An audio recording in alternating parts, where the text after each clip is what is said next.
This is Indonesia,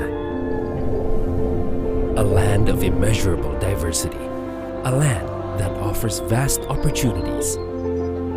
This is the nexus of hopes and aspirations from across the archipelago. Bersama, kami berikan kontribusi nyata lewat inovasi, karya cipta, dan pencapaian lain sesuai bidang ilmu. Dari UI, untuk Indonesia yang toleran, unggul, dan bermartabat. Welcome to Universitas Indonesia. Since our beginnings, Universitas Indonesia has been continually evolving and building upon our achievements. We have become the biggest, best, and leading university in Indonesia and also Asia.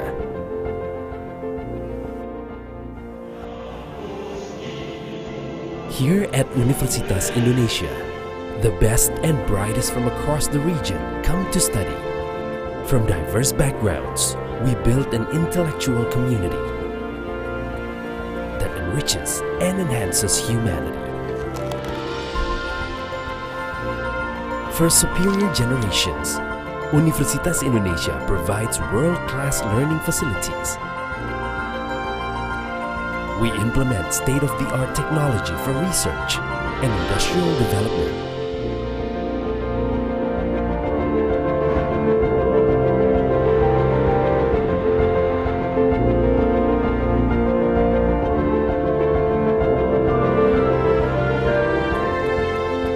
Our campus is accessible to all, also to the disabled. This is our commitment for realizing an inclusive educational environment. Universitas Indonesia is fully supported by environmentally friendly transportation and sustainable energy systems. We take pride in being a green and sustainable campus. Universitas Indonesia partners with relevant stakeholders to facilitate and provide ease of comfort for day-to-day activities for all our academic community.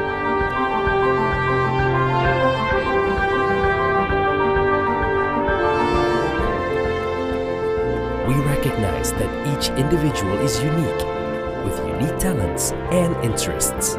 As such, Universitas Indonesia provides opportunities for every individual to develop themselves to their fullest.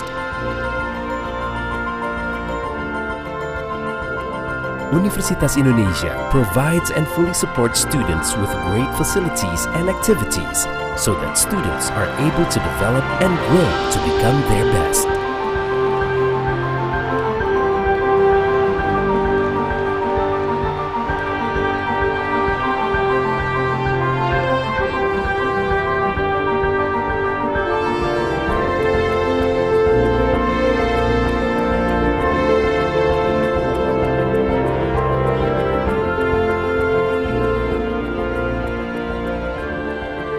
Together, we embrace our diversity to grow the future together. For Indonesia, for the world.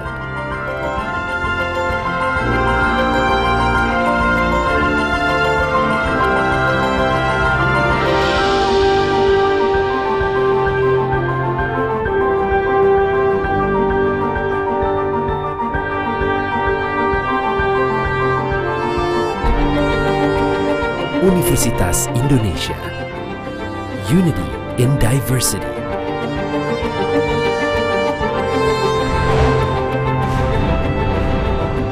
Universitas Indonesia, Veritas, Probitas, Justitia.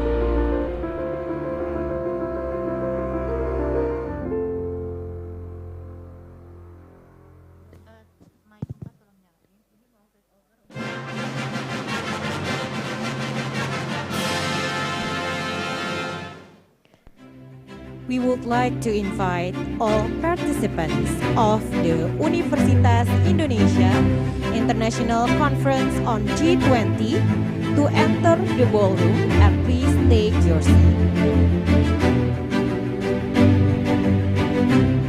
We would like to invite all participants of the Universitas Indonesia International Conference on G20 to enter the ballroom and please take your seat. We will start our today's event in a few minutes.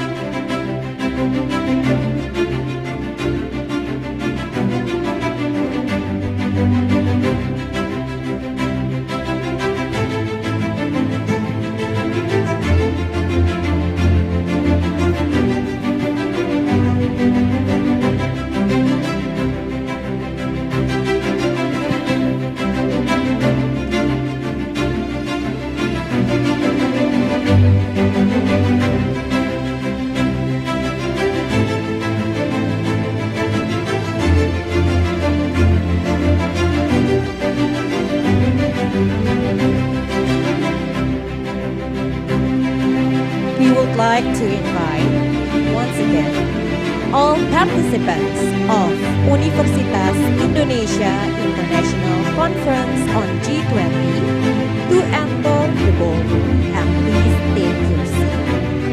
We will start our today's event in few minutes.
Tumpukan sampah menyelimuti kali Perancis di Dadap hingga menimbulkan bau tidak sedap. Pak, saudara, tumpukan sampah di Pasar Gede Bage, Kota Bandung semakin menggunung. Ini adalah gunungan sampah. Tidak terlihat selain sampah, nampaknya kalau bisa saya gambarkan di sini. Pemirsa, tumpukan sampah di pinggir tol Cibitung Cilincing, Kabupaten Bekasi, Jawa Barat kini menjadi sorotan publik. Lantas bagaimana kondisi Pernahkah kita sejenak berpikir dan merenung apa yang terjadi jika suatu hari nanti seluruh bahan bakar fosil di muka bumi ini habis?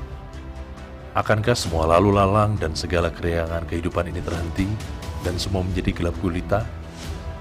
Atau kemudian, pernahkah kita juga bertanya dalam hati kemana perginya seluruh sampah yang kita hasilkan setiap hari? Akankah sampah-sampah itu hanya menghilang begitu saja dari hadapan kita dan teronggok di sudut-sudut tempat sampah? Atau justru sampah bisa menjadi permulaan sebuah harapan untuk kehidupan yang lebih baik?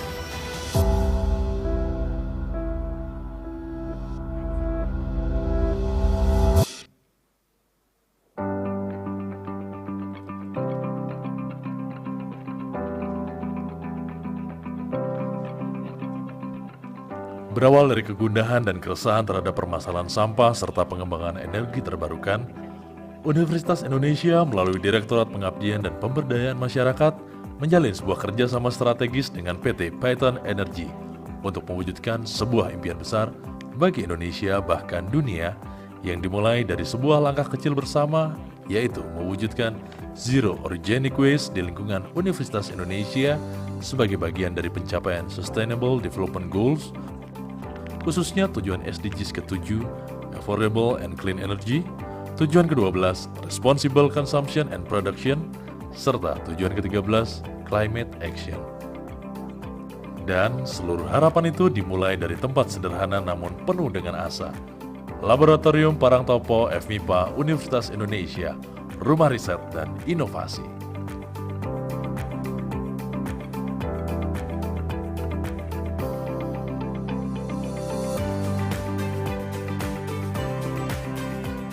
Jadi produksi biogas itu kan sangat tergantung dari banyak parameter ya. Jadi misalnya salah satunya kualitas dari feedstocks itu sangat mempengaruhi kualitas dan banyaknya gas yang dihasilkan. Jadi salah satu tantangan yang kita hadapi sekarang ini adalah mencari formulasi yang paling optimal. Misalnya berapa banyak bahan organik yang kita pakai, ataupun misalnya apa saja kualitasnya yang kita butuhkan, jenis kayu atau ranting ataupun sampah organik lainnya. Nah, itu mungkin salah satu yang menjadi tantangan kita. Kemudian faktor cuaca juga sangat mempengaruhi karena produksi biogas itu kan sangat tergantung dari suhu lingkungannya ya. Jadi harapan kita sih ke depannya His Excellency Dr. Insinyur Airlangga Hartarto, Minister of Finance Republik of Indonesia, Her Excellency Sri Mulyani Indrawati, and Rector of Universitas Indonesia, Profesor Ari Kuncoro.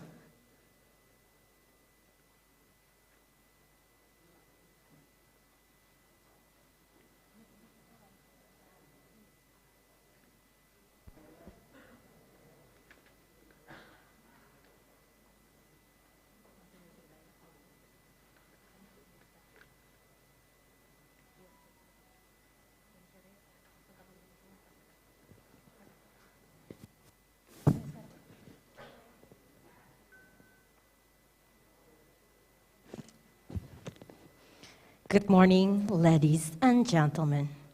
Let's prepare to sing our national anthem, Indonesia Raya. Please raise on your feet. Please stand up.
Ladies and gentlemen, please take your seat.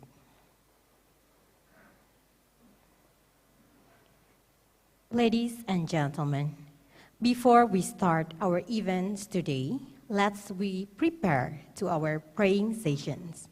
Let's we take a moment to praise the Almighty God for His blessing so we are able to attend this essential event.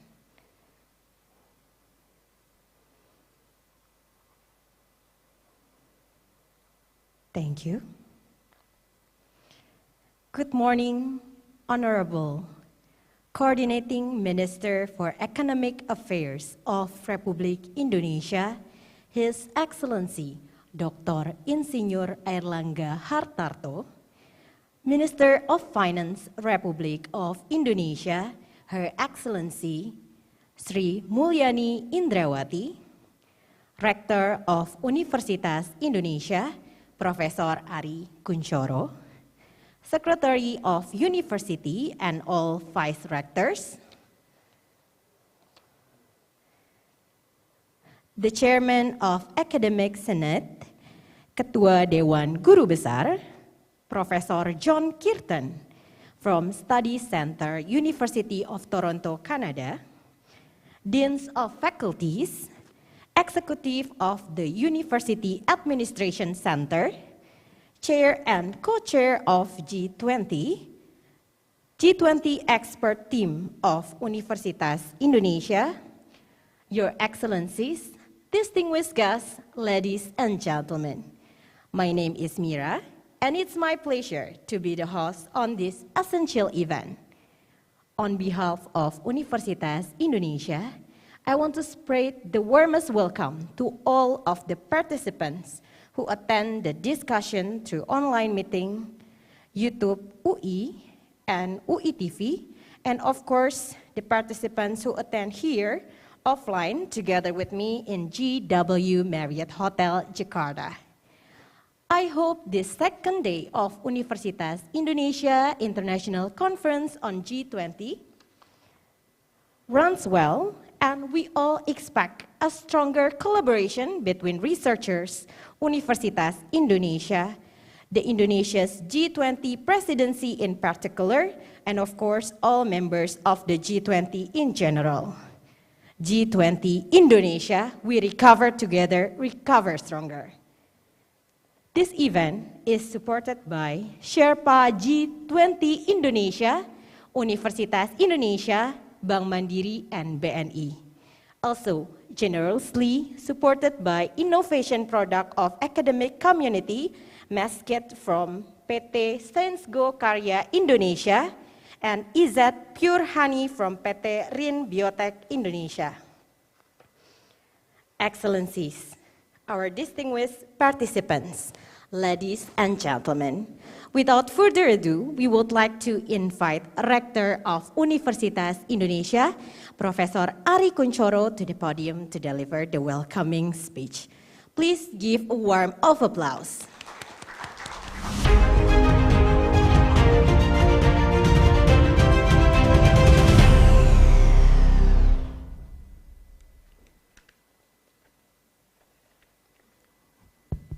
Bismillahirrahmanirrahim.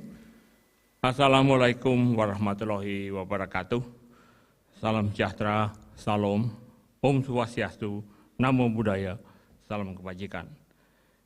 His Excellency Bapak Insinyur Joko Widodo, President of Republic of Indonesia, represented by His Excellency Bapak Erlangga Hartarto, Coordinating Minister for Economic Affairs, Republic of Indonesia, Her Excellency Ibu Sri Mulyani Indrawati, Minister of Finance, Republic of Indonesia, the Honorable Professor John Kirton, Director of G20 Study Center, University of Toronto, the Honorable Invited Speaker, respected guests, panelists, experts, participants, ladies and gentlemen.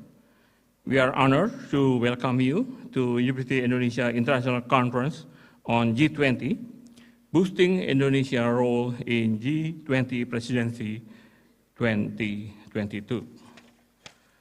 This conference is held to strengthen Indonesia's role as an academic partner of the government of Indonesia that contributes to research-based policies in science, technology, health, culture, and arts as part of global cooperation. After more than 2 years wrestling with the COVID-19 pandemic, the world is currently on the cusp of recovery. As a world major economic forum, G20 has the capacity to propel and accelerate global recovery. Embarking from the challenges faced during the COVID-19 pandemic, G20 holds a crucial role as the vanguard of global recovery. In its G20 presidency, Indonesia has chosen the theme, Recover Together, Recover Stronger, which resonates with the spirit of collaboration, inclusion, and resilience in overcoming adversities caused by the pandemic. Indonesia focuses on 3 priority issues that are considered to be the key to a strong and sustainable recovery, namely global health architecture, digital economic transformation, and energy transition. These 3 priority issues require strategies and synergy from policymakers and various stakeholders. As an academic partner of the Indonesian government in the G20, Universitas Indonesia has a great responsibility to support Indonesia's leadership in this year G20. UI plays a strategic role in holding discussions and dialogues on important issues and contributing intellectually to the main priorities of the Indonesia's G20 presidency. This conference serves as a forum for the exchange of ideas among academics and policy stakeholders to reinforce Indonesia's G20 presidency. The researchers in UI have formulated their thinking into draft of policy brief, as many as 43 policy recommendations on the 3 priority issues, as well as cross-cutting issues and ideas from T20 forum have been presented and discussed yesterday on the first day of this conference. The result of the discussion will be compiled as policy brief that we hope will make a significant contribution to the 3 priority issues set by Indonesia G20 presidency.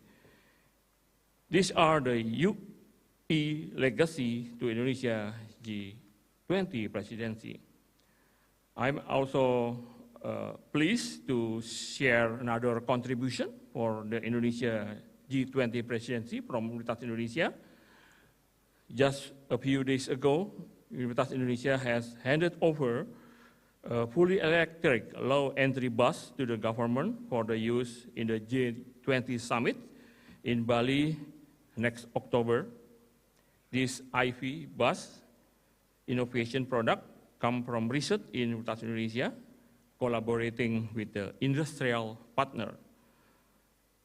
Universitas Indonesia has a high hope with this Indonesian-made EV bus that innovation will create positive impact on issues such as climate change, public transportation, and national industry, as well as domestic energy resilience. We also hope that our collaboration with our industrial partner does not end here. Instead, become the catalyst for the further research on technology and product design, as well as improving the manufacturing capacity so this prototype can be mass-produced in the near future. I wish you to have insightful and fruitful discussion. I hope this conference strengthens the role of Universitas Indonesia in boosting the G20 Indonesia Presidency 2022. Terima kasih. Thank you. Wassalamualaikum warahmatullahi wabarakatuh.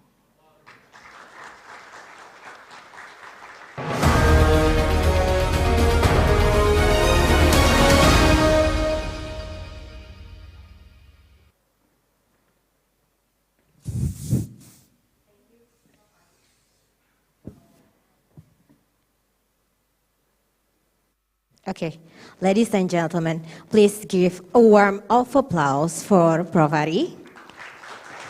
Thank you, Prof. Ari, for the welcoming remark. So now it's my deep pleasure to invite His Excellency Dr. Insinyur Airlangga Hartarto, Coordinating Minister for Economic Affairs of Republik Indonesia, representing our Mr. President, His Excellency Insinyur Joko Widodo, to deliver the opening speech. Dr. Airlangga, please. Assalamualaikum warahmatullahi wabarakatuh. Salam sejahtera bagi kita semua. Om Swastiastu, Namo Buddhaya. The Honorable Ibu Sri Mulyani Indrawati, Minister of Finance, Republik Indonesia. Honorable Prof. Ari Kunchoro, Rector of University of Indonesia. Honorable Prof. John Kirtan, G20 Study Center, University of Toronto. Honorable Professor, scholars, panelists, distinguished ladies and gentlemen. I would like to extend my highest appreciation to University of Indonesia for arranging this event. This conference raised an important theme, boosting Indonesia's role, G20 Presidency 2022. It is important because today, less than 6 months away from the summit, we really need to increase our effort to ensure that the Bali Summit will be fruitful and benefiting many. On behalf of Bapak Presiden, Bapak Joko Widodo, I am thrilled to share with you the optimism that with the strong support from intellectuals and grassroots community, we can turn the summit into an achievement, not only for Indonesia, but also for the global community. The world we are seeing today is characterized by 5 C's, or what we call a perfect storms. The first C is COVID-19. We are in the tail of the COVID-19, and we understand that the BA4 and 5 is also threatening the Indonesian people at the moment. And the second C is conflicts in Ukraine war that reflecting the crisis in the food, energy, as well as the debt trap in many countries. As of today, there are 60 countries. They are in difficulties, and Bapak Presiden was appointed as a group chairman of global global crisis recovery group, that the response is needed by the United Nations. And out of the 60 countries, 40 are in danger and potentially become a failed state. I think Indonesia was chosen because we are having experience in dealing with this in 1998 and 2008, and also during the pandemic of it, that Indonesia fiscal policy are sound. That is because of the champion of Ibu Sri Mulyani, one of the UI notable alumni. And then the third C is climate change. Indonesia was lucky that during this continued rainy seasons, for the very first time that in the last 3 years, we don't import staple foods such as rice. And Bapak Presiden during 2 days ago, during the meeting, was asked by Pakistani leaders as well as Bangladesh and others, including China, that they would like to import rice from Indonesia. And yesterday, Bapak Presiden agreed that Indonesia will export 200,000 of rice this year. So this is a turn on Indonesia's self-reliance in the rice productions. And then the fourth C is the commodity prices. Now we have an issues of the energy price of oil, as well as metal and palm oil. So this will push the inflations, and luckily Indonesia is not passing through the price of the energy price, but we give subsidies to the people. And this year alone, the total subsidy is around 424 trillion. And the last is the cost of living. The cost of living is becoming an issue. In US, they have difficulties in supply of baby foods, and in Europe, many staple food, including wheat, oil, are also very difficult to obtain. And more countries are more protectionist, and they are all tend to protect their own interests. With the ongoing situation, we can fully realize the interdependency among countries, and the importance of balancing countries' voice has never felt more necessary than today. The mandate of G20 presidency underscored the hope for leadership in mobilizing and collective and massive global actions. As the premier global economic forum, the G20 under Indonesia leadership can set up political guidance to meet 2030 SDGs by leaving no one behind. Though the sum of the target SDGs has been delayed by the impact of the COVID-19. Indonesia had selected the theme of Recover Together, Recover Stronger as a moral compass to unified developed and emerging countries in addressing the global challenges. Indonesia focused on the global health architectures, digital-based economic transformation, and energy transition. This is essentially reflect the way of thinking of Bapak Presiden Joko Widodo on the required to reform to carry out post-pandemic global economic recovery and prepare for better global prosperities. Ladies and gentlemen, to achieve stronger recovery, we need to make economic source accessible. We need to boost the incomes of common people, where 60% of them experience a decrease in their earning due to the COVID-19 restriction. We should assist developing countries that need more than 1.2 trillion per year to fund their social protection. Our presidency underlines the importance of collaboration in inclusive manner. Every country, every citizens, including vulnerable groups, must benefit from G20 actions, policy, and recommendation. The role of international collaboration become more substantial. The leadership of multicultural and international organizations plays a crucial role in ensuring inclusive global recovery. This year, Indonesia has the momentum to cast international legacy as we are running the G20 presidency. One of the issues, of course, how to maintain G20 intact with today's the tension in the global geopolitics between the war in Ukraine, G7, as well as on the Indo-Pacific between the South China Sea, which the tension of the trade war between China and US are still intact. And we can see from the Shangri-La meetings in Singapore a few days ago, the US and China are exchanging their words on Taiwan. So this is the situation that Indonesia has to sail through. And I believe Indonesia will play a vital role on resolving some of these issues.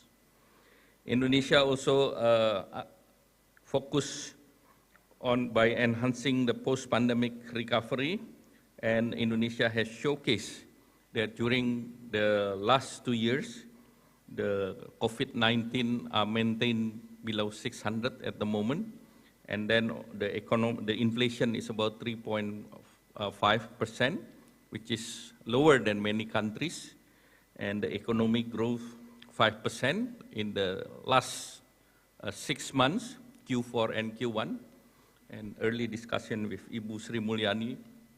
Ibu Sri is confident that Indonesia also positive in Q2, which is expected.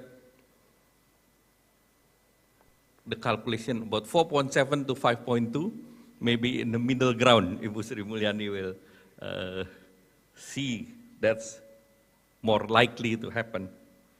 So if this happens, that it really shows that Indonesia policy is on the right track, and other country is willing to learn from Indonesia. Through upcoming the G20 summit in Bali, we ask G20 countries to to join Indonesia to cement the global commitment toward inclusive, green, and sustainable recovery. And during the meeting in many forums, including in Davos in Singapore, as well as yesterday business forum that is attended by Ibu Sri Mulyani, I raised the issues of energy transition that is not only for transition, but also has to be just as well as affordable for the people. And many countries today are talking about the secure energy or energy security. So it has to be had a strike balance between the three with the current global economic situation. On the food price, many countries need collaborations. And as of yesterday, there is 14 countries are making their restriction not to export their staple products. One either is wheat, chicken, or other kind of food, sugar. So we have to be prepared that self-sufficient in food productions will becoming an issue, and we have to make it prepared and ready for the year of 2023. The other issues of the green and sustainables, Indonesia will welcome the university and think tanks organized by T20, S20 to give their inputs that Indonesia can use it for the next Sherpa meeting. And between the concrete collaboration between the policymakers, relevant actors, including academicians and researchers, are becoming more and more important. And also aligning academician researcher to the implementation policy in the real sectors, and that is the target to reduce this connection gap between the concept and implementations. And of course, the global partnership is necessary for not only for education and knowledge, but also to support Indonesia presidency in G20.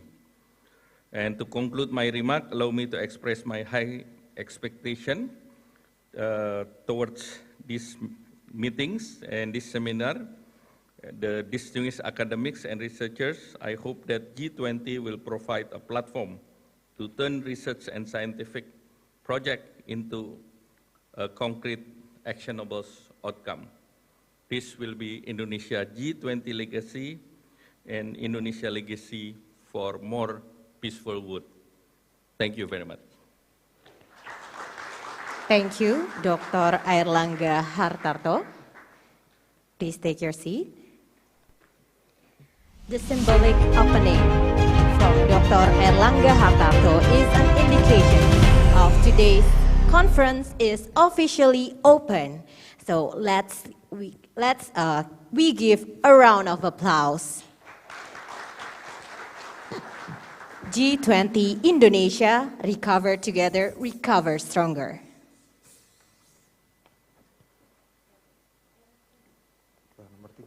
Ladies and gentlemen, this session will provide you plenty of knowledge and insight. First of all, allow me to introduce our first keynote speaker, Her Excellency Sri Mulyani Indrawati, Minister of Finance. She is the Executive Director of International Monetary Fund, IMF.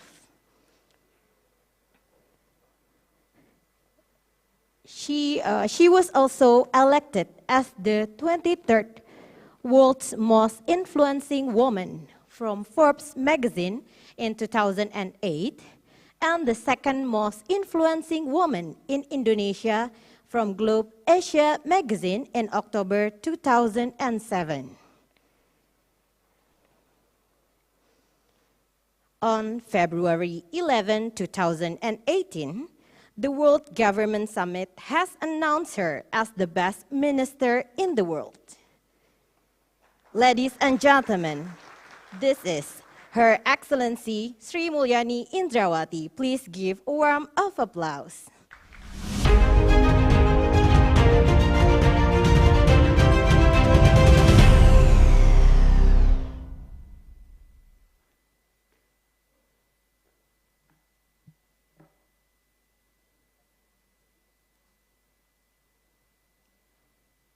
Terima kasih. Bismillahirrahmanirrahim. Assalamualaikum warahmatullahi wabarakatuh. Very good morning to all of you. Yang saya hormati Bapak Erlangga Hartarto, Bapak Coordinating Minister for Economic Affairs, on behalf of His Excellency and Honorable President of the Republic of Indonesia, Bapak Joko Widodo. Prof. Ari Kunchoro, as Rector of the University of Indonesia, all other colleagues from the University of Indonesia, Mr. John Curtin, G20 Study Center, University of Toronto, all my colleagues, distinguished guests, ladies and gentlemen. I'm very pleased as well as honored to be able to be here to provide a keynote speech in an international conference on G20 organized by University of Indonesia. The theme that will be discussed in this event, boosting Indonesia's role under the G20 presidency, expediting the Indonesia role in strategic issue for Indonesia presidency in the G20. This is very timely as well as interesting and also challenging, both in terms of time as well as the situation that we have to manage, and especially for Indonesia to perform the G20 presidency due to the global situation which is changing very dramatically, and also new uncertainty which is created by this development. Ladies and gentlemen, as you all know that the year of 2022 was expected to become a year of recovery. That's why when Indonesia decided to take over the G20 presidency from India in 2022, our theme is Recover Together, Recover Stronger. We were thinking that the most important situation that we are going to manage or solve in 2022 is the post-pandemic or the transition of pandemic situation toward endemic, and how we are going to ensure the recovery is going to be together and stronger. On the pandemic side, globally, and also in Indonesia, the number of cases of COVID-19 has consistently declining, although, as Pak Erlangga mentioned, the new variant will continue also mutated. This is due to the vaccine acceleration, as well as the, in this case, ability to make sure that the access of vaccine to many countries has been secure, albeit it's not in even access. That's why the word together is becoming very, very important. With the declining case of the COVID-19, the mobility of the people now is already improved. Restriction has been removed. Maybe exception only in a few countries. And that will create a hope and expectation of the economic recovery. But the global risk, the biggest risk to the global economy in 2022, despite those hopes, is actually shifting in a very radical way. Bapak Erlangga has already mentioned about the 5 C's, in which not only the COVID, which is not yet subside, although already in a relatively manageable level, but we are now facing also with the commodity price conflict, which is creating a spillover to the world. And that definitely is becoming the most important risk, because as mentioned by Pak Erlangga also, G20 was established as a global economic cooperation, a premier global economic cooperation forum. Cooperation can only be done if the membership and the world is not in conflict. So the current conflict and geopolitical tension definitely threatening the core values of the G20, that is cooperation. And not only the conflict itself will create a complication in terms of the cooperation and coordination, but the conflict creating a spillover which really affecting and challenging the economic recovery. As you all know, as also mentioned earlier, the increasing food and energy price has pushed the inflation at the highest level in the 40 years for many advanced countries. And that will follow by the tightening, especially on the monetary policy. Increasing interest rate and tightening of liquidity definitely will affect the performance of the economic recovery globally, and especially in the advanced country, but also then have a spillover in the emerging and developing country. These are all the contexts and the dynamic that we need to manage during the G20 presidency of Indonesia. As you all know, with this kind of dynamic context, the theme of recovering together and recover stronger is becoming severely threatened or undermined with the situation which is developed. As for Indonesia, both as a host country as well as a presidency, our ability to preside as well as lead and manage this G20 meeting will definitely depend on first our own reputation in managing the COVID and also in supporting and steering and creating a recovery process which is robust, credible, and sustainable. The situation that we're having since 2020 with the COVID has forced Indonesia, the government, to implement extraordinary policy because we are dealing with the extraordinary challenges. Pandemic is not threatening the human life, but also have a potential domino effect to the social, economic, and financial serious implication.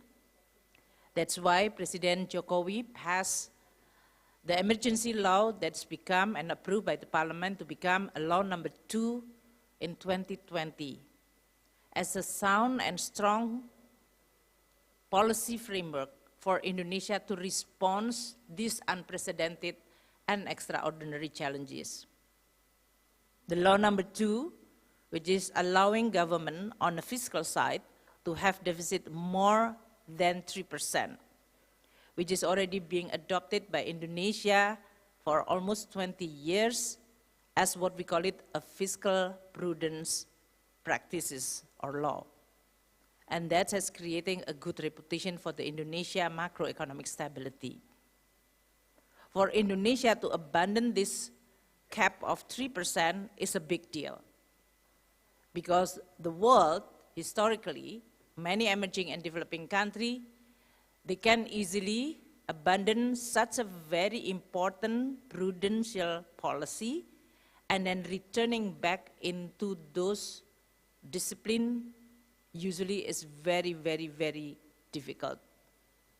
For Indonesia, under the law number 2, 2020, which is explaining that this extraordinary measure will only for 3 years. That's creating an anchor for both the prudential policy, macroeconomic policy, both fiscal and monetary side, as well as providing the credible signaling in terms of the direction of policy for the Indonesia.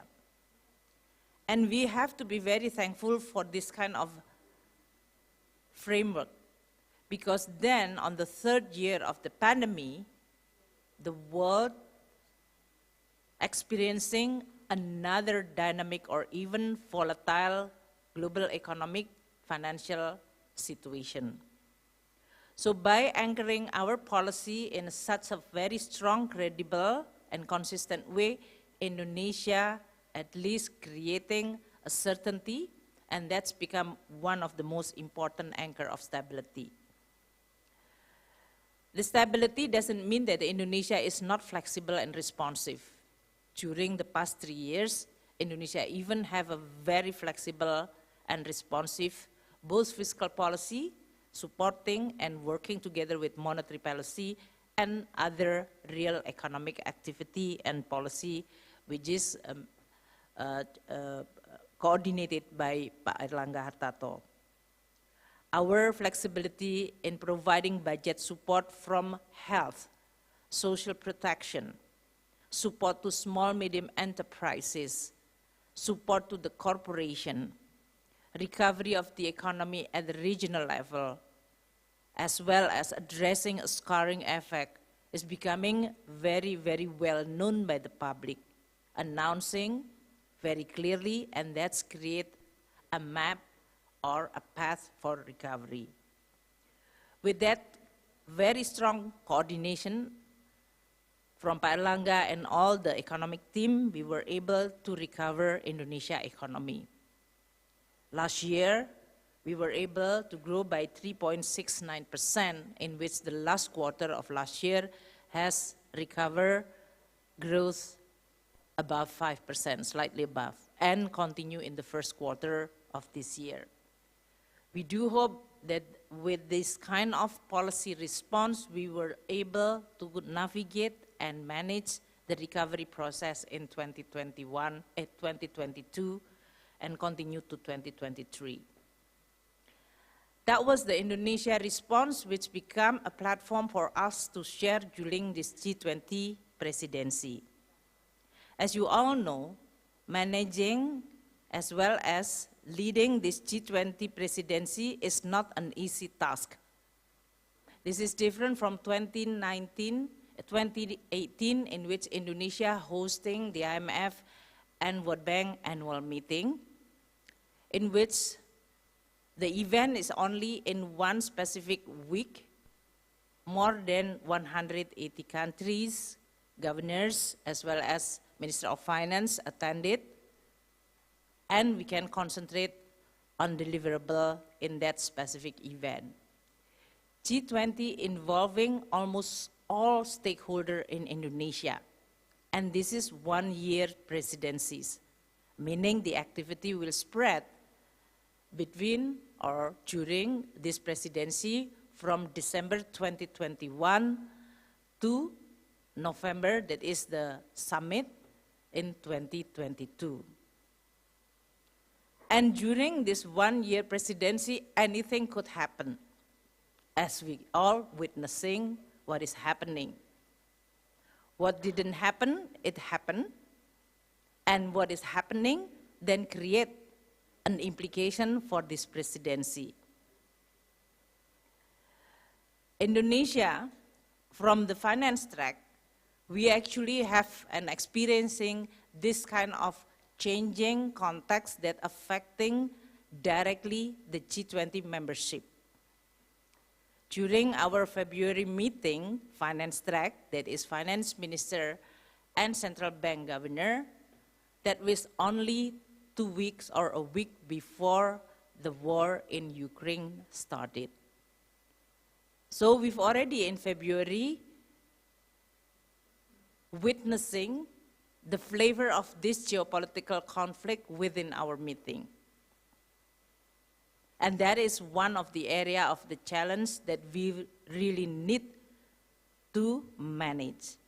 Because we want to see, and the world, it is not only Indonesia and Indonesia presidency who want and who need to have this kind of G20 forum to be continue maintain.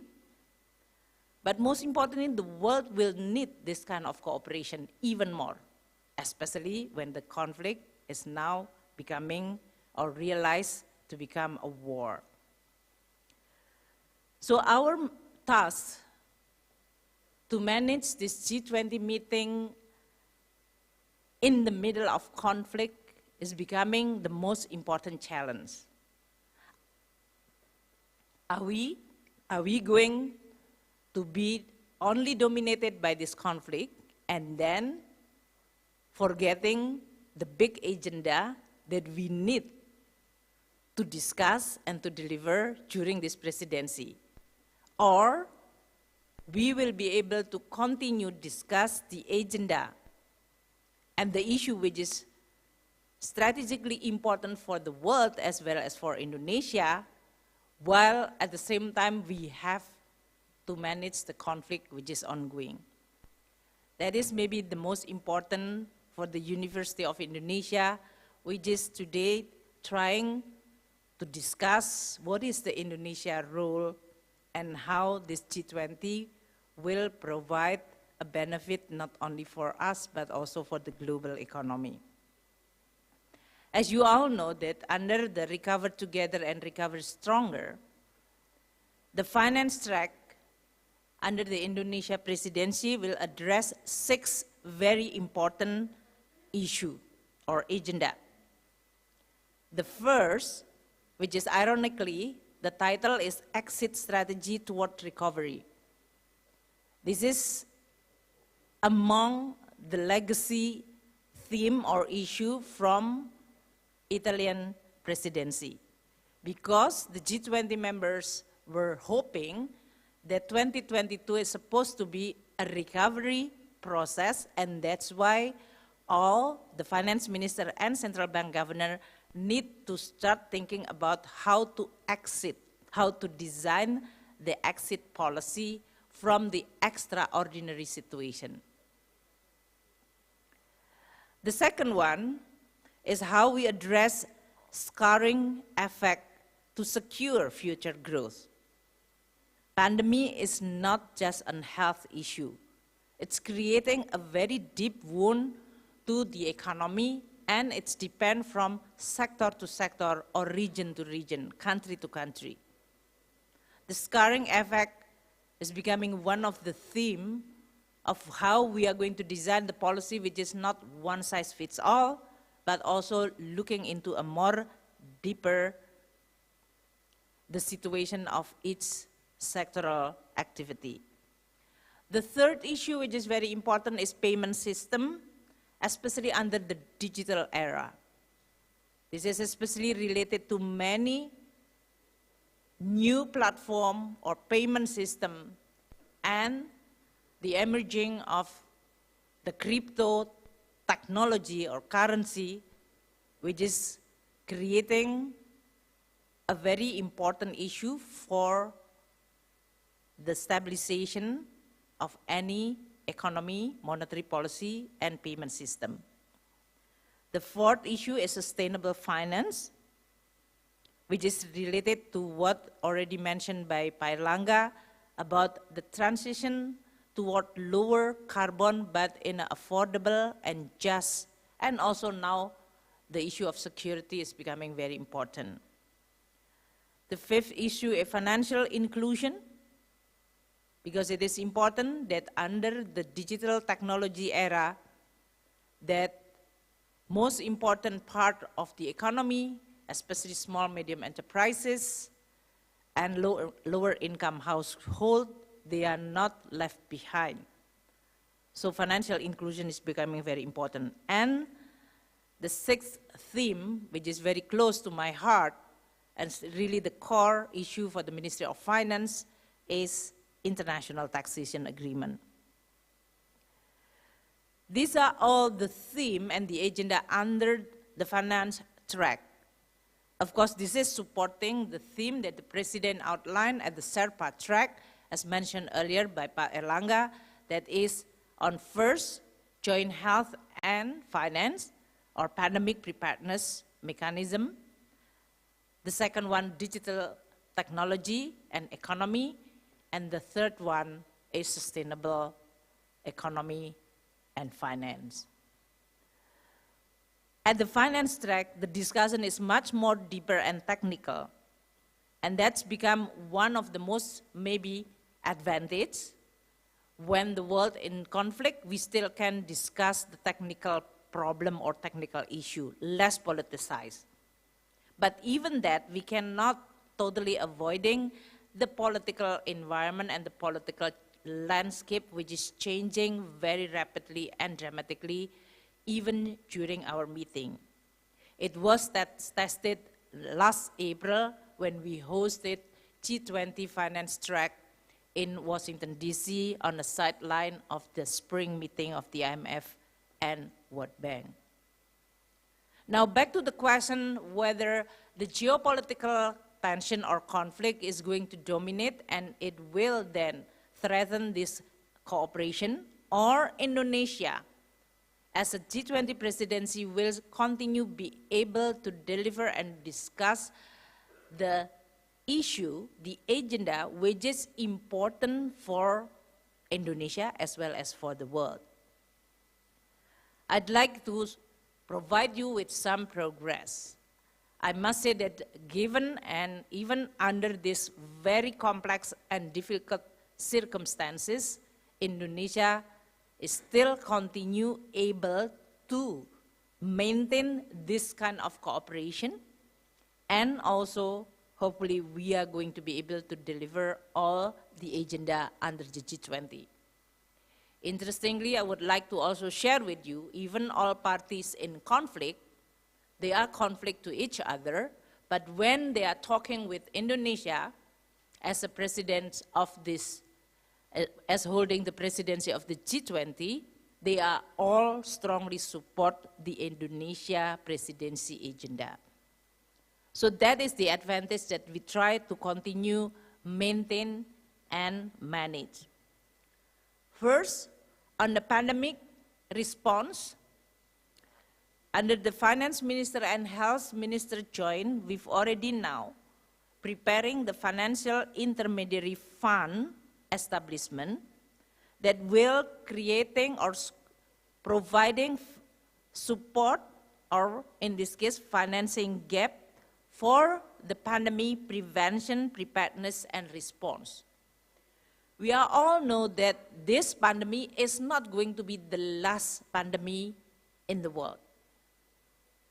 And that's why the world needs to better prepare when the next pandemic is going to hit us. It's not supposed to be allowed to create a devastating impact economically and socially. So we will continue pushing, according to the President Jokowi, first agenda of delivery of this G20 presidency is about pandemic preparedness, how we are going to support globally on this financial intermediary fund. The second one is about supporting low-income and vulnerable country, which is already mentioned by Pak Erlangga. Many countries in the world during this pandemic has dramatically increased their public debt. They have to do that because they want it, but because they don't have any option. Their revenue dropped because the economic activity, in this case, stands still or stopped, while their spending increased. So all countries suffering deficit. Yesterday I just visited Singapore and have another chat with DPM Lawrence Wong, as well as finance minister. We always, as a finance minister, the first conversation is always about, is your fiscal already returned to normal? Because all countries in the past 2 years, or even now entering the third year, they are still in a quite deep deficit. And that's create increasing public debt. For countries who even before the pandemic has already high public debt to GDP ratio, some countries is already above 60%, some even 80%, some even 100%. So they are now having even more dramatic debt to GDP ratio. And for the country which is in the low income and vulnerable one, the situation is becoming unsustainable. This situation is even now with the increasing inflation, which is responded by interest rate and tightening by the monetary policy in advanced country, and tightening of liquidity will definitely exacerbate their situation. So many low-income countries is actually in a very dire risk or close to the financial crisis. That's why United Nation Secretary General establishing this group in which Pak Erlangga mentioned we are going to address globally food, energy, and debt or financial crisis. According to the IMF, more than 60 countries is in a very vulnerable financially. And that's why the world need to respond. When I talk about the debt in Indonesia, usually a little bit baper. While Indonesia is actually today is in the 42% or even now currently with the strong revenue that we are enjoying because of commodity boom, our debt to GDP ratio is actually now declined to 38% of GDP, even during or still within these 3 years of our law number 2. If you compare with many countries in the world, this is still in a relatively safe level. We are not, in this case, complacent, because the world environment is very, very dangerous. Oh, somebody have to translate what is the baper, so Pak Perry have to translate it. What is it? So that's why this is going to be one of the issues in a finance track in which dealing with the debt, especially for the low-income country, with the discussion about the common framework, a framework which is going to be provided for the especially G20 countries in dealing with many countries under a severe economic or financial condition. We are also going to discuss about sustainable finance, which is already mentioned by Pak Erlangga, and for the delivery of Indonesia, we will continue supporting the UNFCCC Paris Agreement on reducing CO2 emission through national determined contribution and through many instruments including carbon market, energy transition mechanism, and even carbon tax. This is going to be one of the most important discussion issue under the G20. And I also would like to invite University of Indonesia to have more and more experts that is understand the dangers and the threat of climate change, and most importantly, not only just saying that climate change is going to threatening the world, but most importantly, within the University of Indonesia, I really expect that there are more and more experts that will dedicate their thinking, their knowledge, their profession to how we are going to be able to design both mitigation and adaptation. Climate change is definitely going to be here to stay and even more and more serious. Whether you are from the economic study or faculty, or you are from other engineering, health, we need you to jointly with us designing what is the right policy. Currently, the Indonesia government, we are working very closely on how we can transform our energy into a more sustainable and renewable.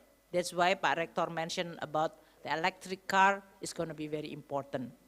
This is going to be a shifting moment for Indonesia. Luckily, Indonesia have a natural resource rich, so we do have potentially a lot of what you call it energy mix, which is based on renewable. This is the area which is important for Indonesia, important for G20, and important for the world. So I do hope the University of Indonesia will play and continue play prominent role in this area.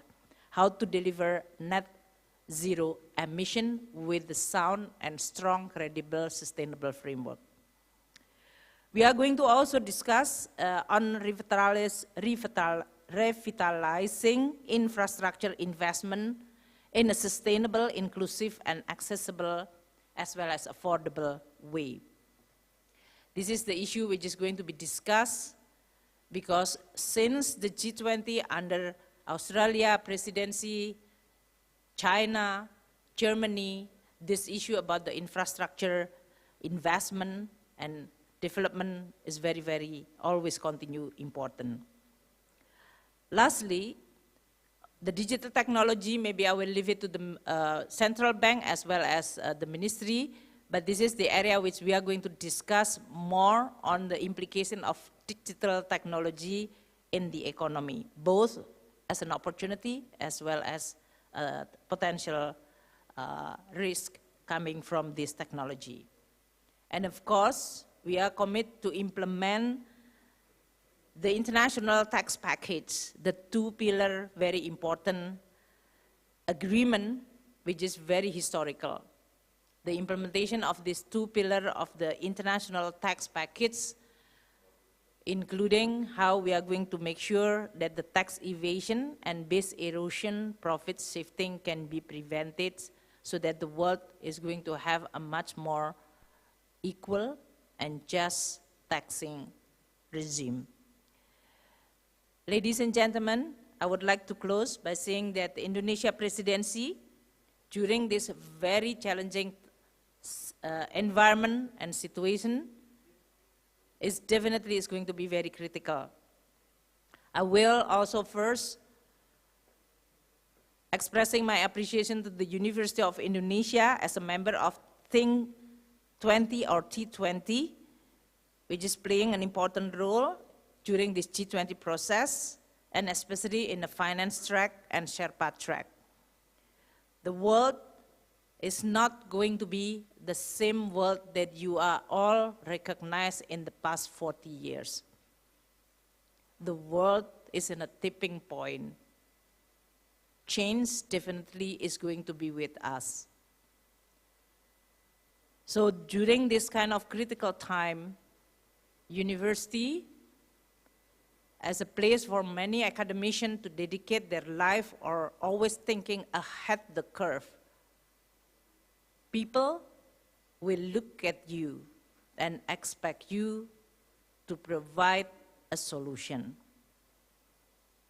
How we are going to be able to reconstruct global governance so that the cooperation is going to be built or rebuilt. How we are going to be able to design a governance at the global level that allowing inclusive and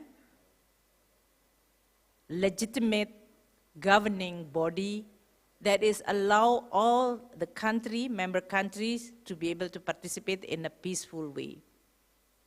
As you all know, Indonesia have our constitution, which is mandating us as a country, as a nation, as a people, to participate actively in maintaining the world peace order. This is not only me, this is not only President Jokowi, this is our founding father.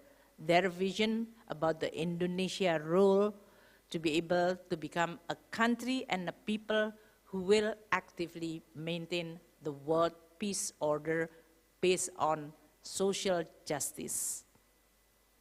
So with that, again, our expectation to the University of Indonesia as a university who has all those talent pools, academicians, to be able to contribute. I'm sure you are all going to answer this historical assignment. If you are all putting your effort and energy to address the issue which is strategically important for human and humanity in the world, then the University of Indonesia will truly become the guru bangsa, the teachers of people of Indonesia. This is my expectation as well as support for the University of Indonesia to continue focus on doing the right thing and doing the most important thing for the country. It is not about you, it is about the people of Indonesia. It is about the world that we want to make it better. Recover together, recover stronger. Thank you so much. Thank you, Ibu Sri Mulyani. We would like to invite Ibu Sri Mulyani to remain on the stage. We would like to invite His Excellency Dr. Insinyur Airlangga Hartarto to the stage, and also Rector of Universitas Indonesia, Professor Ari Kunchoro, to pass on the plaques of appreciation to our honorable outstanding speakers on the stage. we would like to invite Secretary of University and all Vice Rectors to the stage to taking the photo session.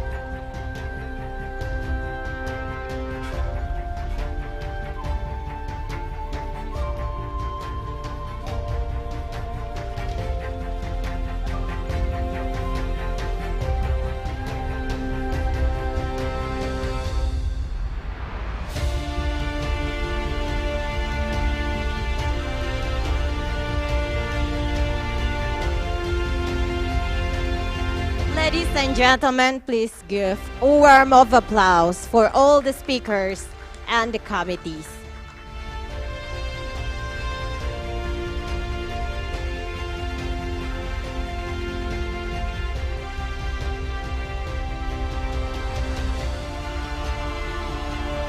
Thank you for all our keynote speakers that giving a fruitful insights for our today's agenda.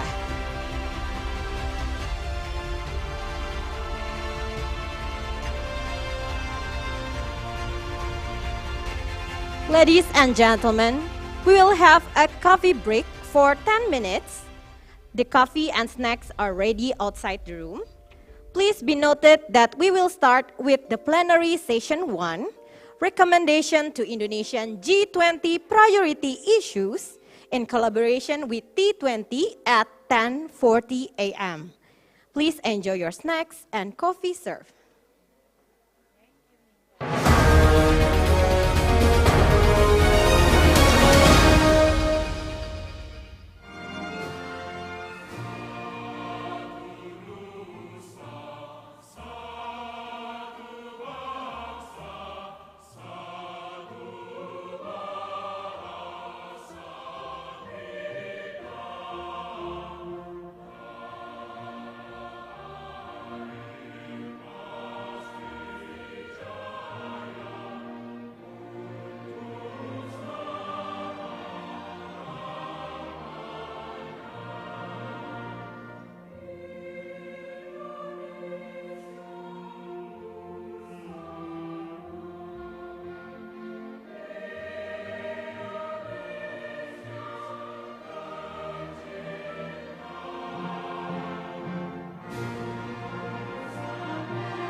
We would like to invite all participants of the Universitas Indonesia International Conference on G20 to enter the ballroom and please take your seat.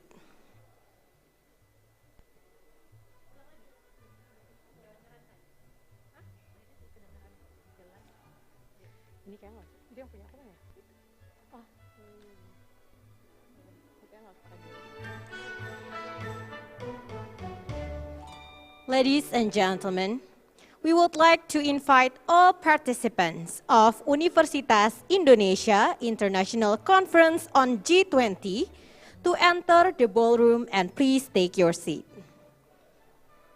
We will going to the next sessions in a few minutes. Thank you.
Yes.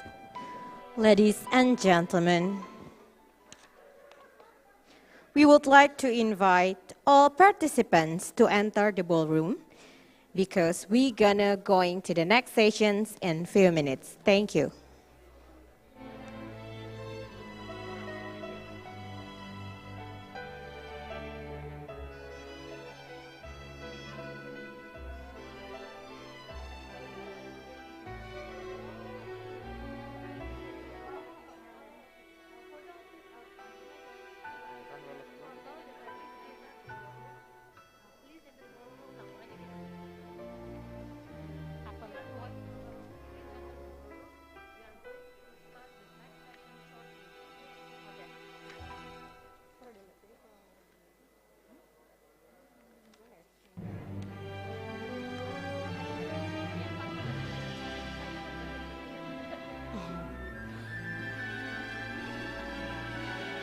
We invite all the participants to enter the ballroom because we gotta going to the next session shortly. Bapak Ibu yang kami hormati, kami mohon untuk kembali join ke ballroom karena kita akan segera melangsungkan sesi berikutnya dalam waktu yang dekat.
Kepada Bapak Ibu yang kami hormati, kami mohon untuk dapat segera kembali ke tempat duduk, kembali ke ballroom, karena kita akan segera melangsungkan sesi berikutnya dalam waktu dekat.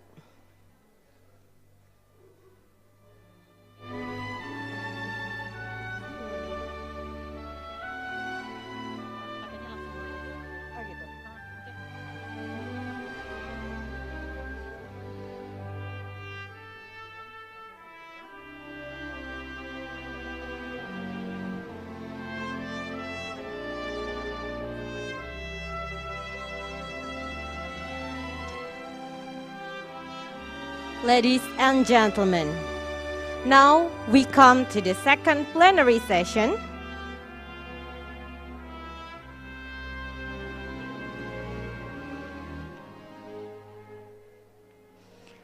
Ladies and gentlemen, now we come to the second plenary session. First of all, allow me to introduce our keynote speaker, Professor John Kirton, from the University of Toronto. He will join us through online. Professor John Kirton is a professor at the Department of Political Science, University of Toronto. Ladies and gentlemen, please welcome Professor John Kirton from the G20 Study Center, University of Toronto, Canada.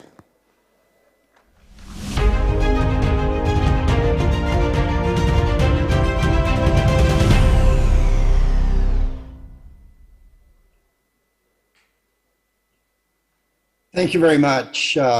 It's a great pleasure and honor to be participating in this important conference to speak on the promising prospects and proposals for the Bali Summit. The G20's Bali Summit will be a highly significant event. It will build on the G20's Rome Summit and the United Nations Glasgow Climate Summit late last year, on this year's UN Biodiversity Conference in Kunming, China, and on the G7 Summit in Germany and the BRICS Summit in China in late June. Bali will be the first G20 summit hosted by Indonesia, the anchor of ASEAN, and a major democratic power with a Muslim majority. Indonesia's large population, its young population, its vast geographic expanse, coastlines, and natural assets make it a critical power in the economic, social, ecological, and security domains.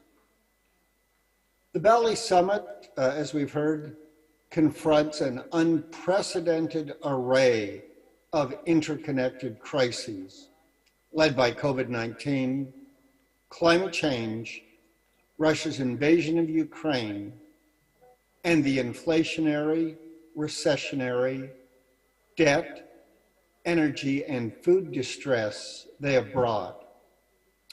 Bali will also address the compounding chronic challenges of biodiversity loss, development, gender equality, fair taxation, trade, and the fate of the open multilateral order as a whole, as well as the opportunities that digitalization brings. Bali's prospective performance and its propellers have aroused a growing debate. Some see the possibility of G7 leaders skipping the summit due to Russia's invasion of Ukraine and the G7's resulting refusal to conduct business as usual with it. Others see a crippled G20 and resulting G7 rise due to Russia's invasion and the G20's division and deadlock in response.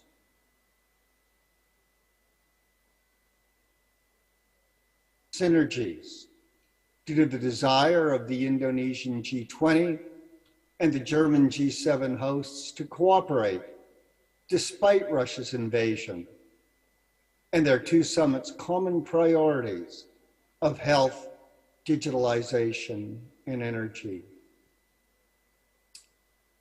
I argue that the Bali Summit will produce a significant performance relative to G20 summits before.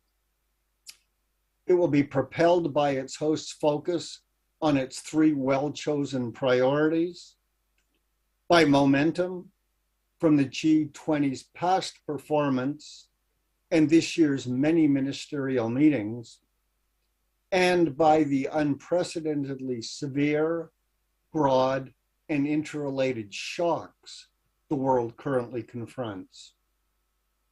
Bali will produce valuable achievements on health, digitalization, and sustainable energy. But progress here and on the global economy will be constrained by the deep divisions amongst G20 members over their response to Russia's invasion of Ukraine. Performance will thus be insufficient to meet the growing global governance need. Yet further progress is possible if Indonesia and G20 members first close their compliance gap, second, focused comprehensively on climate change as the only genuinely existential global threat, third, at a special summit at the UN in September to advance the endangered Sustainable Development Goals, and fourth, invite to Bali for the first time the heads of the world's leading multilateral environmental organizations. These are the critical foundations for the stronger, fairer, sustainable post-pandemic economic recovery that all want and need. To prepare the Bali Summit, Indonesia has worked intensively throughout 2021. It has now scheduled many ministerial meetings and activated 11 working groups. The G20 finance deputies got off to a fast start, meeting in December 2021 to discuss the scarring effects of and exit strategies from the COVID-19 shock, how to recover together stronger, financial regulation and inclusion, sustainable finance, infrastructure investment, and taxation. They and their G20 colleagues confronted an unusually large, broad array of 10 pressing problems. First, vaccine equity. As the Omicron variant spread, and new variants could and did arrive at any time. Here, they wisely put health first. Second, economic growth, which was increasingly uneven with different rates across different countries, depending on their vaccination rates, ability to recover, and sustainable fiscal and monetary support. Here, they correctly saw that wealth depends on health. Third, green recovery, where all wanted an inclusive, smarter, greener recovery and gradually rising carbon prices, but disagreed about what gradually meant.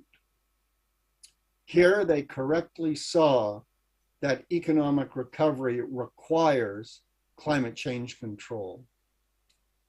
Fourth, fiscal and monetary stimulus, while reducing the unprecedented government fiscal deficits, public and private debts, central bank balance sheets, and inflation, which was stronger for longer than initially thought.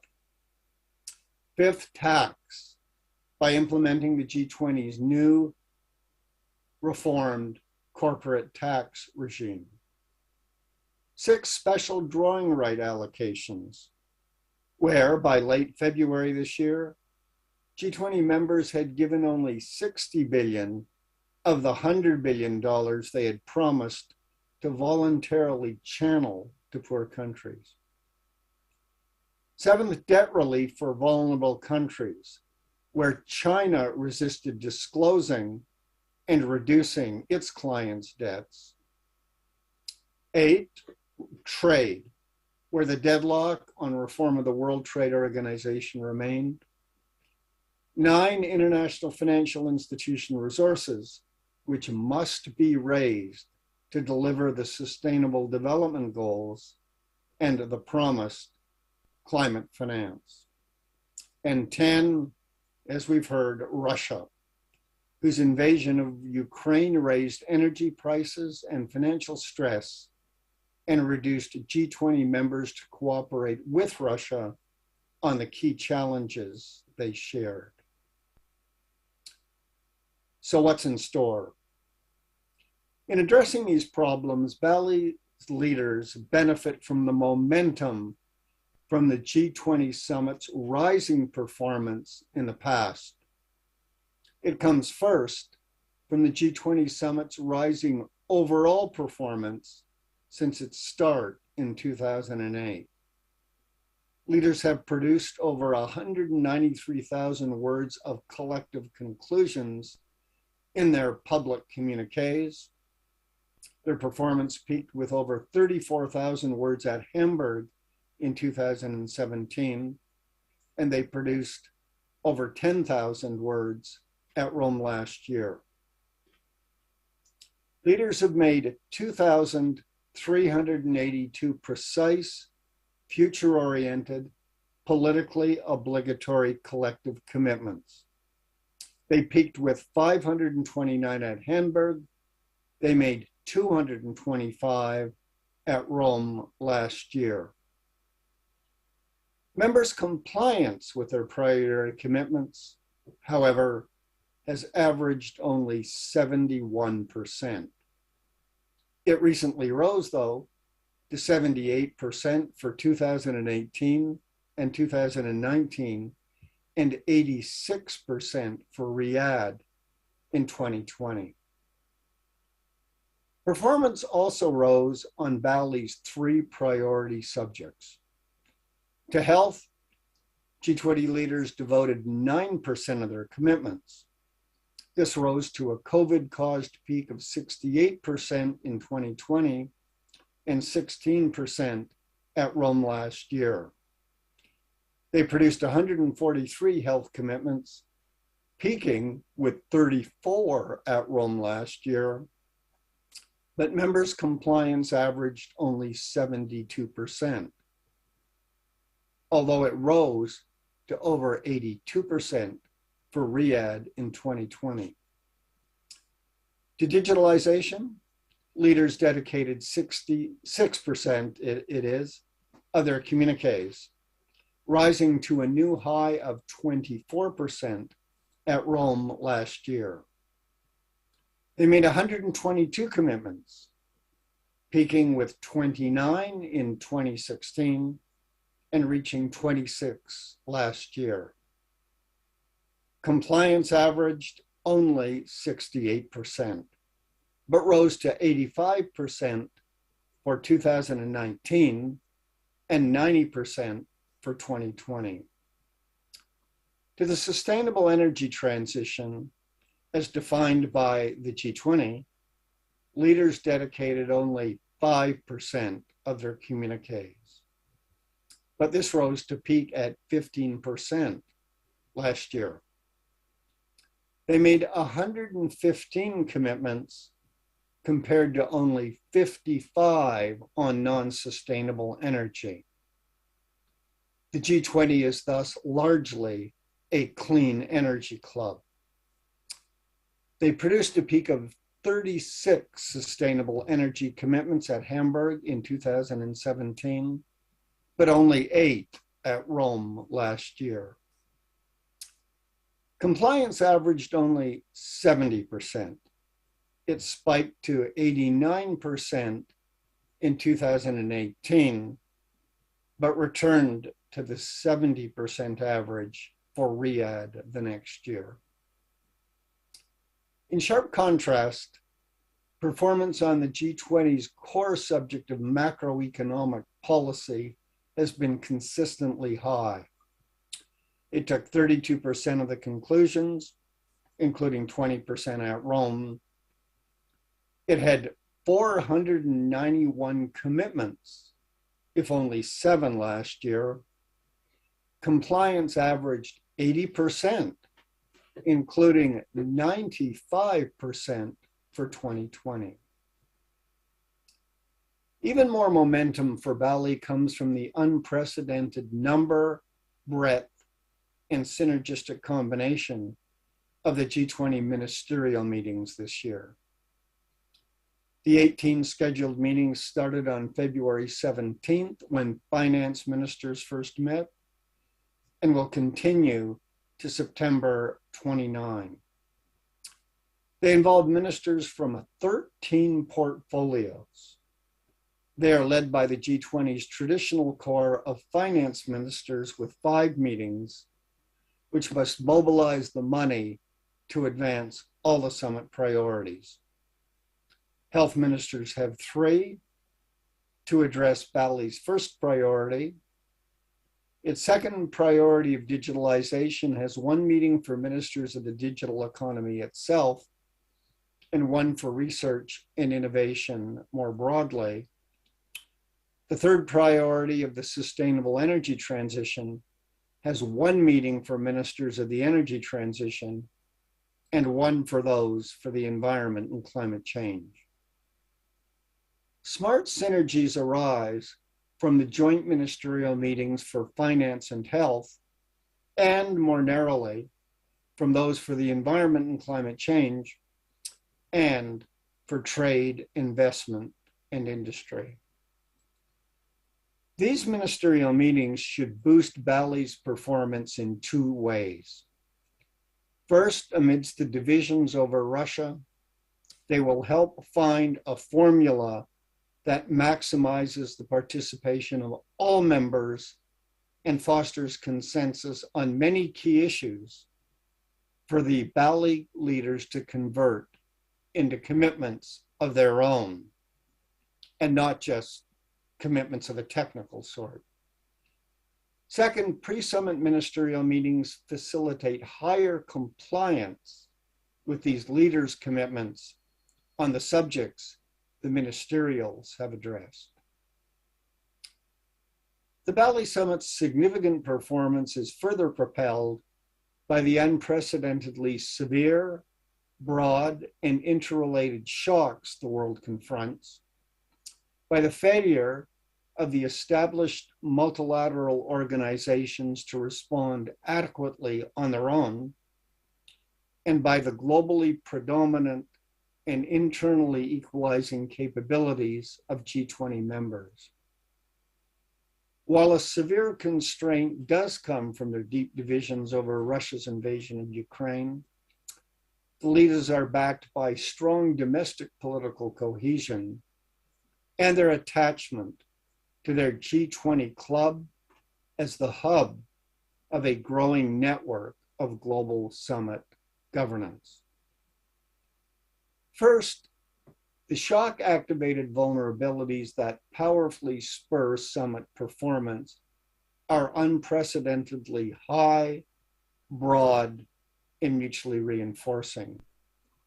COVID-19 continues to mutate in more infectious way, and new pandemics will arrive, as the recent spread of monkeypox suggests. The severe economic and human costs of Russia's invasion of Ukraine will climb. And above all, the devastation from climate change and its intensified extreme weather events is certain to rise. Second, the failure of the ministerial governed established multilateral organizations to respond inadequately to these shocks will grow. The World Health Organization and its affiliated bodies still struggle to control COVID-19 and the many other infections and non-communicable diseases that spread. The UN Security Council dominated by the permanent five veto powers, is unable to resist or reverse Russia's invasion of Ukraine. UN Climate, in its ministerial meeting in Egypt this November, will not close the many gaps that the UN's Glasgow summit left last year and that have escalated since. The world's plurilateral summit institutions of the G7 at Elmau and the BRICS in China in late June will do better, but not enough to mobilize a majority of the world's countries to stop these shocks.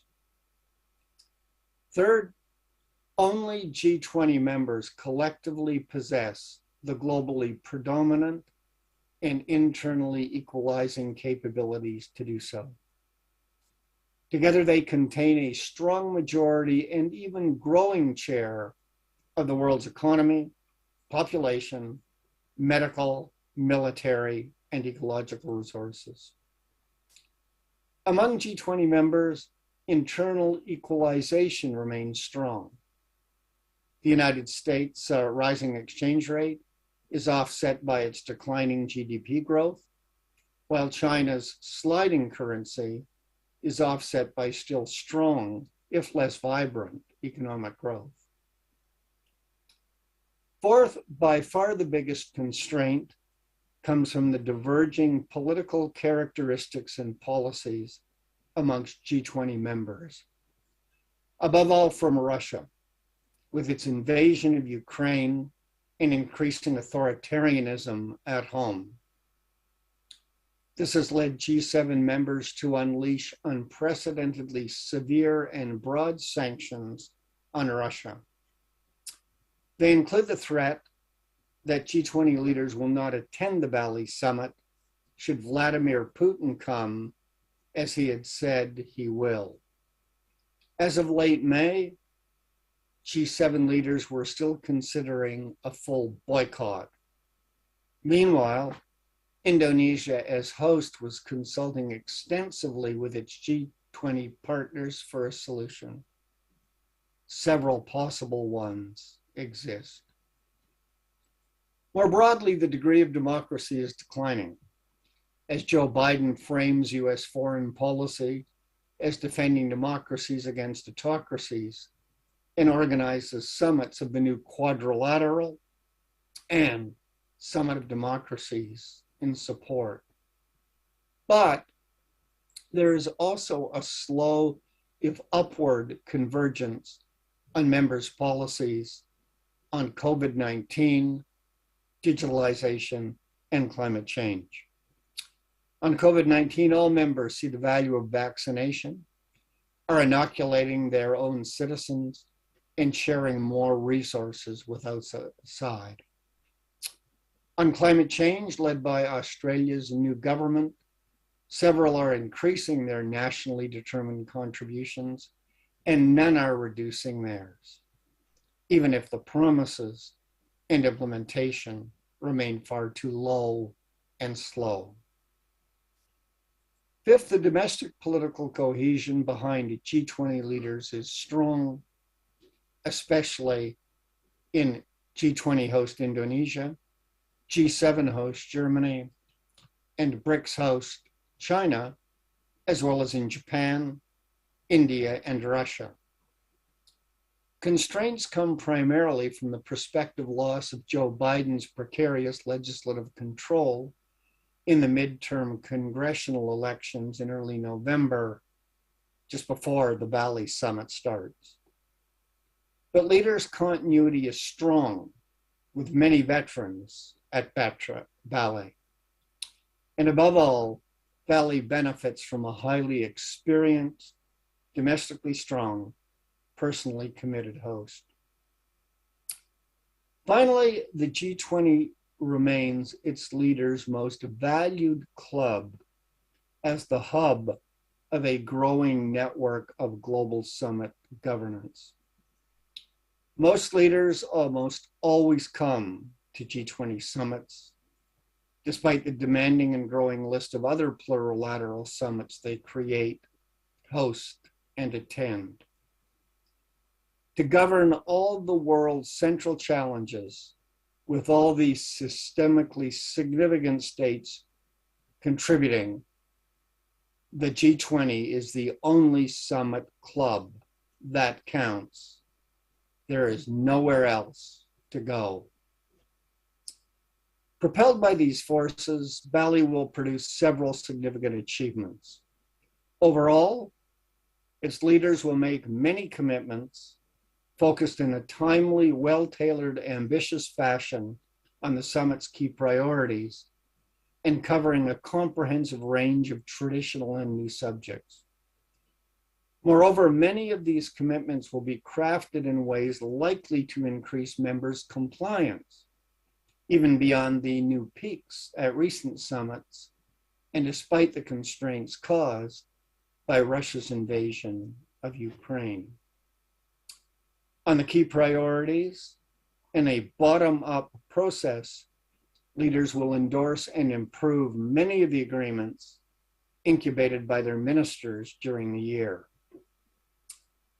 On the global health architecture, the signature achievement will be the full funding of a new G20 Pandemic Preparedness Fund, housed at the World Bank and co-managed with the World Health Organization. President Widodo will thus secure this major initiative be publicly promoted at a critical stage.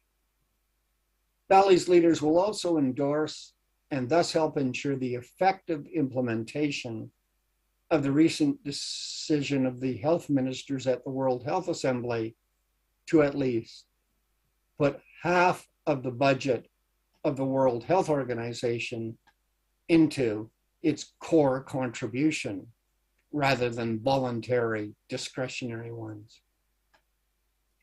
On the digital transformation, leaders will advance the process of fostering digital free flow with trust that they began at Osaka in 2019.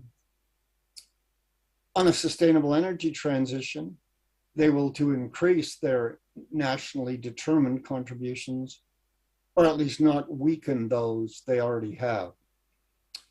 They will strengthen resilience and disaster risk reduction. They will continue to phase out coal in critical countries with a new just energy transition partnership with Indonesia, added to South Africa's partnership last year. On Ukraine, Bali will show that G20 summit governance can transcend traditional geopolitical conflicts, even of the most serious sort, to provide the global good that the world so badly needs. But it is unlikely that Bali can help stop Russia to cease its invasion of Ukraine and return all the territories Russia has seized. This would be the single best short-term step to spur a proper post-pandemic economic recovery. But possible progress at Bali here depends on the path and prospective outcome of a war that will likely last for many months to come. On Bali's many other issues, progress will be mixed. Sadly, on reforming international corporate taxation, the G20's landmark achievement last year, little will be done to overcome the delay in the implementation of the agreed two-pillar regime. And on debt relief for poor countries, not enough will be done. However, on any contagious financial crises erupting within G20 members, G20 leaders will credibly commit to act swiftly to contain them, as they did before in 2008, and again from 2010 to 2012. To improve their performance at Bali, leaders can and should act on the fundamental drivers of a proper post-pandemic economic recovery by doing the following 4 things under their direct control.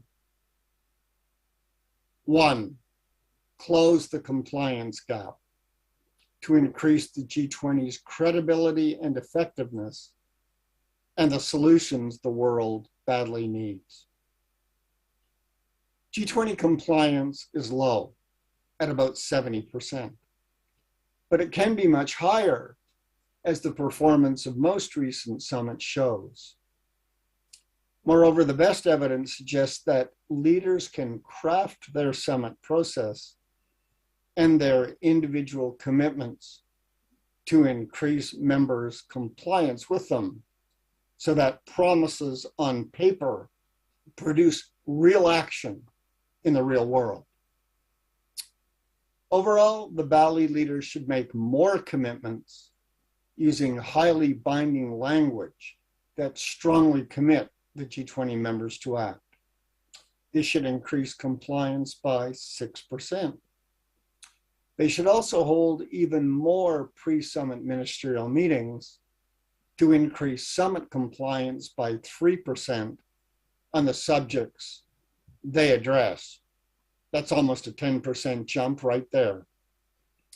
On health, they should first make more commitments, and second, focus on the underlying determinants of health. Health is wealth everywhere in many ways.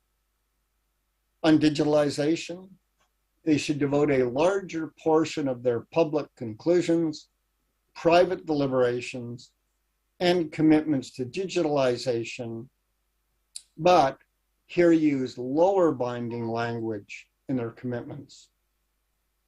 On sustainable energy, they should focus on a few targeted areas in their conclusions, make more commitments, and hold more pre-summit energy ministerial meetings that synergistically link with other critical subjects led by climate change and health. Second, Bali's leaders should comprehensively concentrate on climate change as the only genuinely existential global threat. Climate change control will be critical to the G20's future success at Bali and beyond. Today's science and extreme weather events show, as we've just heard from the finance minister, that the climate crisis is already here. It will certainly get worse in the next few years, unlike COVID-19. Climate change is the world's major economic and financial threat. It dominates the list of top threats in the World Economic Forum's Global Risks Report this year. And several nature-based solutions already exist, from forests, peatlands, and plants. At a minimum, G20 leaders at Bali must give, starting now, poor countries the $100 billion annually in climate finance they had promised to provide starting last year. They should also finally end their fossil fuel subsidies, as they promised at almost every G20 summit since 2009 to do by about 2014. They should further promise to preserve all the world's peatlands starting now. They are 7 times more powerful than forests in sucking greenhouse gas emissions from the atmosphere. As the world's peatlands superpowers, Indonesia, Canada, and the United States, with Russia, can lead all G members in the club to preserve their peatlands at home and create a global regime covering all.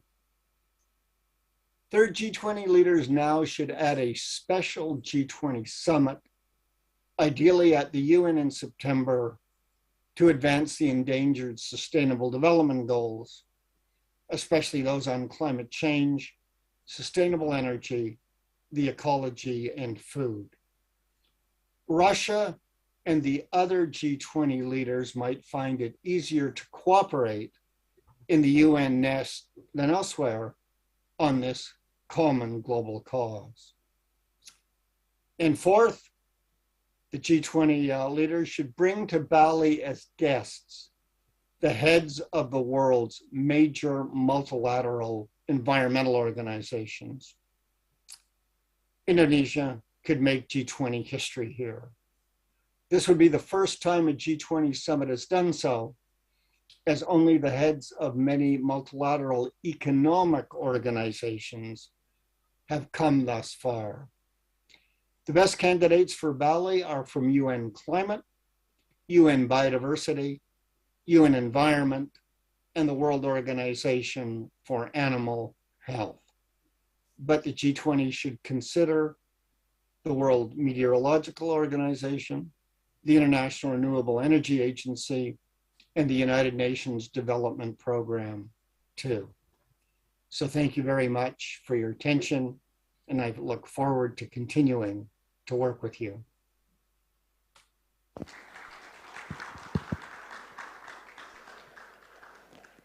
Very insightful speech from Prof. John Kearton. So ladies and gentlemen, now we move to the first plenary sessions. This session will be led by our moderator, Dr. Riatu Mariatul Kiptiah. First of all, allow me to introduce our moderator. Dr. Kiptiah is the current director of LPEM FEB UI, Institute for Economic and Social Research, Faculty of Economics and Business, Universitas Indonesia. Previously, she was a director of research of LPEM FEB UI. She is a public finance expert who has been involved in various research and consultations in the areas of decentralizations, intergovernmental, taxation for development, and multilateral organizations. So, I will invite our moderator for this session, Dr. Kiptiah. Please come to the stage.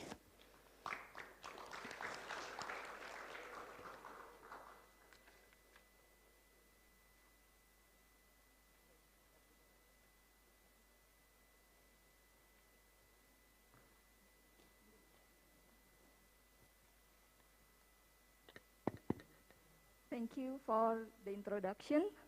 Ladies and gentlemen, colleagues, it is an honor for me to chair this session for the case of recommendation for the G20 Indonesia presidency. We have here that will present and share their insight our distinguished speakers, three speakers here that will join us, Professor Rifat Atun, Professor Frank Yotso, and Professor Glenn Worrow, all world-known economists from the area of environmental economics, global health, public health policy, as well as digitalization.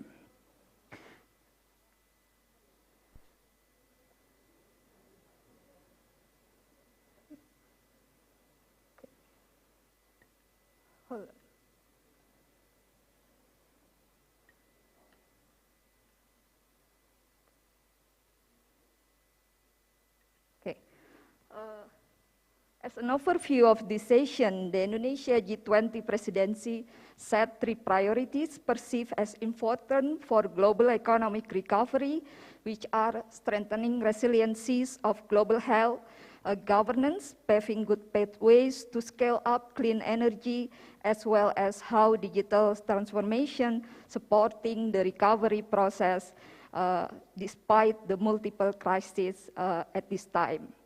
Our distinguished speakers here will discuss and share insight within each of those priorities in the context of what might be the strategic collaboration that can be initiated at the G20 countries level as well as the domestic level.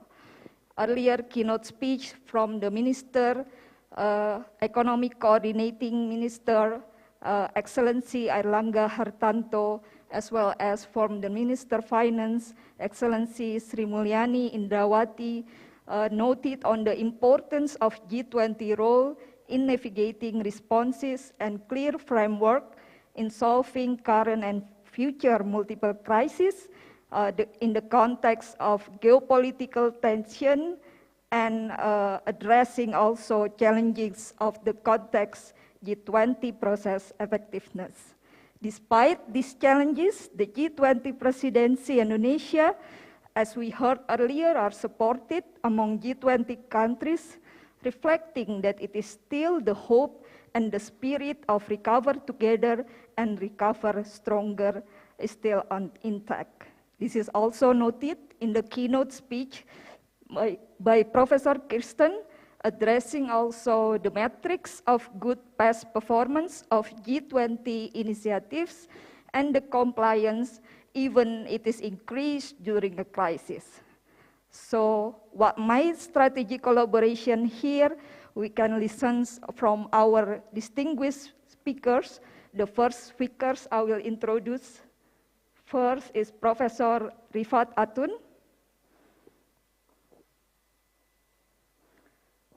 Professor Rifat Atun is a professor of global health system from Harvard University. Maybe the organizer can, okay. Thank you.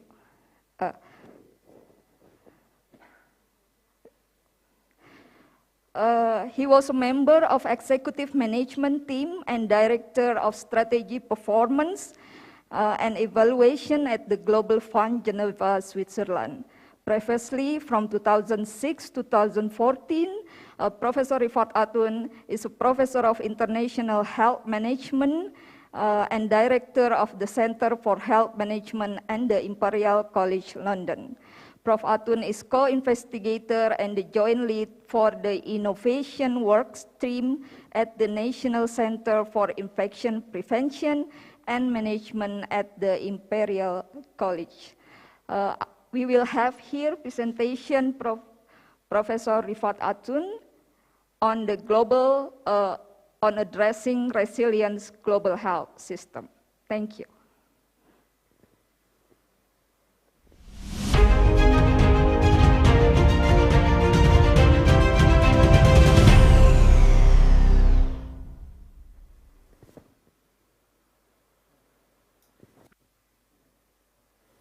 Good morning, good afternoon, good evening. It's a real privilege and an honor to contribute to the University of Indonesia International Conference on G20. I'd like to extend my thanks to the G20 presidency and to the University of Indonesia for giving me the opportunity to contribute to the panel on boosting Indonesia's role in G20 presidency. My presentation will focus on building resilient health systems in the post-COVID-19 era. If we examine the COVID-19 response, the response has unmasked health systems underperformance. And the response has been marked by ineffectiveness, inefficiency, inequity, and inadequate responsiveness. As a result, we have severe direct health effects of COVID-19, with millions of hospital admissions and with millions of unnecessary deaths.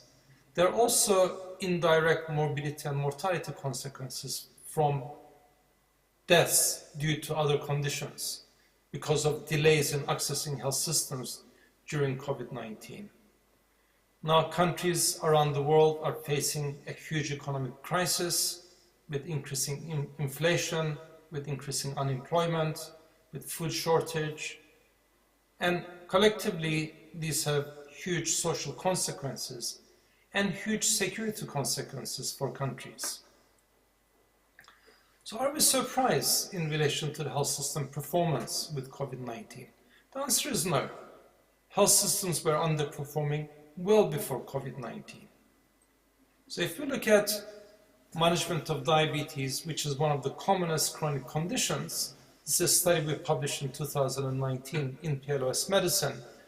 In the study which examined the management of diabetes in the care cascade in 29 low and middle income countries, we see that for every 100 individuals with diabetes, just 64% are detected, 48% are diagnosed, 45% are treated, and 30% achieve control, less than 1/3. We've extended this study and examined hypertension in 44 low and middle income countries. And in the study published in The Lancet at the end of 2019, we showed that management of hypertension in Latin America and the Caribbean, the control levels are below 25%. In Middle East and Central Asia, the control levels fall below 20%. In South and East Asia, control levels are less than 10%. And in Sub-Saharan Africa, the control levels are 5%. So hypertension is one of the commonest chronic conditions. Diagnosis is not complicated, nor is treatment. Yet health systems are performing terribly in relation to diagnosis, in relation to treatment, and in relation to the control achieved. And it's not just low and middle income countries. If you look at the G20 performance, this is a study we've published very recently, in fact, a few weeks ago, which we launched at the World Heart Summit in Geneva. If we look at the crude cardiovascular mortality rates in the G20 countries, we see that between 1990 and 2005, most countries in the G20 have managed to achieve good declines. But from 2005 to 2010, we see a flattening of the achievements. And from 2010 onwards, we see an uptick in the cardiovascular mortality rates. So for the number one killer, cardiovascular disease, G20 countries are performing quite poorly. And this performance, recent performance, is likely to be much worsened with the impact of COVID-19 and the huge delays in individuals with cardiovascular disease and other conditions accessing health systems for diagnosis, for treatment, and for care. So health systems have a major challenge going forward, and they've been underperforming. So the question is why? Well, I would argue that the reason for this underperformance is misalignment of innovations. In an op-ed published in the Financial Times, I argued that it was time to transform healthcare delivery. I noted that scientific developments had led to unprecedented delivery of innovations in terms of new medicines and medical devices, but innovation and delivery had faltered. So in relation to delivery of innovations, we have many innovations.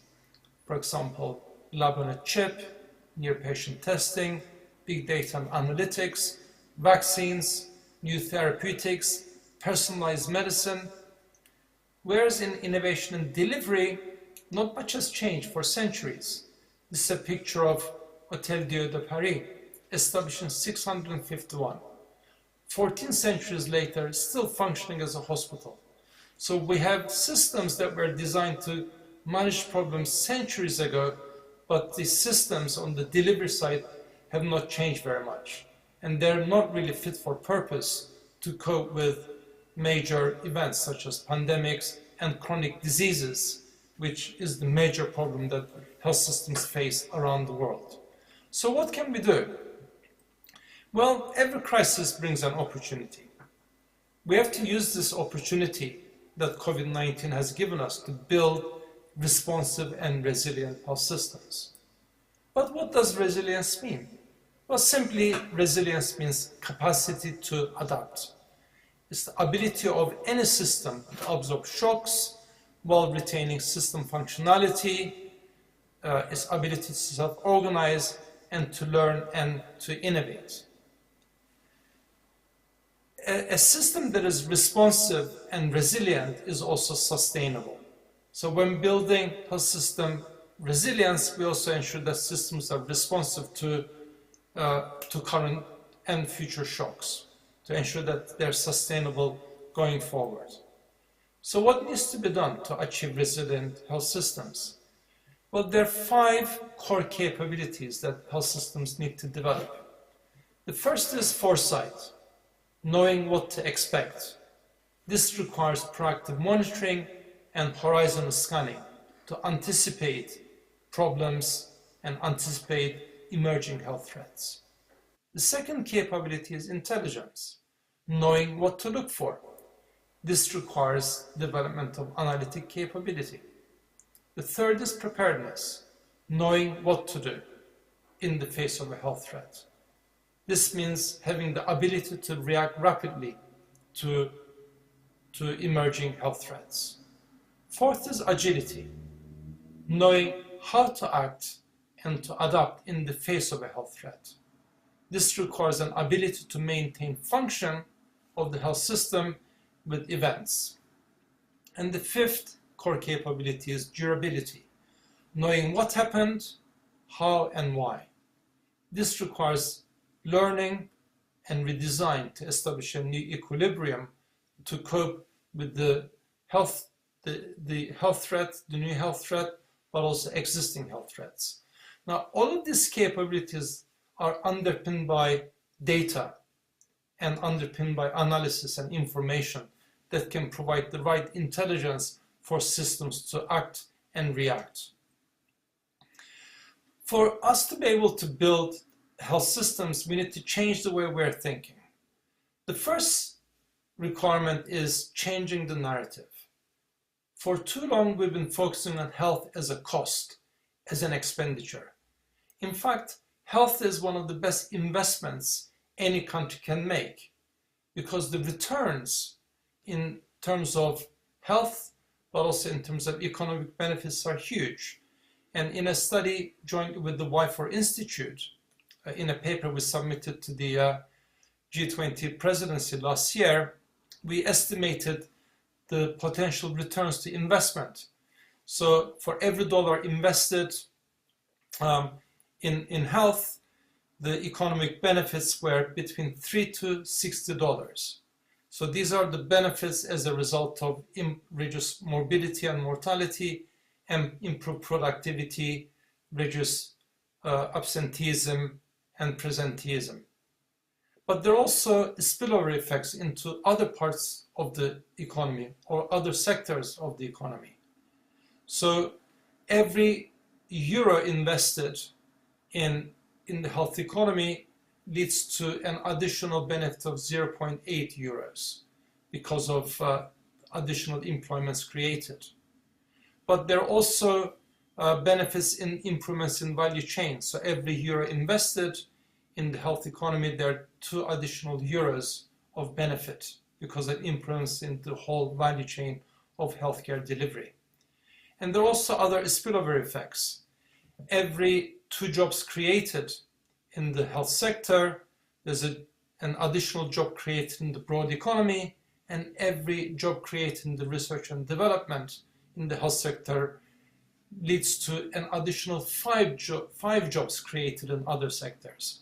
So the benefits in terms of health and economic returns are huge. So we need to change the narrative from cost to investment. We also see the consequences of not investing in health, as we have seen with COVID-19, with terrible consequences for health, for our economies, for societal well-being, and for security. The second transformation is transition to digital health systems. One of the benefits of COVID-19, or the dividends of COVID-19, has been this rapid transition to use of digital technologies that have been around for many decades, but the uptake has been quite poor.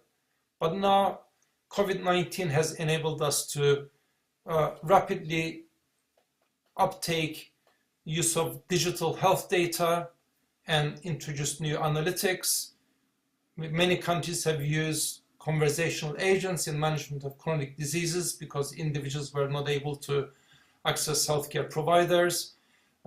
There's been rapid improvement in the uptake of remote diagnosis and remote care. we've seen an explosion of new digital tools in the form of wearables and sensors, and all of this together have enabled us to provide much more personalized care at individual as well as at population level. So going forward, the third major transformation that needs to take place is development of the strategic partnerships to create an ecosystem for innovation, to create resilient health systems. This requires increased investment in research and building of the science base in the G20 countries to encourage innovation. But universities need to work with industry to translate these innovations or the research and scientific inventions into usable solutions that can be taken up with positive benefits for health and other sectors. But universities and industry need to work with health systems to ensure that the innovations that are produced are actually taken up and they diffuse and scaled up rapidly to have maximum impact on the population level.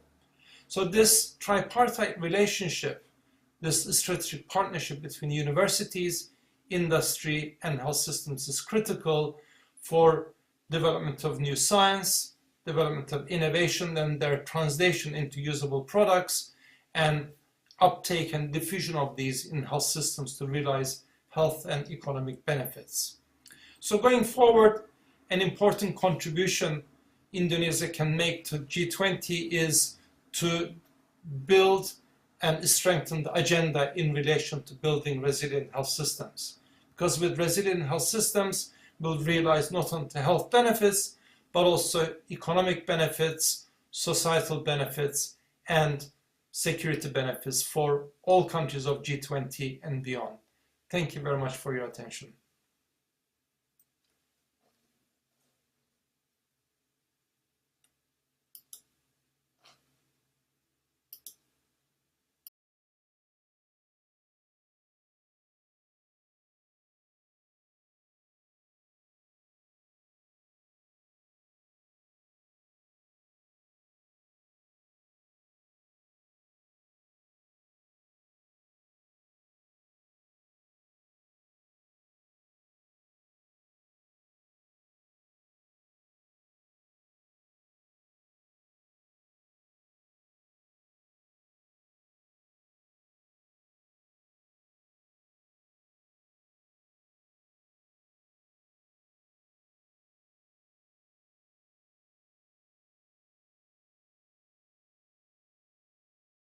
The next presentation, I would like to introduce first Professor Frank Zotso. Okay. Hold on. Thank you, Professor Frank Zotso. Yeah. I will briefly introduce your short bio here. Professor Frank Zotso is the full professor from Australian National University. He is the director in the Center of Climate and Energy Policy in the Graduate School, and currently held position as head of Department Resources, Environment and Development in Graduate School. He is an environmental economist with many contributions in the area of economics and policy of climate change and energy, especially decarbonization and energy transition, and also have extensive research and publication on economic reform, political economy, structural change and development in the context of Australia, Europe, China, and Indonesia. Professor Zotso, you can start the presentation, but I will share your screen first on the material. Excellent. Thank you very much. Selamat siang semua.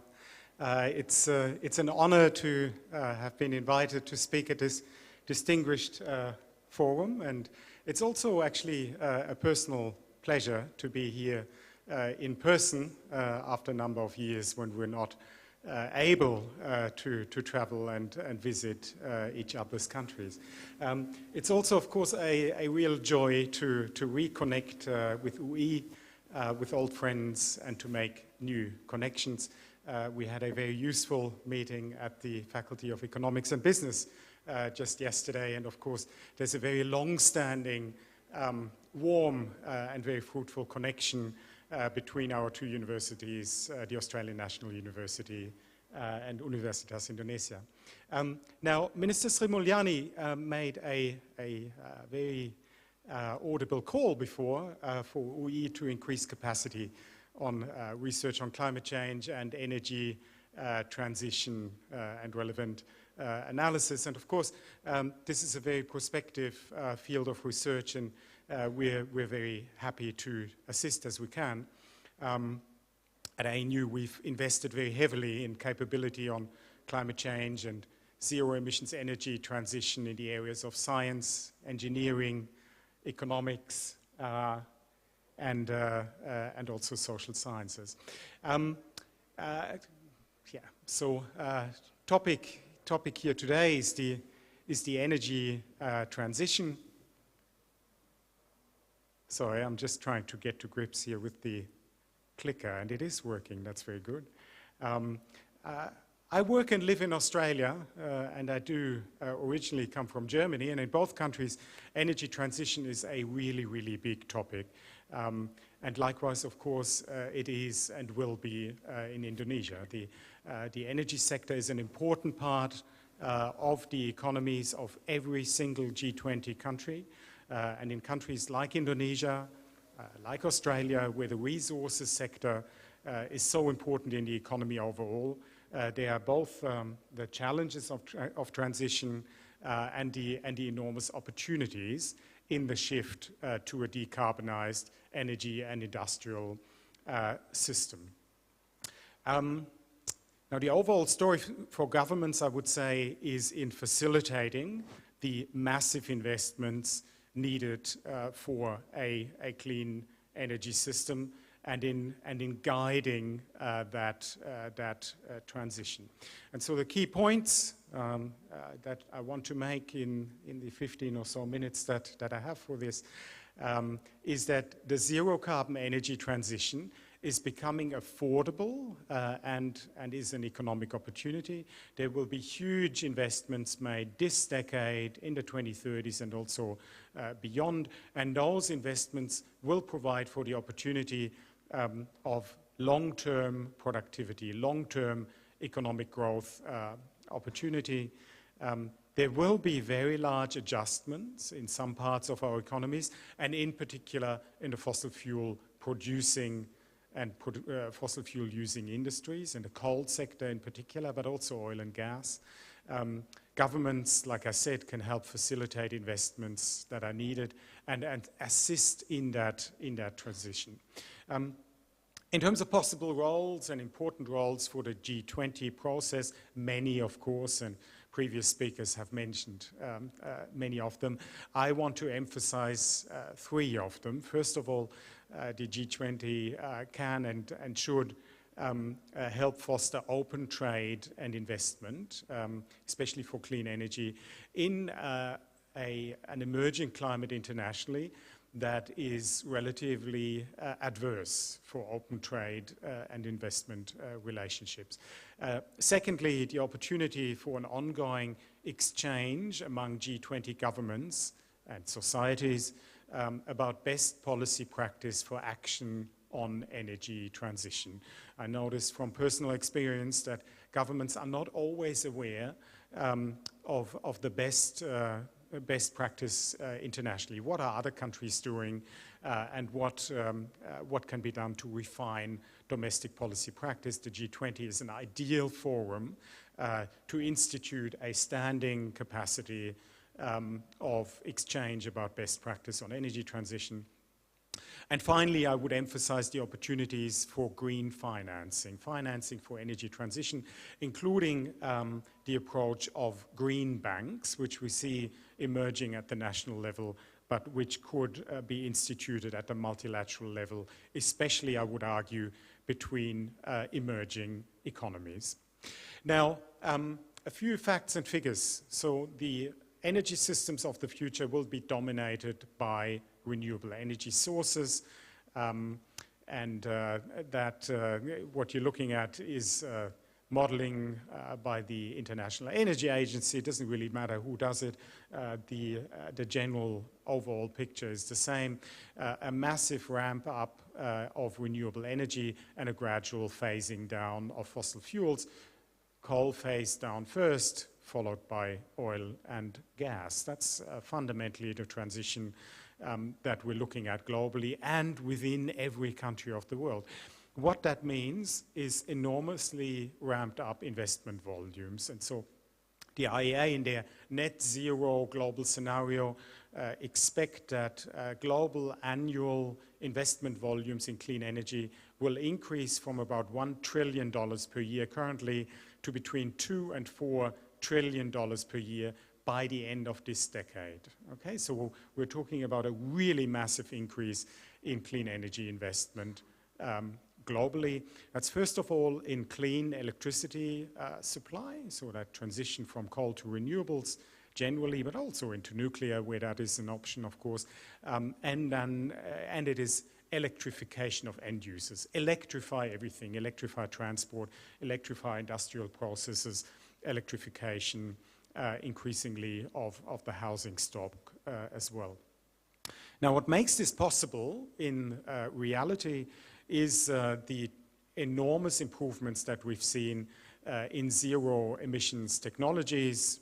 First of all, of course, and ahead of everything else, solar power and wind power, but also battery technologies and a range of other technologies, which have reduced, in some cases, by a factor of 10 over the last decade or decade and a half. Okay, and so that's the fundamental game changer. Solar, wind, and other renewables are now typically cheaper than new build of fossil fuels for many applications in the power sector and industrial sector. Electric end use will also become cheaper on a life cycle basis. Electric cars are the primary example in that regard. Now, very briefly, the Intergovernmental Panel on Climate Change report, which I was fortunate to contribute to, report released earlier this year, identifies tremendous opportunities to reduce global emissions by up to a quarter at very low costs, or in fact at zero or negative costs. Okay?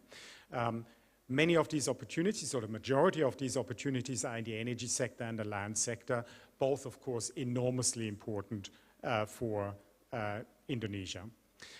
So the opportunities to transition to a net zero emission system are now much, much greater than they were just 5 or 10 years ago, even though the world has lost some time in focusing on other things rather than in addressing climate change. But the overall outlook on climate change action is now a better one than it was 5 or 10 years ago because of the technological opportunities. All that said, of course, the transition, in particular for fossil fuel producers and exporters, is a really complex one. So, as we see the demand for coal decline, for gas decline, for oil decline, and this is, by the way, of course, almost completely out of the hands of fossil fuel exporters like Australia and Indonesia, right? This is very much a story for the users and importers of fossil fuel to decide. We will see declining fiscal revenue from these important industries, and we will see tremendous economic and social adjustment pressures, in particular in those regions of our countries where these industries are big. This also, of course, provides difficulties for policy making because the industries that will be declining are, of course, very influential in society, are influential in political decision-making processes. This will not be an easy process, but it will be a process that will be forced on our economies in any case. Now, a brief word on the current market situation for energy. We're seeing greatly elevated energy prices for all forms of energy, really.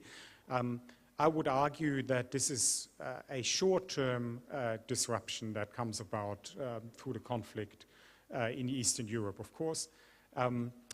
So the Russian aggression on Ukraine is resulting in a wholesome reorientation of energy trade flows in Western Europe and in Europe overall.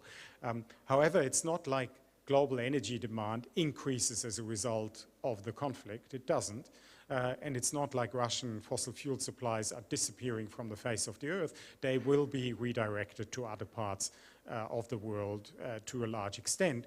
And so the current energy supply crunch and high prices will be temporary. Long term, I would confidently say that we can expect, firstly, greater energy efficiency, because, of course, supply security concerns and high prices force investments in energy efficiency, as they should.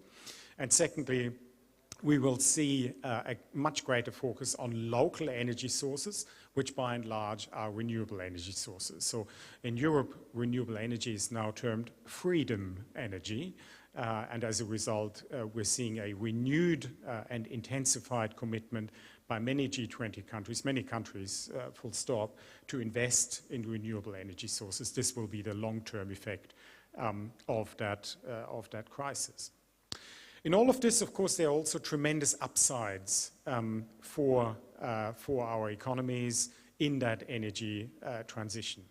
So there is the prospect in a net zero emissions economy of minerals and metals processing, aluminium production, iron production, steel production, many other commodities of that kind that use tremendous energy inputs for processing, to run on renewable energy, because they will not be able to run on fossil fuels as they have. And that, of course, means new industries, and our countries have the opportunity to build up these kinds of industries run on clean energy. That also extends to zero emissions fuels, for example, including for aviation, including for shipping. And it goes for fertilizers as well, which once again can be produced on the basis of renewable energy. Clean hydrogen is a very important factor in this as an energy carrier and feedstock, battery minerals as well. So in Australia, this is now a very big topic in terms of potential industry policy interventions and in terms of the prospect for building up industries, including value-added manufacturing industries in the resource sector that could well eclipse current coal and gas exports in decades to come and be sustainable for the long term.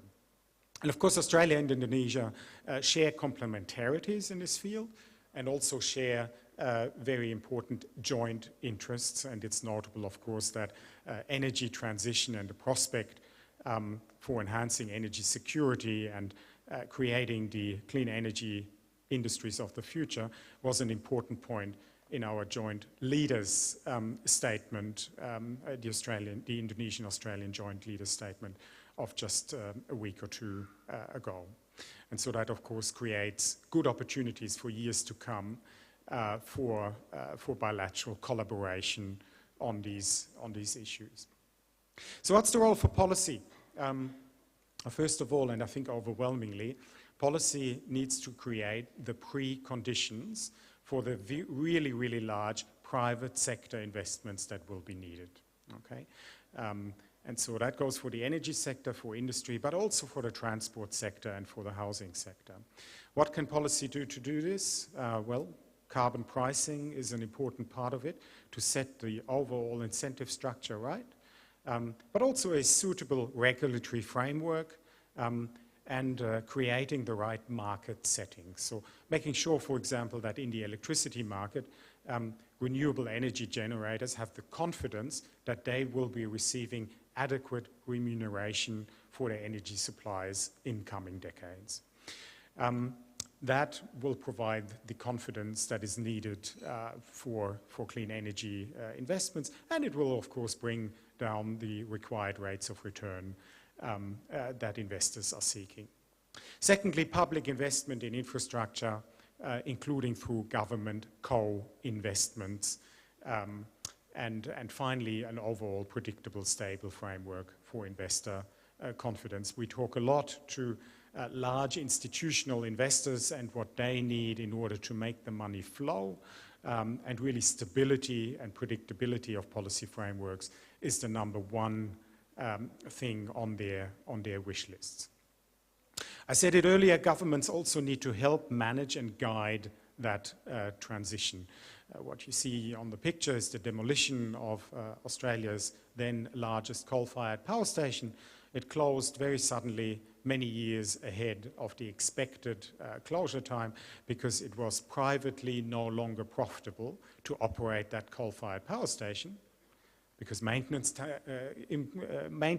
maintenance was increasing, and the costs of running it were increasing. It was no longer viable to run that on a grid that is increasingly that has increasing periods where renewable energy, solar and wind, is an important contributor. And of course, that sudden closure caused enormous pressure on energy supply. The replacement investments weren't there in time. Local communities were left hanging with very little time to prepare and to create other economic futures. We do not want to let this happen every time a major industrial facility closes or a major coal mine closes. We want to be prepared, and we want to guide that transition, and governments will want to make sure that the transition is both orderly and just. We heard the word just transition mentioned by the ministers just this morning as well. Very important fiscal aspects of that transition as well. As these fossil fuel industries will be declining, we will, I confidently predict, see pressures to subsidize declining industries. Right? This is something that governments should not get into, because it will be a subsidy competition for a declining market. Right? You have nothing to gain in terms of emerging structural advantage, as you have in renewable energy-based industries, zero-carbon industries more generally. Instead, the way to go is to make sure that there are appropriate taxation arrangements in place on fossil fuel industries, and some of that additional revenue that should come to governments from fossil fuel industries can then be used to buffer the transition, to spend that money on economic diversification and on support for particular regions and local communities in that difficult transition away from these old industries. It's also important to consider taxation in the establishment of the new industries of the future, clean energy industries, clean hydrogen and so forth. You want to get appropriate taxation arrangements into the system from the beginning. It's important to keep in mind that these future industries will be very, very highly capital intensive, and there will be very few people working in them. And so the opportunity for labor, for workers to partake in the rents from these industries will be very limited. And so taxation is supremely important in getting appropriate benefits for the community. As I come to the end of this talk, I want to emphasize the opportunities for G20. And so first of all, fostering an open trade and investment framework for clean energy. So in an age of rising economic nationalism, we will see a tendency to channel and support investment domestically in whichever country we're talking about. However, this will usually not be globally optimal. Right? The global map of renewable energy and clean energy opportunities is, of course, shaped mostly by geography, right? And that geography implies that we should be trading clean energy and clean energy-produced products in the clean energy economy of the future, right? And that kind of efficient arrangement of production locations and trade that results from them should be guided by relative cost and not economic protectionism. And so the G20, along with other international forums, has a very important role in making sure that investment flows freely between countries and is not impeded by domestic considerations. Secondly, the suggestion of G20 as a standing forum for exchange on best practice on energy transition action. So you could easily imagine a dedicated forum under the G20 for ongoing comparing of notes of what kind of policies work best to accompany the energy transition on issues such as design of policy and regulatory instruments, finance industry standards and guidance, infrastructure investment and economic diversification, and of course, appropriate steps to assist with a just transition. And then ultimately also to mention the opportunities for green bank approaches. So just to mention an example from Australia, just trying to get back to my previous slide and then we're done. Here we are. No. Sorry, what I see on the screen is different from what we have on the screen. Here we are. A green bank. So, of course, we have many approaches with financing for clean energy, including through the multilateral development banks. However, there is also a very worthwhile approach to consider, and that is a green bank that is focused on first-of-a-kind investment in clean energy industries. The example we have in mind here is Australia's Clean Energy Finance Corporation, which helps mobilize private capital through, in many cases, modest co-investment out of a revolving credit fund. It's easy to imagine how such a facility could be created within the G20, particularly focused on financing opportunities in the emerging economies. And with that, thank you very much, and I look forward to the conversation in the room. Thank you. Thank you, Professor Sotso, for interesting sharing of the clean energy transition and also sharing in the context of Australia. I think for the case of Indonesia, it can be also be used as a benchmark for phasing out coal-based energy as well. Now we move to the last speaker. I think Professor Glenn Worrow already joining online. Hello, Professor. Hello, Professor Riatu. Can you hear me?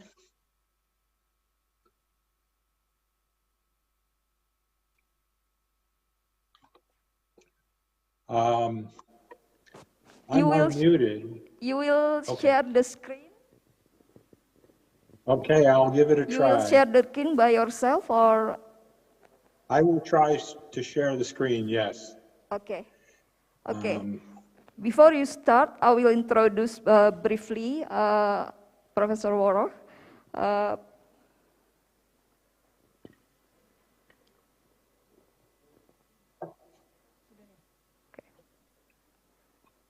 Okay.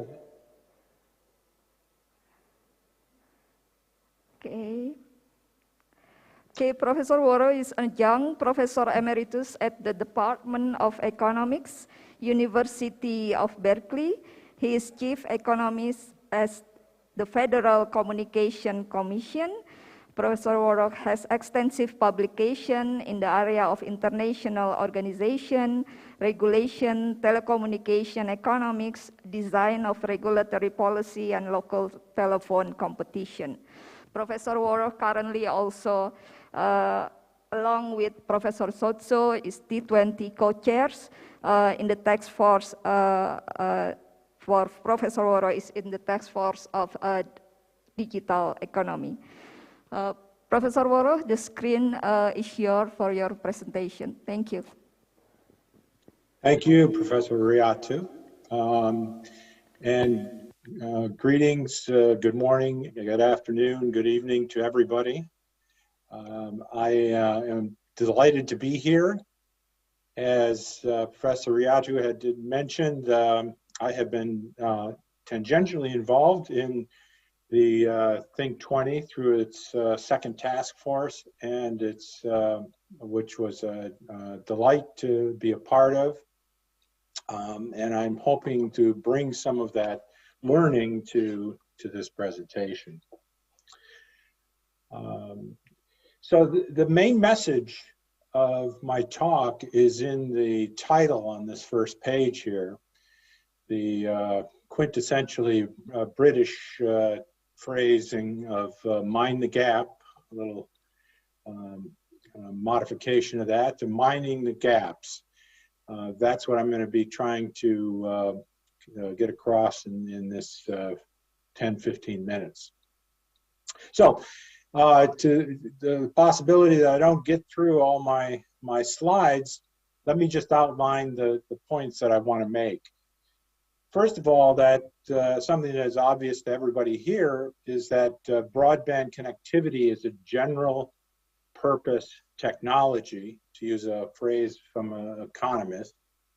And like those technologies, it infects all parts of the economy, and so affects many of the G20 policy goals that we'll be looking at in a bit. But consequently, any connectivity gaps in that coverage would sacrifice some of the benefits that broadband can bring to the economy and also jeopardize those G20 goals. So my focus is going to be on gaps and closing them.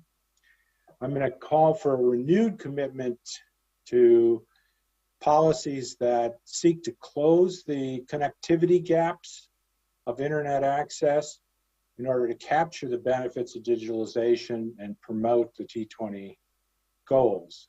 I should say that I have noticed in my experience with work with the task force that there is a somewhat imbalance in terms of emphasis on closing connectivity gaps, at least from that perspective of that second task force. There is an array of time-tested policies that could work, and I'm going to argue they can be tailored to the special conditions of the G20. I'm going to emphasize a coordinated approach to both supply and demand measures in my remarks. So as I said, internet is a general purpose technology. It's like roads, electricity, computing, genetic engineering. It provides a productive input that goes throughout the economy. And it really is an infrastructure layer that products and services are built on. And, we all know that. It pays, I think, to remind ourselves of that fact, and therefore the importance of achieving universal connectivity for the economy and for the goals that were set out for the G20. Economists have documented very carefully the macroeconomic benefits of general purpose technologies, including the internet. Right? So this is the second task force. I just listed the 9 policy areas that we've undertaken. Number one is the one that has got most of my attention and is the focus of today's remarks. But you can see in the list that there are all sorts of opportunities where connectivity is essential to achieving the goals, whether it's smartization, smart cities, digital government, digital literacy, digital payments. All of those require activity, and I would argue that are benefited by universal connectivity. So it's important to our work here to address that very first one in the list, which is to make sure the internet access is accessible, affordable throughout the member nations. There's other areas. We've heard a couple today about the health sector is a great example, but there are others. Smart agriculture, the educational technology and remote learning. There's all sorts of elements of the Indonesian presidency which is tackling the issues that require connectivity. So what do I mean by the digital gap? There are a number of different gaps that have been identified, the coverage gap being the first one, whether or not there is access to reliable and high quality internet connection, the availability gap. But there's others. Adoption is important as well. It is the service affordable to the point where all households can subscribe to it. I'm going to be focused today on the connectivity gap, which is basically getting the infrastructure in place in order to serve all households and businesses. You may have heard of the digital divide. Another name for the connectivity gap would be the digital divide. There's different versions of it. The extreme case is there's no provider at all. That's the unserved users. Typically, we'll treat mobile wireless as not a perfect substitute for fixed. But we're going to see that our thinking on that has got to really be challenged given the diffusion of wireless services. Underserved would be if they simply don't meet certain technical standards. And then there's the non-adopters, which are stubbornly not connecting for various reasons, a lot of which don't necessarily have to do with affordability, but instead that they simply do not perceive the value of the service. So I would argue that there is a connectivity gap, and that connectivity gap exists even in developed countries. So this is a chart a bar chart coming from the OECD. So these are the OECD countries which overlap, of course, with the G20. And you can see that in terms of fixed broadband, the sort of the gold standards of internet access, that we're topping off at less than 50 connections per 100 inhabitants. Of course, this is fixed so that there's multiple people sharing a connection at each home. So it's we had 3 per home. I just drew a line there that's 33% coverage at 3 individuals per home. Everyone below the line didn't have a connectivity gap. So if we turn to mobile broadband, again, as I mentioned, that some would not count it as an access comparable to fixed.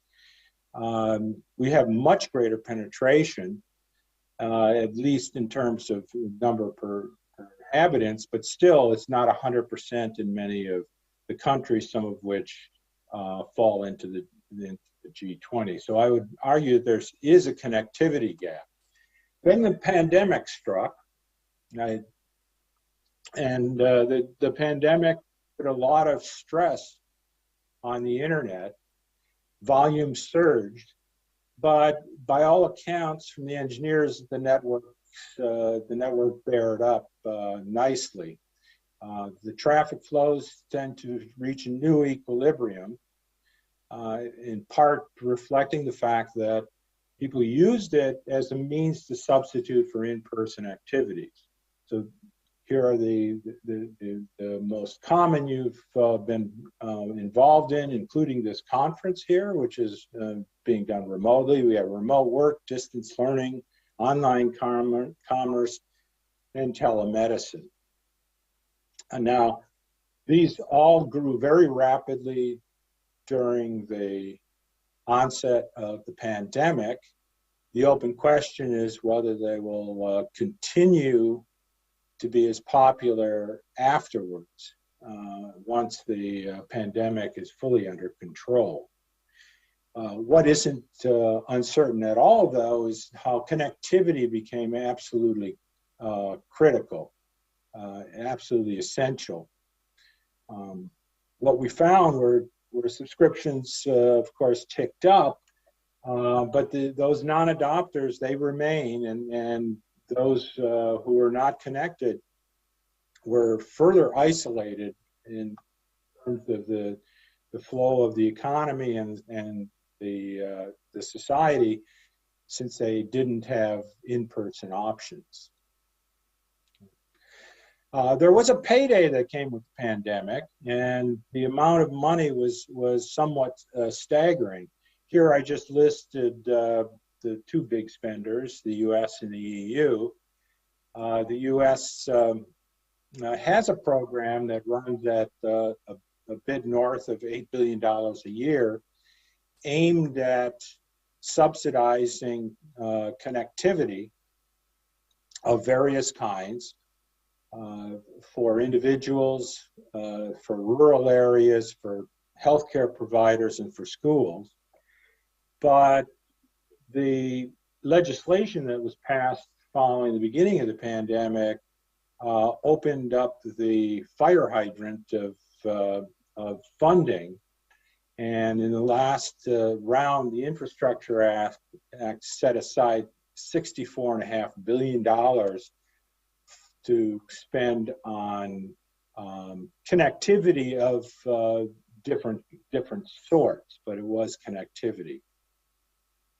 A sizable amount of money was set aside by the EU in its recovery and resilience facilities. These were a little bit different. They're different because they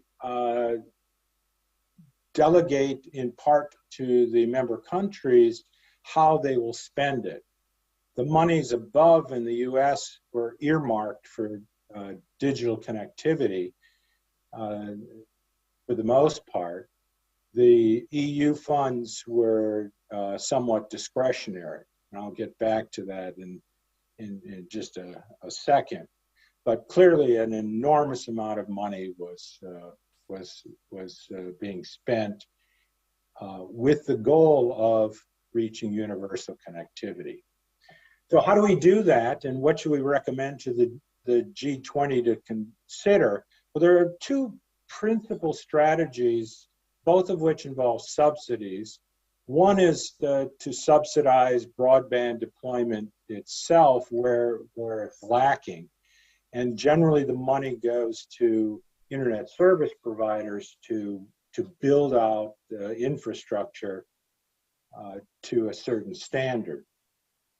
An alternative is subsidized from the demand side and to basically enable households to subscribe to broadband internet at a more affordable rate. So a similar subsidy. The government roles here, and where the G20 would step in, would be to generate the funds, taxes, and the fees to subsidize providers and consumers. Also on the table is public investment in facilities. A less intrusive but very valuable source would be something that the FCC has taken on, is to improve broadband data collection and the maps that are used to guide the subsidies into deployment.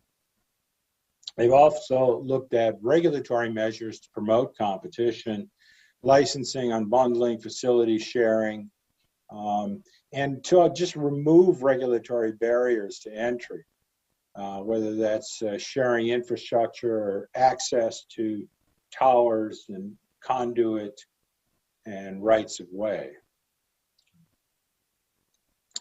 If we were to take the economist's view of this as from the demand and supply side, many of those line up on the demand side, such as subsidizing subscription to internet access. but also the possibilities to give away or to discount connected devices. Again, attacking a different impediment to connectivity. In addition, is to provide digital training, which oftentimes, especially for older citizens, is a difficult hurdle to get over. On the supply side, I've mentioned the subsidy of construction and the removal of barriers to deployment, but also it could add release additional radio spectrum. This could be for fixed wireless access, or it could be for mobile.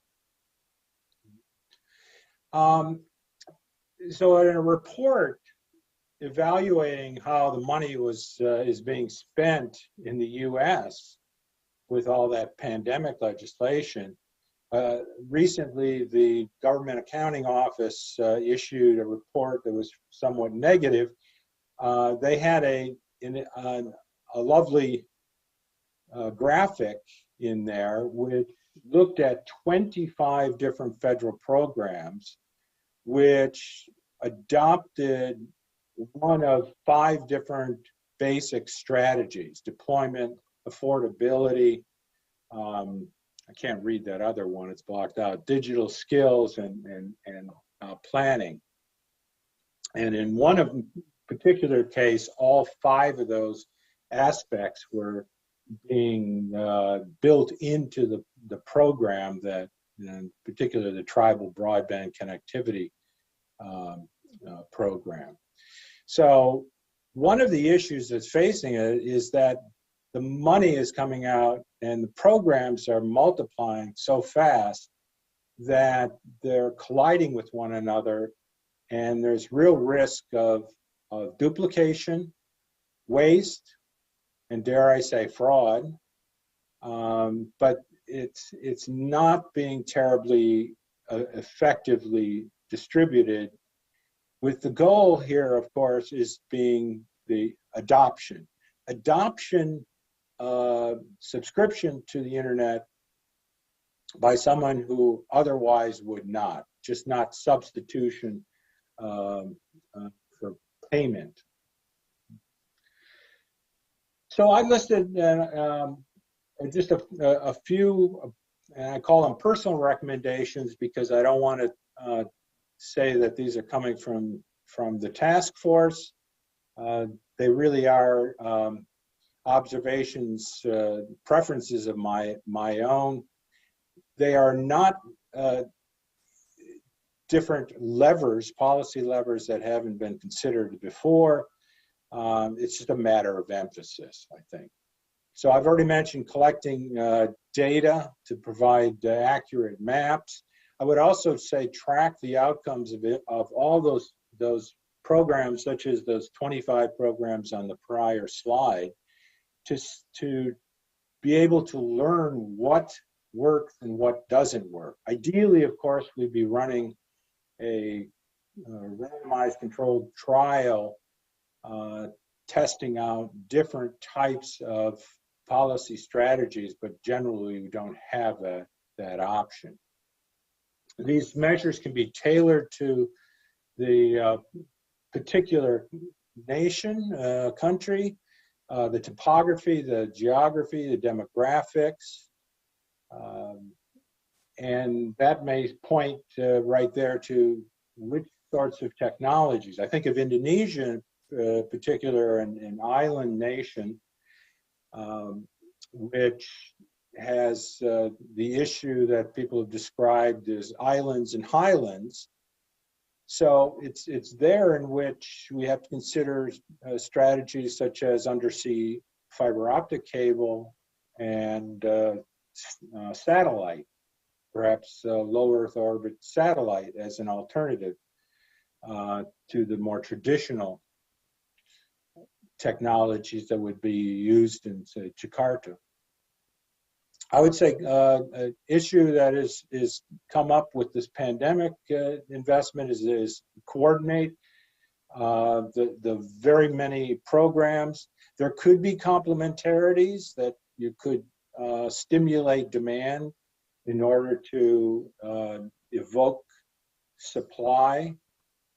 This happens with electric vehicles. You may have a tax rebate on an electric vehicle, and that in turn can trigger purchases of EVs, which makes it more profitable to build out a charging network. So both sides of the market are realizing those complementarities. One thing about the funding, that some of the funding from the U.S. but also from the EU is to limit the discretion of the grantees. So I had the example that of Greece, and I don't mean to pick on Greece, but they've got a very low level of connectivity, less than 10% in terms of gigabyte fiber coverage. And when they put in their proposal for that RRF money, they asked for less than 10%, a relatively low amount in order to fund connectivity. So we give them the discretion; they may not pursue the closing the gap. So I'll just try to end quickly here. I included finance. All of this costs money, lots of money, as did those the funding that I had mentioned from the legislation. It's best to rely on legislative appropriations because they are less distortionary than those which are a tax or a fee on a service. Some discussion has taken place in the task force to look at this new minimum corporate international tax as a source of revenue, also broad-based and maybe non-distortionary. So these are some of the issues that the G20 may want to look at when they're considering the strategies for closing the digital divide. My main message, though, is to mind the gaps and try to close those gaps. Thank you.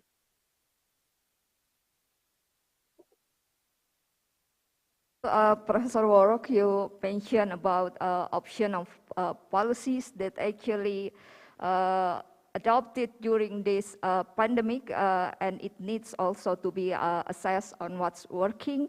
And interestingly, on the finance side, you also mentioned the potential, maybe in the context of for supporting subsidizing the connectivity issues is true at the global level, maybe the potential from Pillar 1 digital economy taxation. Thank you, Professor Warrock. Now we come to our Q&A part. May we invite again Professor Yotso for the second time? Okay. Okay, we have already questions from the Zoom to you, Professor Yotso, and also Professor Warrock. From Professor Yotso, I will read it, the question here from Grace. Since the new leadership of Prime Minister Anthony Albanese is promoting a strong climate policy and just visited Indonesia recently, in what ways does this climate energy sustainability priority will bring up successful output for the G20 Summit Bali in November? How can G20 lead an alternative solution for solving the energy and food stock crisis?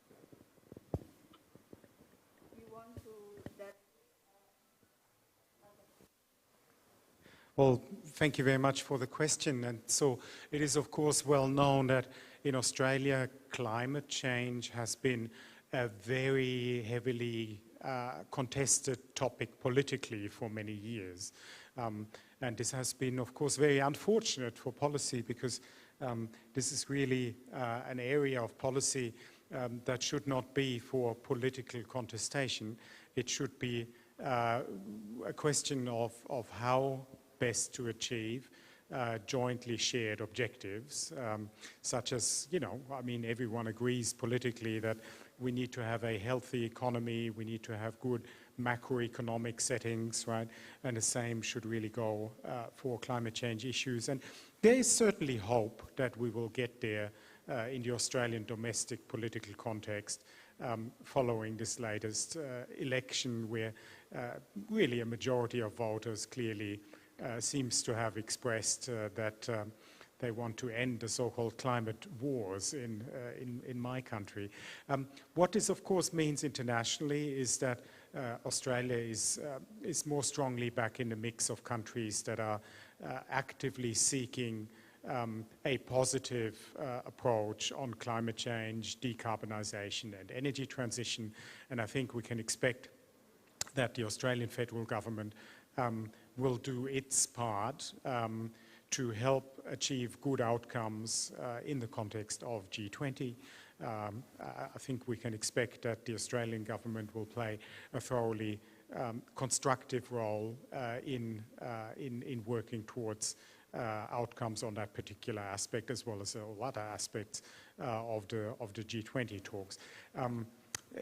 The question was about specifically Prime Minister Albanese, and I mean, he and his team have made it clear both that energy transition and the economic opportunities in the renewable energy revolution are an important topic for the Australian government. And obviously that government has already made it clear what emphasis it places on international collaboration, including through that early visit to Jakarta, of course. Thank you. Actually, continuing on that question, you mentioned about how is energy transition will also create new industry. How is actually, given the emerging countries usually also have gaps on technology and also on the readiness of the institution, how to make sure that it will also create a more inclusive sector, better than the old one sector.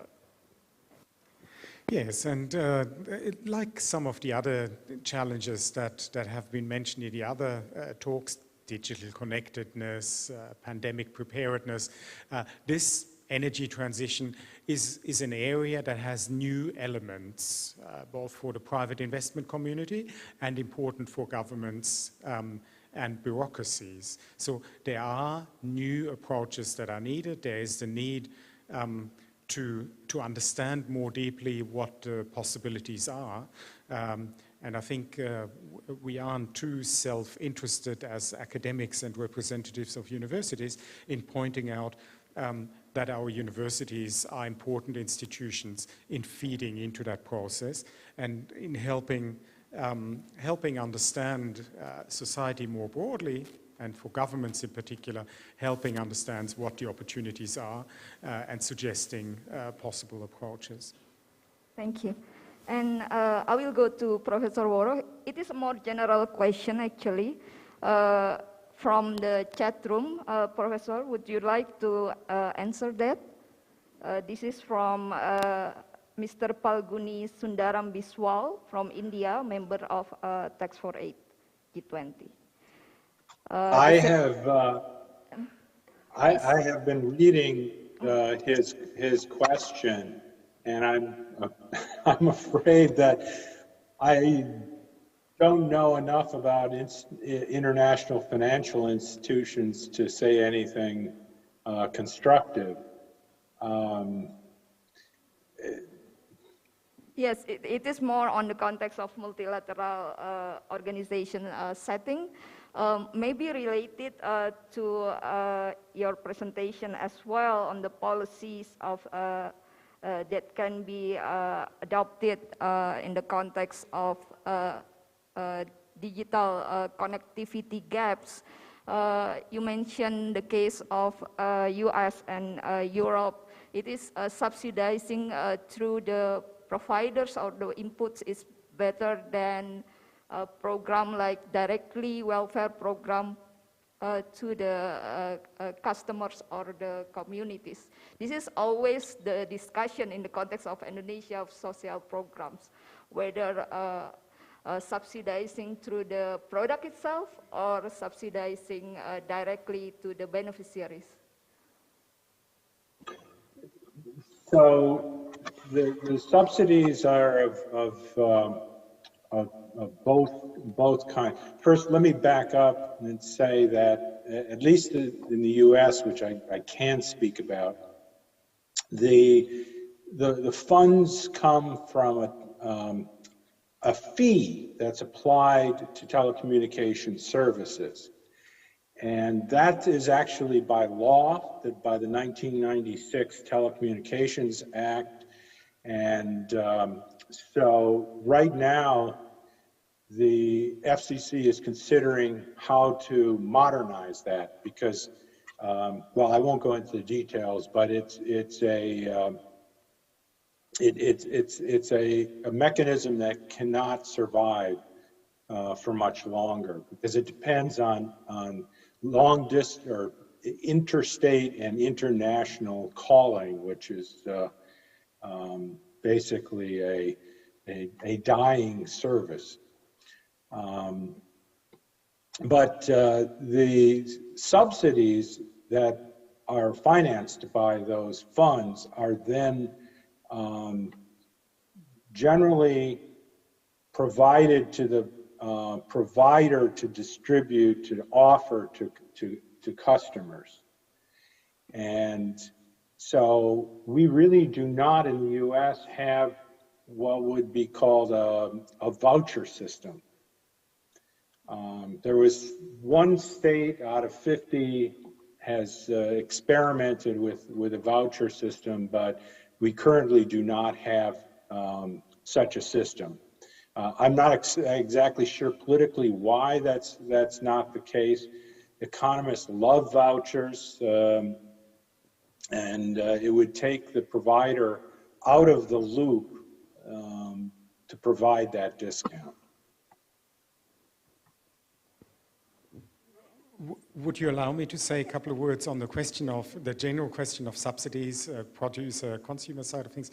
So with the high energy prices currently, several countries have already moved ahead with reductions in fossil fuel taxes in order to reduce energy prices to consumers. This is, of course, from an economic point of view and also from an investment point of view, the wrong way to go about things, because it diminishes the incentive to save energy. And when we have a period of diminished energy supplies, what we need to do is save energy, and the price mechanism, the market mechanism is what helps us do it. And so what needs to be done instead for alleviating the pain that consumers feel, and in some instances for helping manufacturing industries, is to provide a direct subsidy, not by reduced energy prices, but through the tax and transfer system, in quite probably a similar way as Indonesia showed can be done through the direct support system during the partial removal of the energy subsidies in Indonesia. That's the proper way of doing this. And right now, many governments are falling into the trap of trying to stem the tide of rising energy prices by reducing energy taxes. Thank you, Professor. So before we end on the QA, is there any question from the floor here? Maybe our Dean, Bapak Teguh? Okay. Is there any question? Okay, Professor Santos. Okay.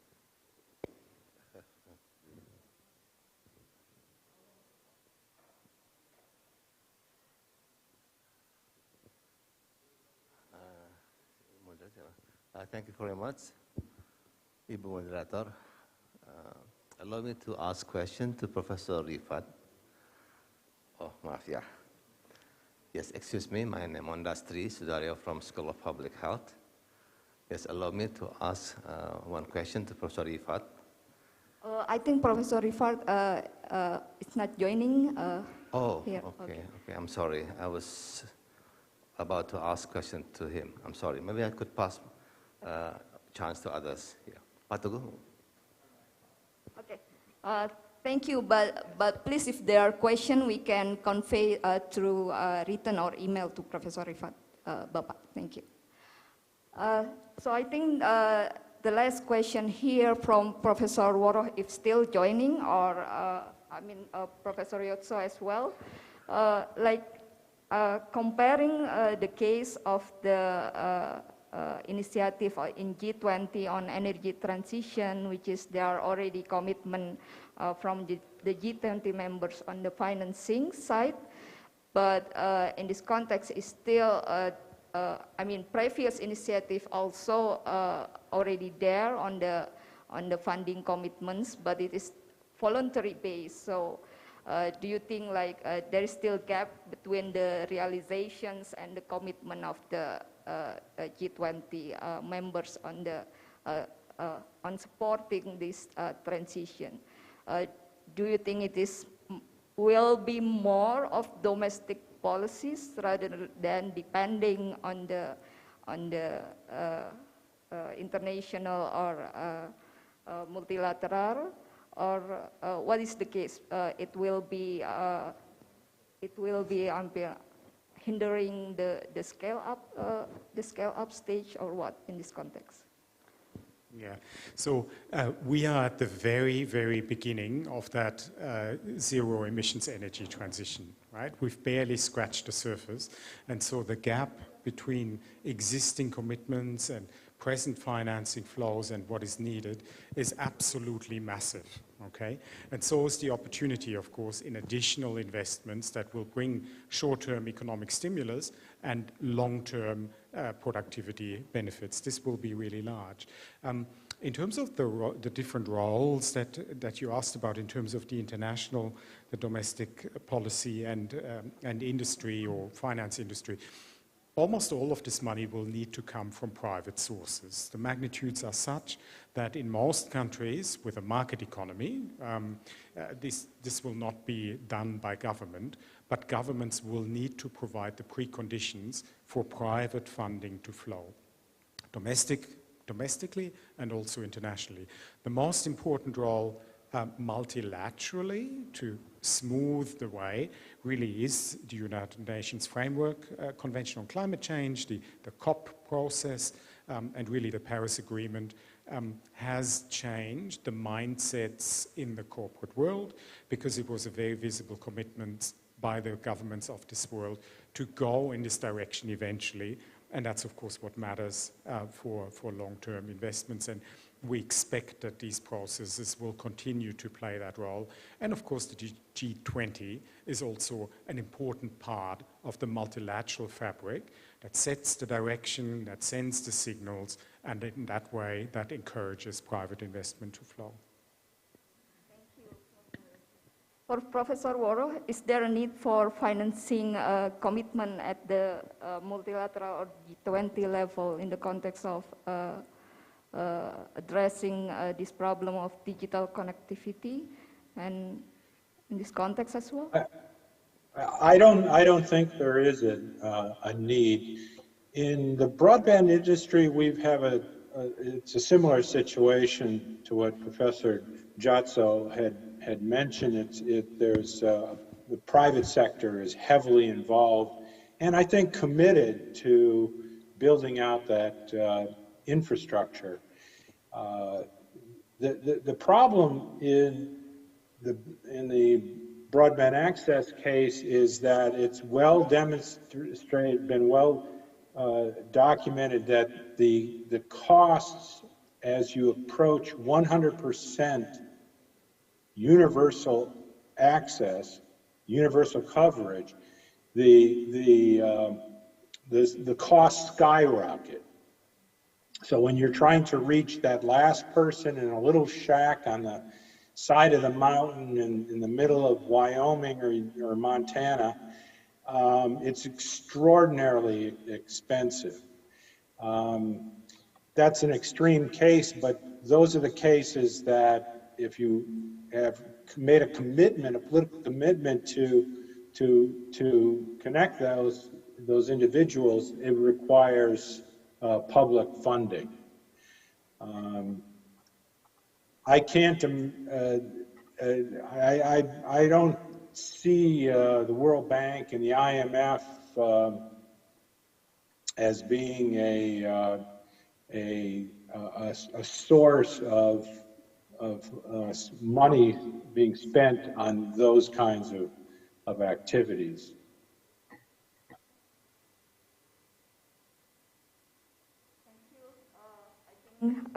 We come to the end of the sessions here, the discussion on the G20 recommendation. It is also will complement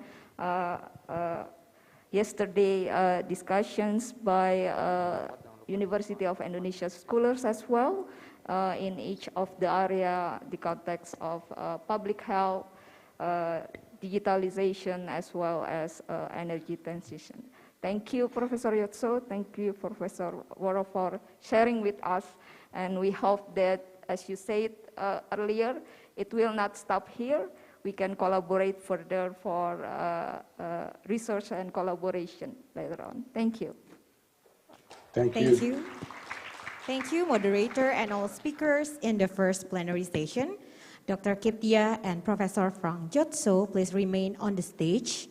We would like to invite Vice Rector for Research and Innovation Universitas Indonesia, Dr. Nurtami, to come to the stage. Dr. Nurtami, please pass on the plaques of appreciation to our honorable speaker, Professor Frank Jotso, along with our moderator, Dr. Kiptia, as the lead of first plenary session.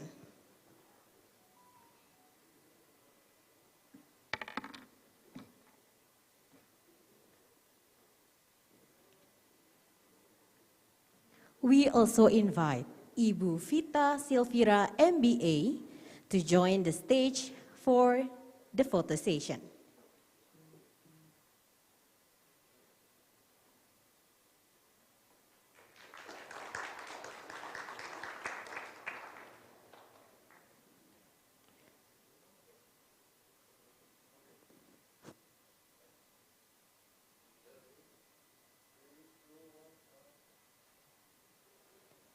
Once again, we also invite Ibu Vita Silvira, MBA, to join the stage for the photo session. Okay, so this first plenary sessions in the end of the sessions. So thank you for all moderators and the representative. Okay.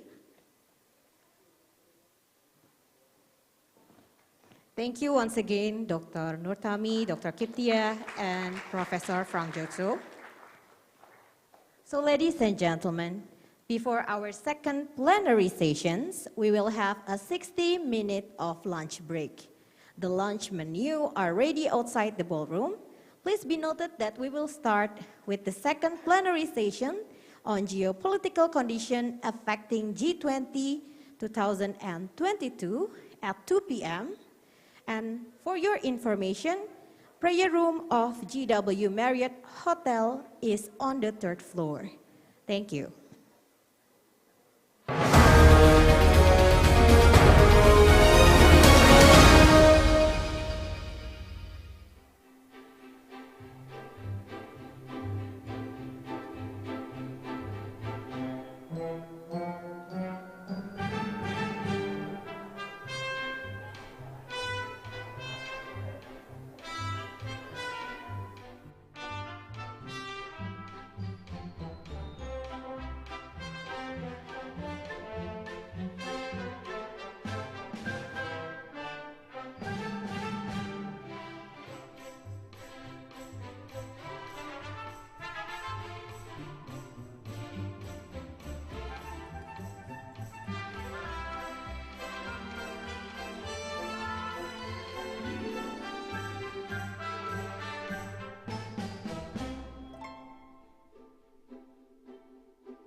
Ladies and gentlemen, please enter the ballroom. We will continue our second plenary session in few minutes. Thank you. Bapak dan Ibu yang terhormat, silahkan memasuki ballroom karena sesi selanjutnya akan segera kami mulai. Terima kasih.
Ladies and gentlemen, please enter the ballroom.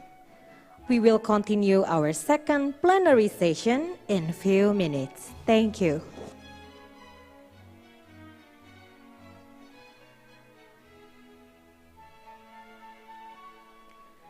Bapak dan Ibu yang kami hormati, kami persilahkan untuk memasuki ballroom karena sesi selanjutnya akan segera kami mulai. Terima kasih.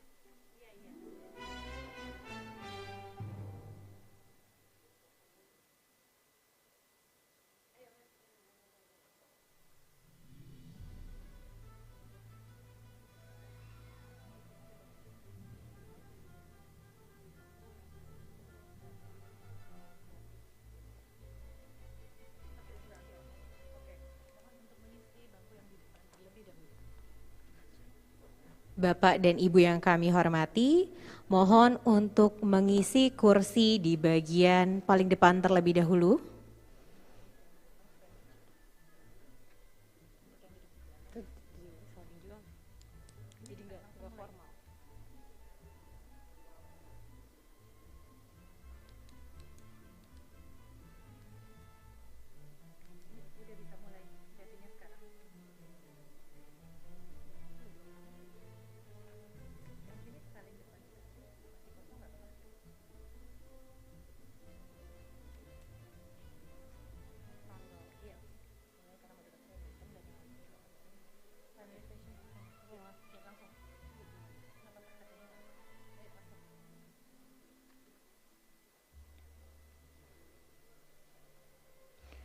Ladies and gentlemen, our next session is Geopolitical Conditions Affecting G20 2022. Will be moderated by Dr. Makmur Keliat, First of all, allow me to introduce our moderator for this session. Dr. Kellyat is a lecturer at the Department of International Relations, Faculty of Social and Political Sciences, Universitas Indonesia. Dr. Kellyat holds a doctoral degree from the School of International Studies, Jawaharlal Nehru University, New Delhi. His studies focus on monetary, fiscal, financial, and economic diplomacy. I will invite Dr. Kellyat to the stage. So, ladies and gentlemen, please give a warm of applause. Dr. Kellyat, please.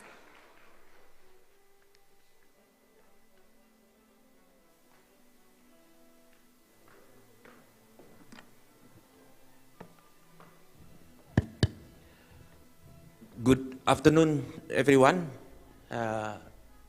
We are going to have a last session today, and the topic is very interesting.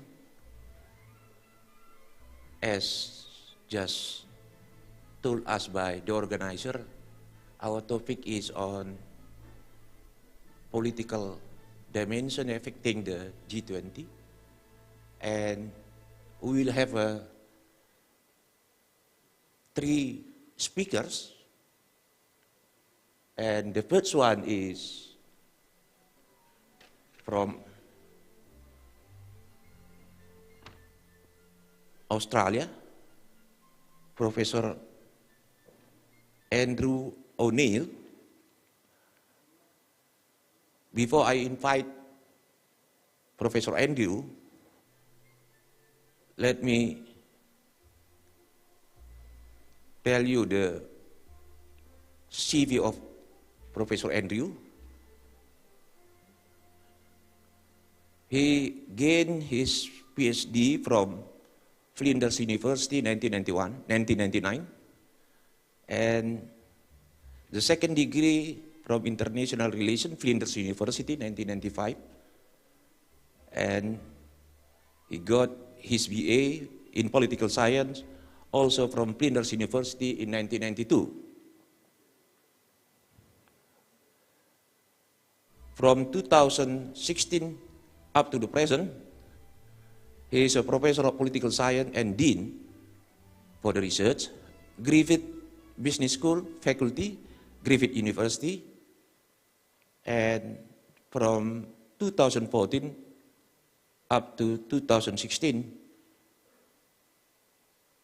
he was professor of political science and head of the School of Government and International Relations, Griffith University. And from the year 2010 up to 2014, he was professor of political science and director of the Griffith Asia Institute, Griffith University. And from the year 2008 up to 2010, he was associate professor, School of Political and International Studies, Flinders University. He has a research interest in alliances, nuclear weapons, theories of deterrence and escalation, Asia Pacific, Australia foreign and defense policy.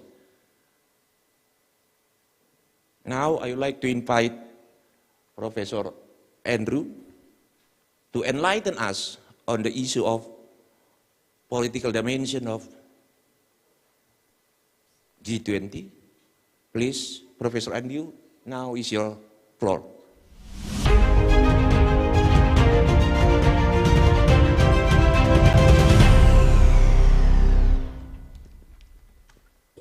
Well, thank you very much for that comprehensive introduction, and it's a great pleasure to join you all today. I'm only a little sad that I can't join you in person, but hopefully next time. And so I'd like to start by thanking the organisers of the conference for the invitation for me to speak today. It's always a wonderful opportunity to interact with Indonesian colleagues. I have very fond memories of my several trips to Indonesia. I think the last of which was in 2018. So you know, the next opportunity I can get back to Indonesia, I'm very enthusiastic to do so. Here in Australia, I'm in Brisbane at the moment, and I'd like to start or just kind of preface my remarks by acknowledging the traditional owners of the land on which I'm speaking to you today from.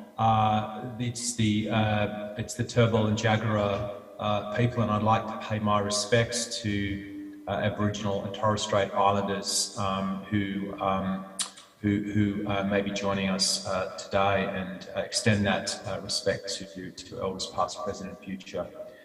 So thank you once again for the invitation today. What I thought I would do in the next around 15 minutes or so, hopefully that's about the right time limit. I don't want to talk for too long because I guess we want to save a little bit of time for Q&A at the end.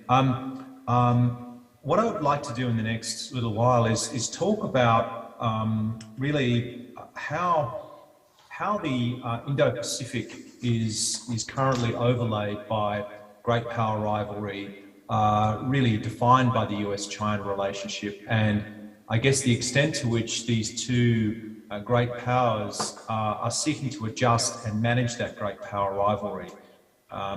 Because, you know, I think essentially that is, you know, that defines so much of the regional picture in the Indo-Pacific. I wouldn't want to exaggerate that too much, and what I sort of go on to talk about in my presentation is the role of middle powers, key middle powers like Indonesia and Australia, and their capacity to use their influence and agency to achieve a situation in the Indo-Pacific, particularly Southeast Asia, where the great powers don't dominate everything, that middle powers like Indonesia and Australia still have a degree of manoeuvre, the capacity to shape policy outcomes. And I guess what I want to sort of argue also is that the G20 is a classic example of an international institution that middle powers are well suited to contributing to, because it's not just dominated by the great powers.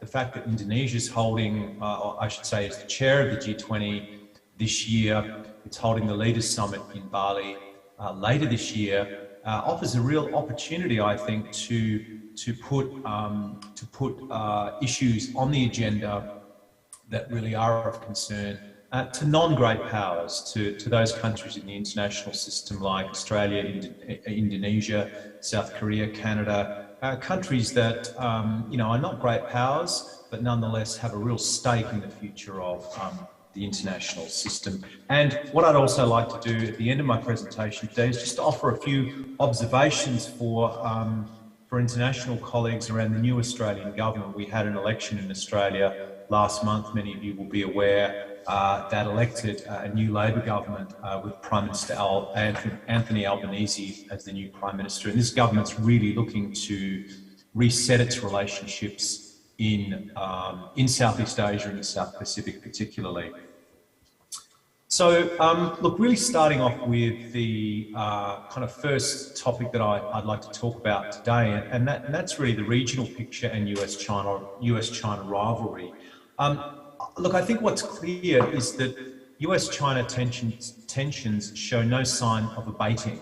Indeed, strategic rivalry in the Indo-Pacific between China and the US is in fact intensifying. Last week's Shangri-La dialogue in Singapore featured warnings from the Chinese Defence Minister to the United States not to meddle in Taiwan or to smear China. For his part, the US Secretary of Defence reminded attendees of the reach of US military power and Washington's commitment to push back against China in the Indo-Pacific. Beijing and Washington continue to adjust to periods of intensifying great power rivalry, and their focus is very much on crafting strategies to manage the complex dynamics of this rivalry. To use the words of the US administration, to promote competition without catastrophe. I think really that's something that Beijing and Washington are both committed to. They're quite comfortable with intensifying competition, but they want to ensure that that doesn't escalate into armed conflict. And this dynamic is really now playing out daily in our region. Beijing's growing ambition to expand its strategic footprint in the region, including in the South Pacific, has been reinforced by China's muscular approach to the South China Sea, its assertiveness over Taiwan, and Beijing's acceptance of North Korea as a nuclear weapons state. Under Xi Jinping, China has grown more confident in asserting its claims and influence in the Indo-Pacific, but it's also grown less tolerant of countries in the region challenging Beijing's authority, despite China's continuing engagement with multilateral institutions, which of course has a very strong history. For its part, the United States is focused on strengthening institutions in the Indo-Pacific, most notably its bilateral security alliances and of course the Quad. But the Biden administration has also made a point of re-engaging with multilateral institutions and relationships in the South Pacific and Southeast Asia, turning back the tendency of the Trump administration to disengage the US from multilateralism. While the Biden administration has essentially reaffirmed the core policy attributes of Trump's approach to China, it has returned to the Obama-era engagement with Indo-Pacific institutions, while at the same time reasserting America's diplomatic as well as its military presence in the region.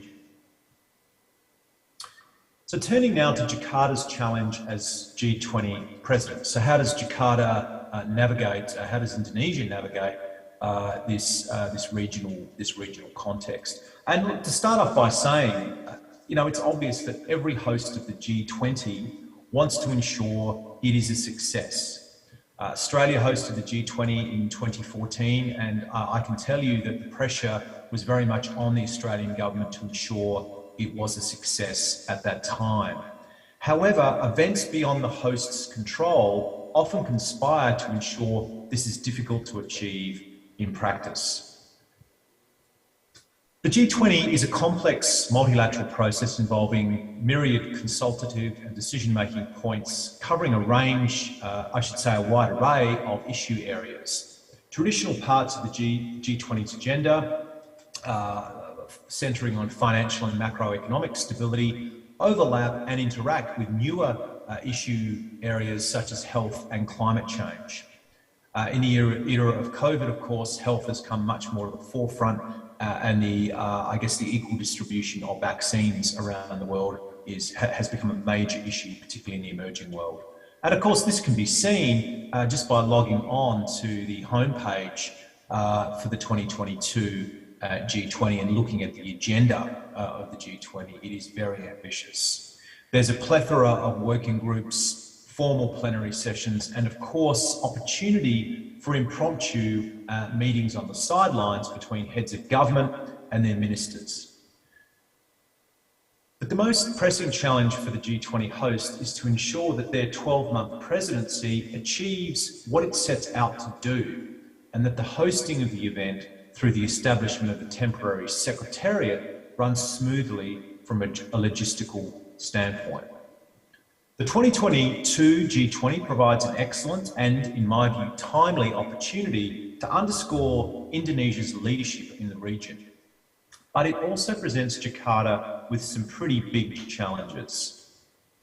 Indonesia's three signature G20 pillars, global health architecture, sustainable energy transition, and digital transformation, are complemented by the G20's established core mission of promoting global tax reform, fighting corruption, deepening infrastructure financing, and promoting more inclusive international cooperation. Even in the event that geopolitical circumstances were highly favourable, achieving all of these goals that I've just outlined would be extremely demanding. But in a context where regional and international geopolitical tensions are increasingly acute, it will be even harder for Jakarta to forge consensus. While the G20 no longer has to contend with President Trump's hostility towards free trade and liberalisation, Russia's continued invasion of Ukraine and backsliding among some G20s in relation to reform and more open economies poses a major challenge to achieving substantive outcomes at this year's meeting. And as many of you will be aware from media reporting in recent weeks, further complicating this is the possibility that some leaders, including President Biden, will not attend the Leaders' Summit in Bali because of Vladimir Putin's presence.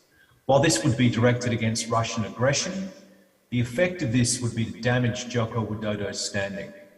This would be a negative outcome, not only from Indonesia's perspective, but also for Indonesia's friends in the region, including Australia. So what can, how can middle powers, like-minded middle powers, what can they do to contribute to the success of this year's G20? Well, as I point out in the abstract for my presentation, Indonesia's success at this year's G20 will depend, I think, on how it builds informal coalitions with like-minded middle powers to ensure that the G20 agenda is not obscured by great power rivalry. The G20 has been pivotal in giving middle powers a greater voice in broader macroeconomic policy coordination globally, but also providing them with a seat at the table when it comes to the single most important multilateral mechanism outside the UN system, which of course is the G20. Indeed, when the G20 was formed in 1999, it was seen as an unprecedented opportunity for middle powers, particularly those outside Europe, as well as China, of course, to shape the future of global economic policy coordination. So, middle powers arguably have more of a stake than great powers in ensuring the G20 is a success. In this sense, Indonesia can count on strong support from countries such as Australia, Canada, and South Korea in preventing the various meetings of the G20 being hijacked by great power politics. I would argue that this is different from sending a signal to Russia over its continuing invasion of Ukraine. Canada, for instance, has said that its officials will not interact with Russian counterparts in G20 deliberations because this is an issue of the core sovereignty of a UN member state, that is Ukraine, which is being invaded.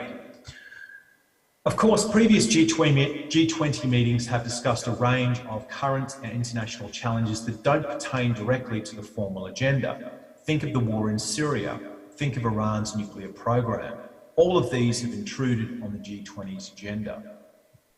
But the key challenge in 2022 will be to avoid US-China rivalry obscuring the core agenda that Indonesia and like-minded countries want to push forward.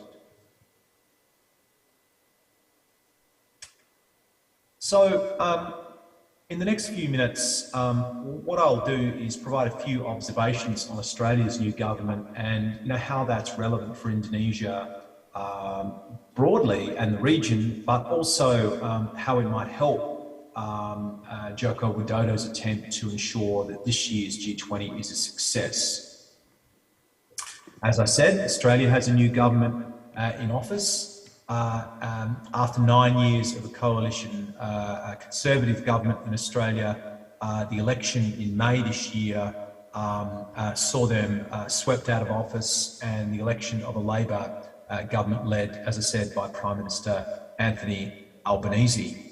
The new government has embraced what I would term a reset approach to foreign policy. It's determined to reset its relationships with a range of regional countries in the Indo-Pacific, but also with countries internationally, such as France, really try and reset the relationships Australia has with other countries. My sense is that this is very timely and, in fact, is overdue. I think it was time for Australia to reset its relationships in Southeast Asia and the South Pacific particularly. The Albanese government has embraced a high-profile engagement strategy in the South Pacific and Southeast Asia. And this is based on partnership and collaboration, and the government is committed to taking serious action on climate change, which is actually a bit of a game changer in terms of how Australia engages with regional partners. My view is that one of the issues that really was a drag on the Morrison government having an effective kind of engagement strategy in Southeast Asia, but particularly in the South Pacific, was its refusal to really take climate change treat climate change as a serious issue on which Australia had an opportunity to exercise leadership. And so I think with the new government, this problem, if you like, has been fixed, and it provides grounds for a reset. Widely reported in the last week has been the meeting between Australian Defence Minister Richard Marles and his Chinese counterpart Wei Fenghe at the Shangri-La Summit. This was the first ministerial level meeting between Australia and China in 3 years and follows an extended period of tensions in the bilateral relationship. While the Albanese government has signalled that it's more willing than the Morrison government to engage Beijing in a dialogue, it has also stated that it will be continuing the policy settings laid down by the Morrison government. And one of those is the Prime Minister has just announced, I think it was yesterday, that any serious dialogue is going to be dependent on Beijing lifting trade restrictions imposed on Australia over the past couple of years that have really punished Australian exporters. The new Labor government has reaffirmed Australia's strong commitment to the US alliance, and Prime Minister Albanese and Foreign Minister Penny Wong's visit to Washington in May, straight after the election, pointed to the alignment between the Biden administration and the Albanese government on climate change, as well as core security commitments under ANZUS. The visit provided Prime Minister Albanese with an opportunity for his new government to reaffirm its commitment to AUKUS, an initiative that has triggered some unease among Australia's regional neighbours, including Indonesia. With respect to the Indo-Pacific, the new Australian government has been quick to reassert Australia's commitment to deep engagement with its Pacific family, and Albanese's high-profile visit to Jakarta underscored the centrality of the relationship with Indonesia, the centrality of this relationship to the Australian government's broader desire to engage more closely with ASEAN. Albanese's commitment to attend the Bali G20 Leaders Summit, irrespective of Vladimir Putin's attendance, stands in stark contrast to Scott Morrison's earlier comment that he wouldn't attend the summit if Vladimir Putin was present. It also backs up Prime Minister Albanese's comment, I think it was when he was riding the bike with Joko Widodo around the palace, that he, Albanese, is committed to attending this year's to making this year's G20 a success for Indonesia. So, based on what the new Australian government has done and said already, combined with the Labor Party's preferred historical approach to foreign and defence policy, I think we can expect a growing emphasis on Australia's role as a proactive middle power committed to the US alliance, but focused equally on building coalitions in the Indo-Pacific among like-minded states. Here, ASEAN and the Pacific Islands Forum will be particularly important. So seen from this perspective, I think this is good news for the relationship between Jakarta and Canberra. We know that this relationship has gone through ups and downs throughout history, really since the 1960s. And we know that while the Widodo and Albanese governments will continue to have differences over a range of issues, and that includes AUKUS, if we're going to be honest. Despite that, there's still a lot of common ground between Australia and Indonesia. So in conclusion, looming especially large is a shared desire for middle powers not to be sidelined in the deliberations that shape the future Indo-Pacific and indeed the global order. This year's G20, hosted by Indonesia, will be a major test of whether this aspiration is based on realism or whether it's based on wishful thinking. Thank you, and I'll conclude there. Thank you, Professor Andrew. And please give applause to the Professor Andrew. And the second speaker is our friend from China, Professor Jia Daojiang. He gained his bachelor degree in English and American Language and Literature from Anhui University, and his PhD from University of Hawaii and employment background. 2007 up to the present, he's lecturer at the School of International Relations, Peking University. From 2003 to 2007, he was a lecturer at the School of International Relations, Renmin University of China. And from 1999 up to 2003, he was lecturer at Japan International University. From 1998 up to 1999, he was a lecturer at Miyazaki International University. And from 1995 up to 1997, he was a lecturer at Macau University. He has great research interest in international political economy, non-traditional security, energy, food, ocean, public health, cross-border water resources management, and etc. Political risk management of Chinese-funded enterprise, transnational investment and operation, China and political and economic relation of country in the Asia-Pacific region, including Southeast Asia. Let us see how the Professor Zhao Doujiang highlight the political tension recently between Russia and China, Russia and Ukraine, and how that affects the future situation, especially related to the G20. Please, Professor Zhao Doujiang. Thank you very much. Sorry if I made a mistake in pronouncing your name. Thank you. You did quite well. You did quite well. And please, Professor, you have 25 minutes. 25? That's 25 minutes to present your view on that issue, on the topic. Thank you. Okay.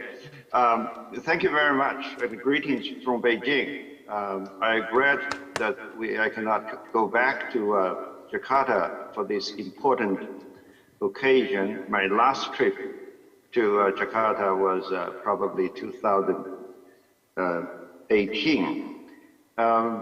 I thank the organizers for inviting me to this forum, and I will spend probably up to 15 minutes or so to go through some of the points I crafted for this occasion.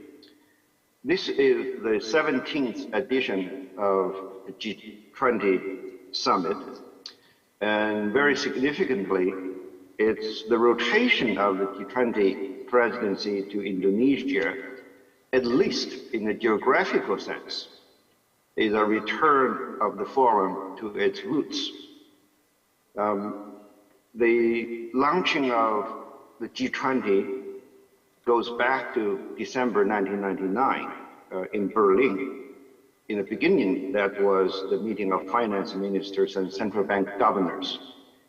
That meeting was motivated by concerns about the regional financial crisis in Southeast Asia, Indonesia being a major victim of that contagion, and Indonesian society and country went through a tremendous process of adjusting to the crisis. So the recovery was fast of the Asian financial crisis, including that in Indonesia, but nevertheless, the concerns stayed on. But let's bear in mind that the elevation of the G20 from a ministerial level meeting of finance and central bank governors to that of a leaders summit took place about 10 years later in 2009. And the background of that, of course, was the Wall Street financial crisis, which had global implications. I don't have the picture to show for the moment, but if you recall, in Virginia, where the meeting took place, there was a group photo with former President Bush standing in the middle, and the King of Saudi Arabia standing to his left, and the President of China standing to his right. That was an indicator of the kind of solidarity Saudi Arabia was is a key factor in stabilizing global energy prices, and China, as you may recall, committed to a major 4 trillion Chinese yuan stimulus package, and in any case that was done. But today, along the way, the G20 has expanded in its substantive agenda. We have today probably what's called the T20, the think tank 20. I don't know what happened to the B20, the business 20, and there are other offshoots of the formal meetings. And in coordinating the meetings, we no longer just have finance matters. Each country, member state of the G20, has 2 shepherds, one of the foreign ministry, the other of the finance ministry. So as has been recognized that the G20 is no longer just about finance. But very unfortunately, since the launching of the G20 summit, for some years, this format of, let's say, there is a bit of a hierarchy of sorts. The G7, not necessarily G8, would reach consensus on some of the major issues of the time. And then the multilateral institutions, such as the World Bank, IMF, and then some UN institutions would start to implement, in a way, or should at least take direction from the G20, G7 directions. And then the forums like the Global Economic Forum would amplify the messages for the societal consumption. Somewhere in between G7 and the UN was the G20. But let's be honest with ourselves. The G20, the quality of response to crisis has to be based on effective coordination among the members. That's a positive way of putting it. But at the same time, as has been alluded to earlier by our colleague from Griffith University, that effectiveness is conditioned by a large array of issues that compete for attention, and the agenda setting is really important. More than that, G20 not only has large membership, it does not have a secretariat, and this makes it different from the OECD, the Organization of Economic Cooperation and Development. Some argue or allude to that the OECD serves as a de facto secretariat for G20, but certainly there are limits to that arrangement as well. So that leads to some observers to wonder if the G20 is indeed a crisis committee, or it can be a steering committee that can set some course for the future. When China was campaigning to host the G20, I believe it was 2012 or so, I was one of the participants among academics to wonder whether or not China should be doing that. Later on, China did succeed in getting the opportunity to host it in Hangzhou 4 years later, 2016. And one of the issues we always had to battle with ourselves is how to relate from the previous host, and then also how to quote-unquote ensure what was reached at the Chinese hosting of this G20 to the next host.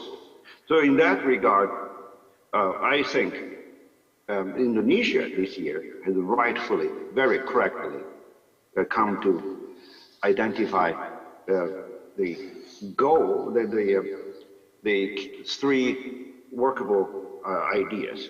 That is to say, the global health architecture, energy transition, and economic transformation based on digitalization. These are actionable projects. This is no longer about declarations of solidarity. This is there may be an element of alliance building, but however you call it, whether it's however you name the nature of it, but the Indonesian urge for all its members and beyond to recover together and recover stronger, this is certainly a right on the mark. That we need that, and we needed that in the past. This time around, we have not just a war that's going on in Europe, we also have serious challenges to economic recovery around the world, not least in food and in health. So each of these three issues, health, energy, and digitization, they're interrelated, but they do require concerted and constant cooperation and collaboration. So in this sense, I actually admire the wisdom of our Indonesian colleagues in coming up with such actionable or such issues that ought to be actionable. It's real leadership rather than some of the more broader calls for collaboration. Hopefully the consensus, points of consensus reached at the working levels of government at the formal meetings will become more transferable later on. In other words, think the host country spends a lot of time to prepare for that. It does not just end up with a few photo opportunities or some pieces of paper, but these are issues whereby I'll come back to this point later on towards the end of what I prepared to say. Now, my task is to talk about the geostrategic challenges. There is no shortage of Chinese views on what geostrategic challenge. Let me begin by making a very quick observation about the war in Ukraine. It's a surprise to most of us who don't work on European matters within Europe. And the war is now more than 100 years long, and there's no obvious solution in sight. The longer the stalemate, the greater the costs to the parties more directly involved. Of course, in terms of food, energy, and health securities of other countries also get adversely affected because Ukraine itself, and certainly Europe, is and Russia, they are key actors in the global supply chains. But then still, I would think that G20 this year should stick to its focus on promoting cooperation on socio-economic affairs. There are wars, and this is not the only war. We can keep talking about it, but at the end of the day, the demand for political alignment over the war is real, but effective resolution will have to begin with the landing on the lowest common denominator among the parties directly involved.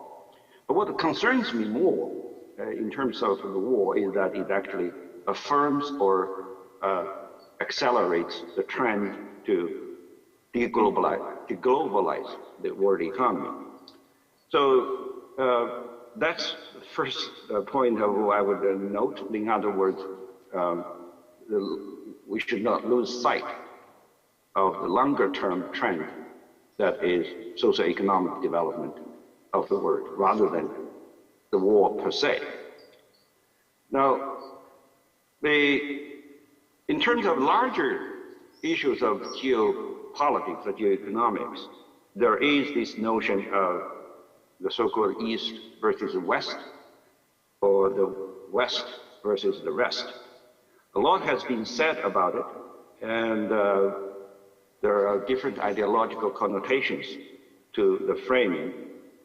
I would argue that it's partly due to the mutual political, diplomatic, and economic acrimonies between the United States of China. You have to remember, the relationship between China and the United States has never been that smooth. We have before Nixon came and after Nixon came, I just had a workshop that talked about what lessons have been learned, what lessons have not been learned 50 years after Nixon's trip to Beijing.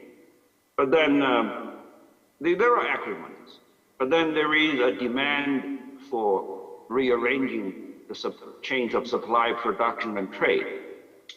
And that demand, a lot of times, is driven by this ideological orientation to fit in what I would call a heuristic division line. So we are really having a good deal of man-made disruptions. Now, then you have,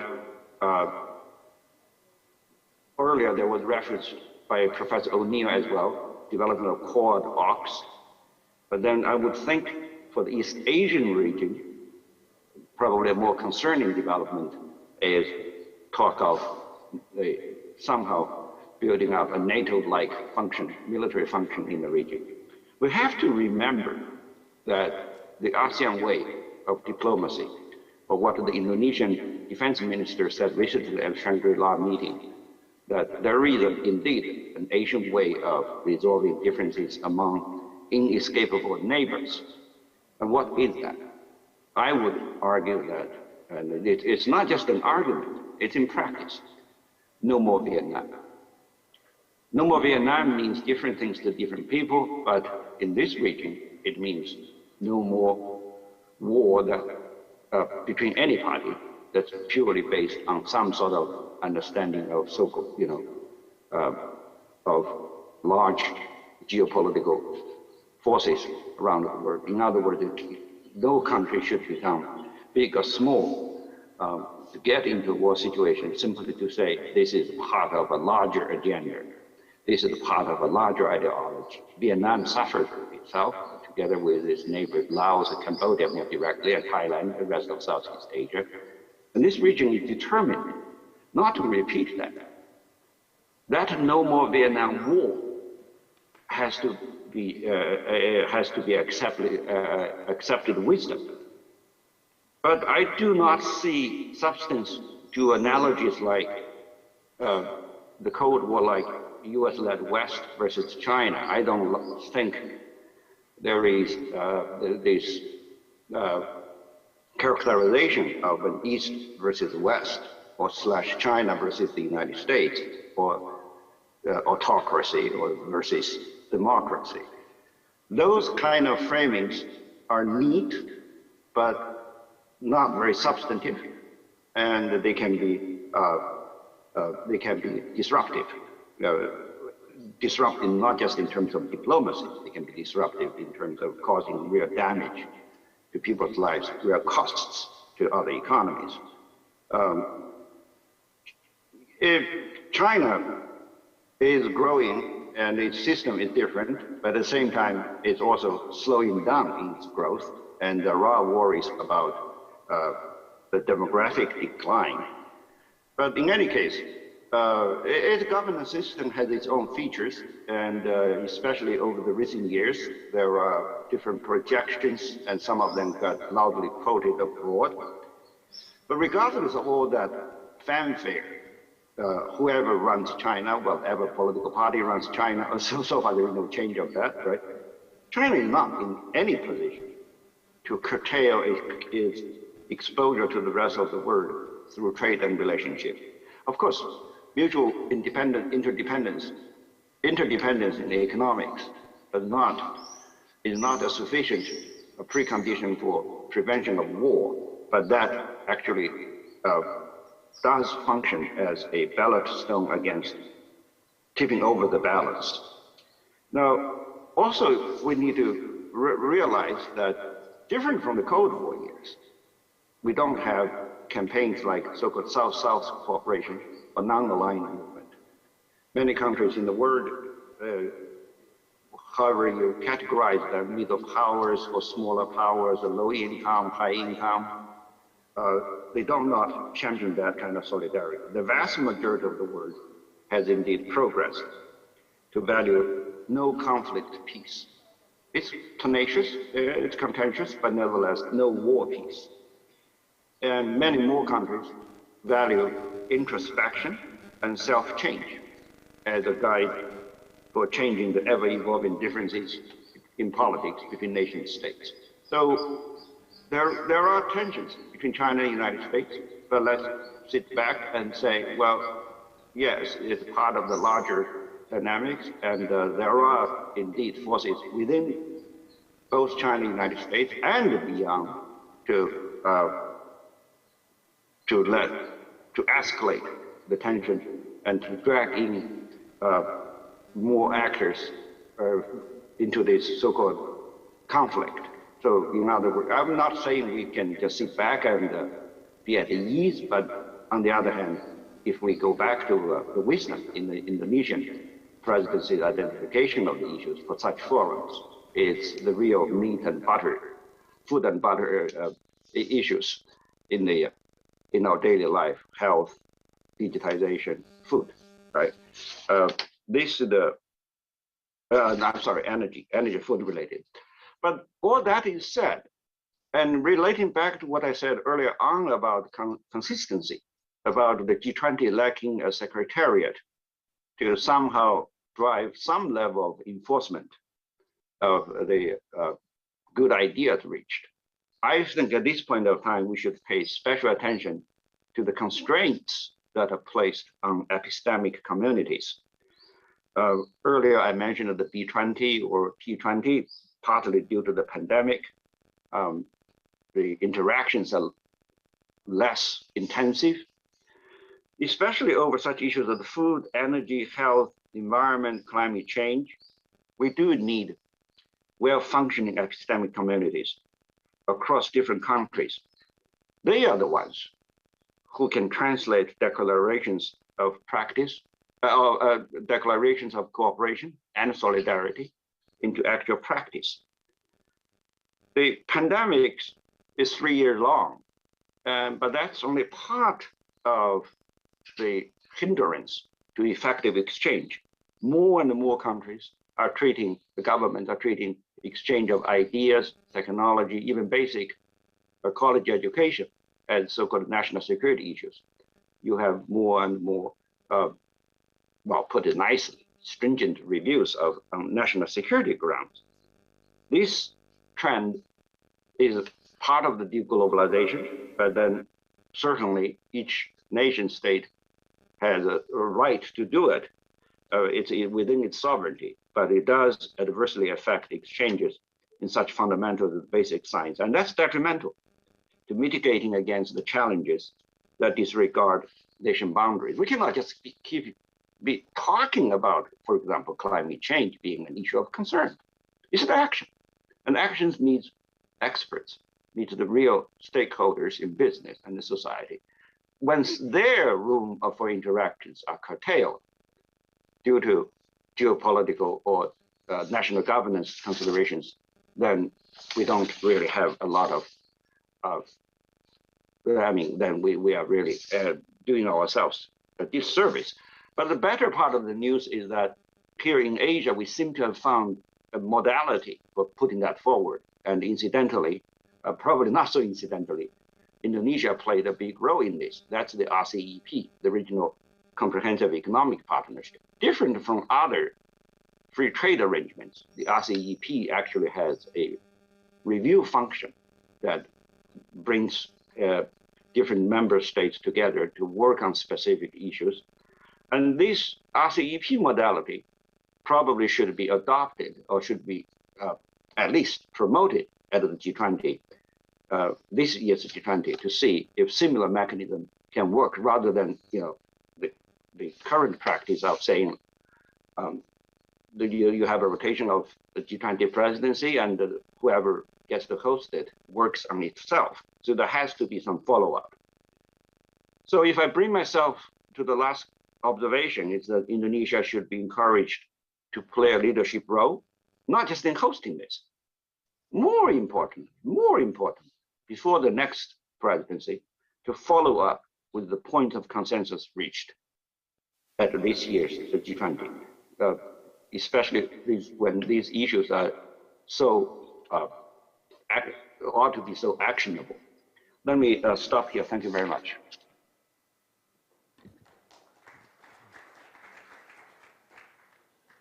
Thank you, Professor Ja. Now we have our third speaker. Before I invite the third speaker, Professor Evi Fitriani, allow me to introduce her background. Evi Fitriani is a professor of international relations at the Faculty of Social and Political Sciences, Universitas Indonesia, and the Indonesian country coordinator of Network of East Asia Think Tank, or NET, the track 2 of ASEAN Plus 3. She was the head of department from the year 2012 to 2016, co-founder of the University Master Program of European Studies, and co-founder of the Asian Studies Center of FISIP University Indonesia. She became a visiting scholar at the Free University of Brussels, 2014, University of Melbourne, Australia, 2016, and a visiting professor at the University of Meiji, Tokyo. Previously, Professor Fitriani served as the head of International Office of the University of Indonesia, and then secretary of the University Senate, and member of the University Task Force on Autonomy. And she has a great research interest on Indonesian foreign policy, ASEAN, ASEAN regionalism and China, East Asian affairs and Indonesia-Australia relation, Asia-Europe relation, and Indonesia's land border. She has published a lot of publication, and I don't think that we need to read because it is too long. And please, Bu Evi.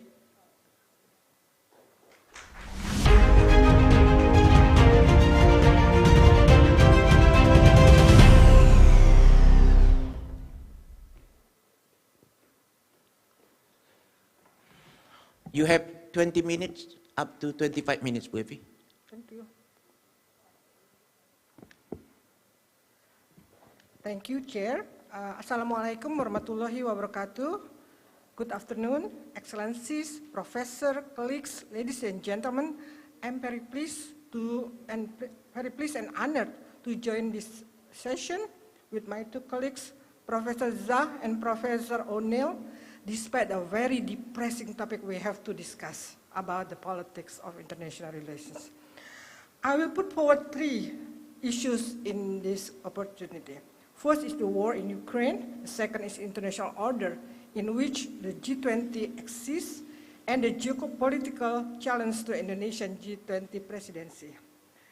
As the president of G20 in 2022, Indonesia has faced unprecedented challenges as the global community have to deal with three serious global challenges. Prolonged pandemics that threats global health, economic depression that include, among others, energy and food security, food crisis, and the heightening tension among major powers, namely, among others, US and China. Arguably, the third problem is the most serious one because it has not only jeopardized cooperative effort in G20 to overcome the first two problems, the health problems and the economic crisis, but also exacerbated the global health problems and the economic crisis. So it's not solve the problem, but it is make it more serious problem. It is within the context of the competition relation between the major powers that I would like to place the war in Ukraine. You don't have to be international relations scholars to understand that the war in Ukraine is not about Ukraine versus Russia or about Russia against other smaller countries in the region. It is about Russian against Western countries coalition led by the US. Everybody could see it. As other proxy wars after the Second World War, it is caused by instability of international order because of the challenges to the American hegemony and Western supremacy. The challenges are not only from China, but also from old competitors like Russia, and can also come from emerging economies.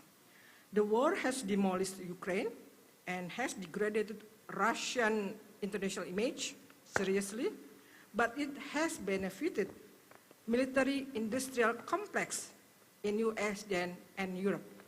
So we can now see who are actually benefited from the war in Ukraine.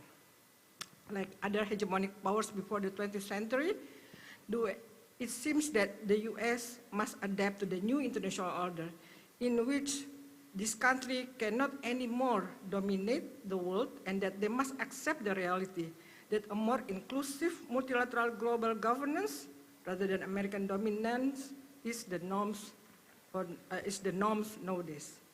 US failure to adopt with the new global order will have to face us to watch more proxy wars in the future.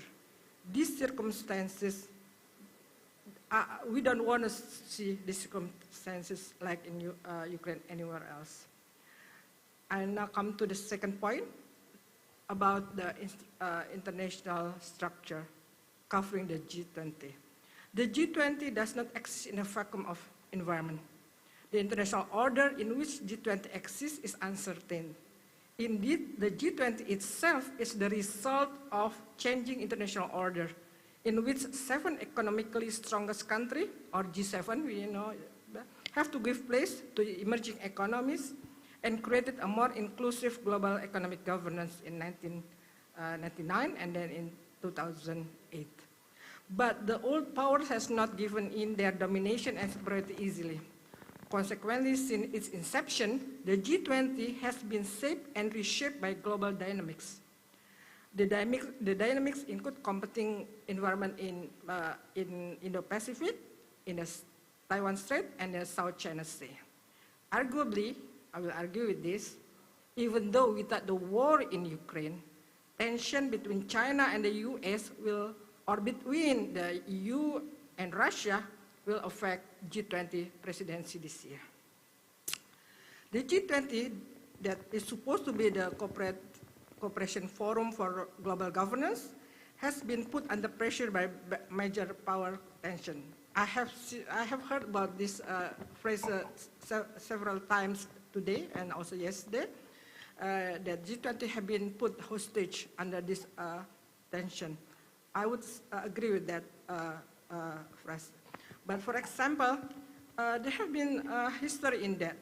Crimean integration to Russia in 2014 was happened under Australian G20 presidency.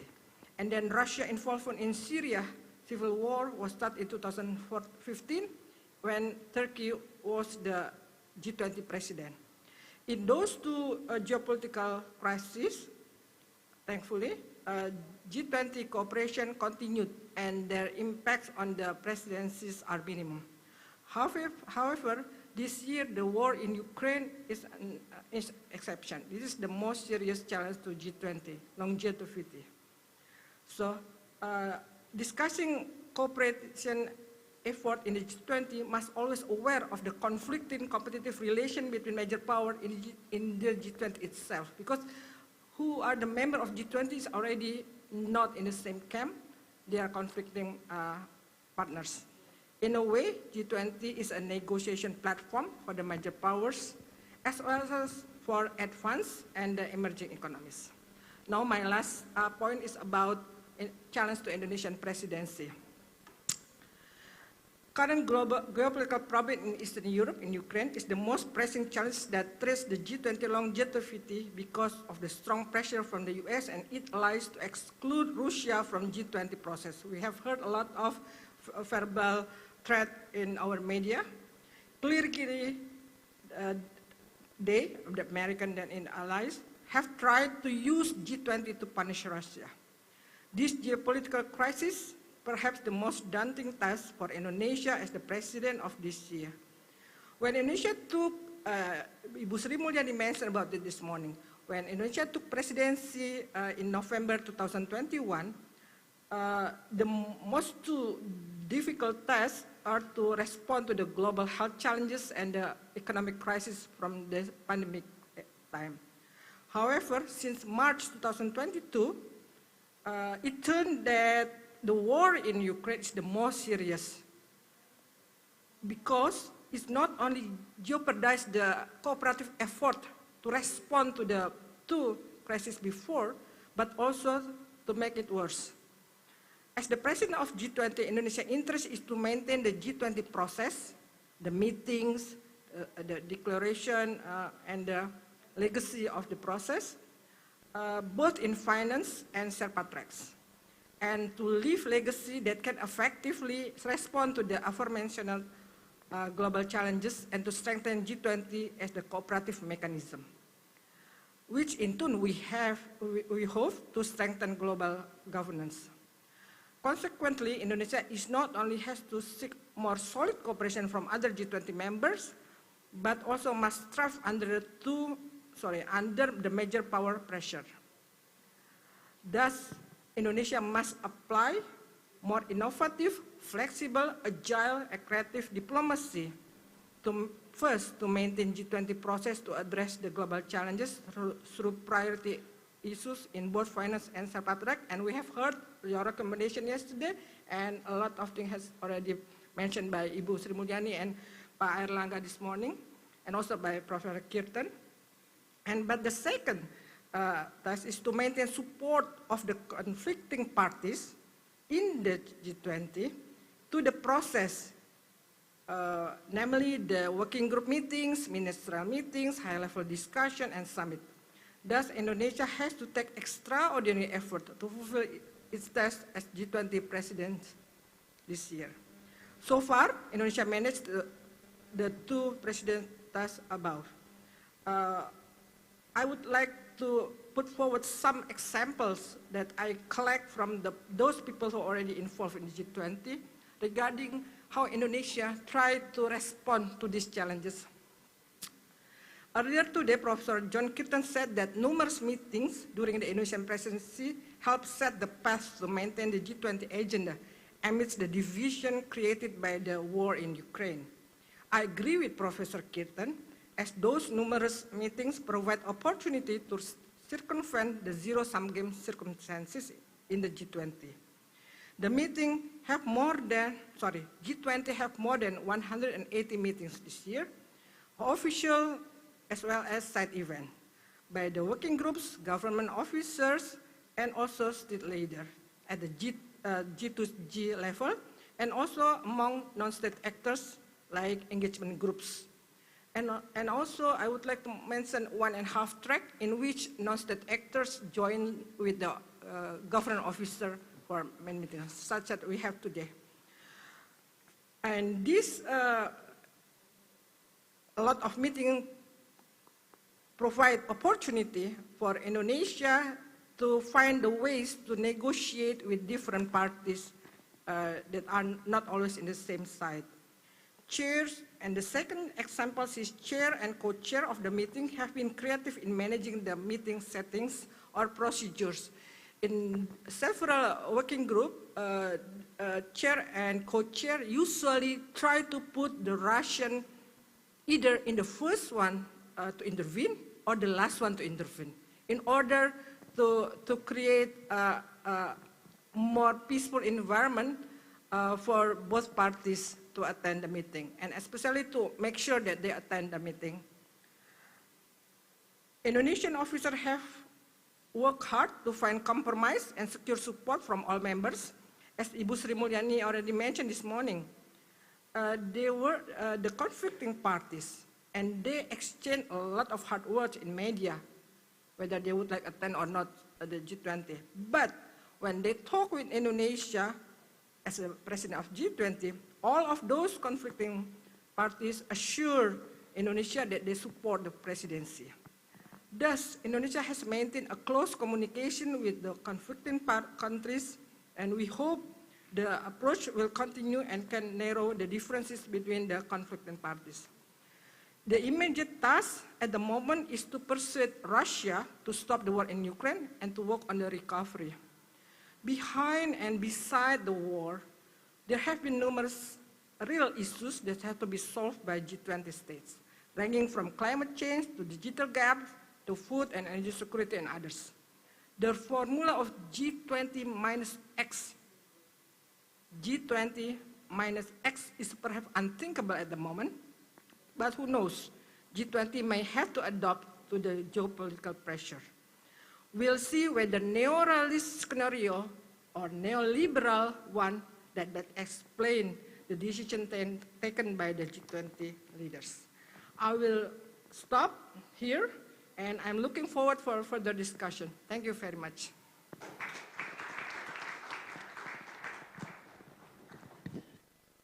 Thank you. Bu Epi, please.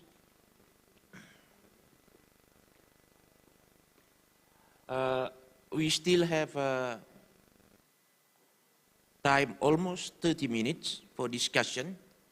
And I just got a number of questions given by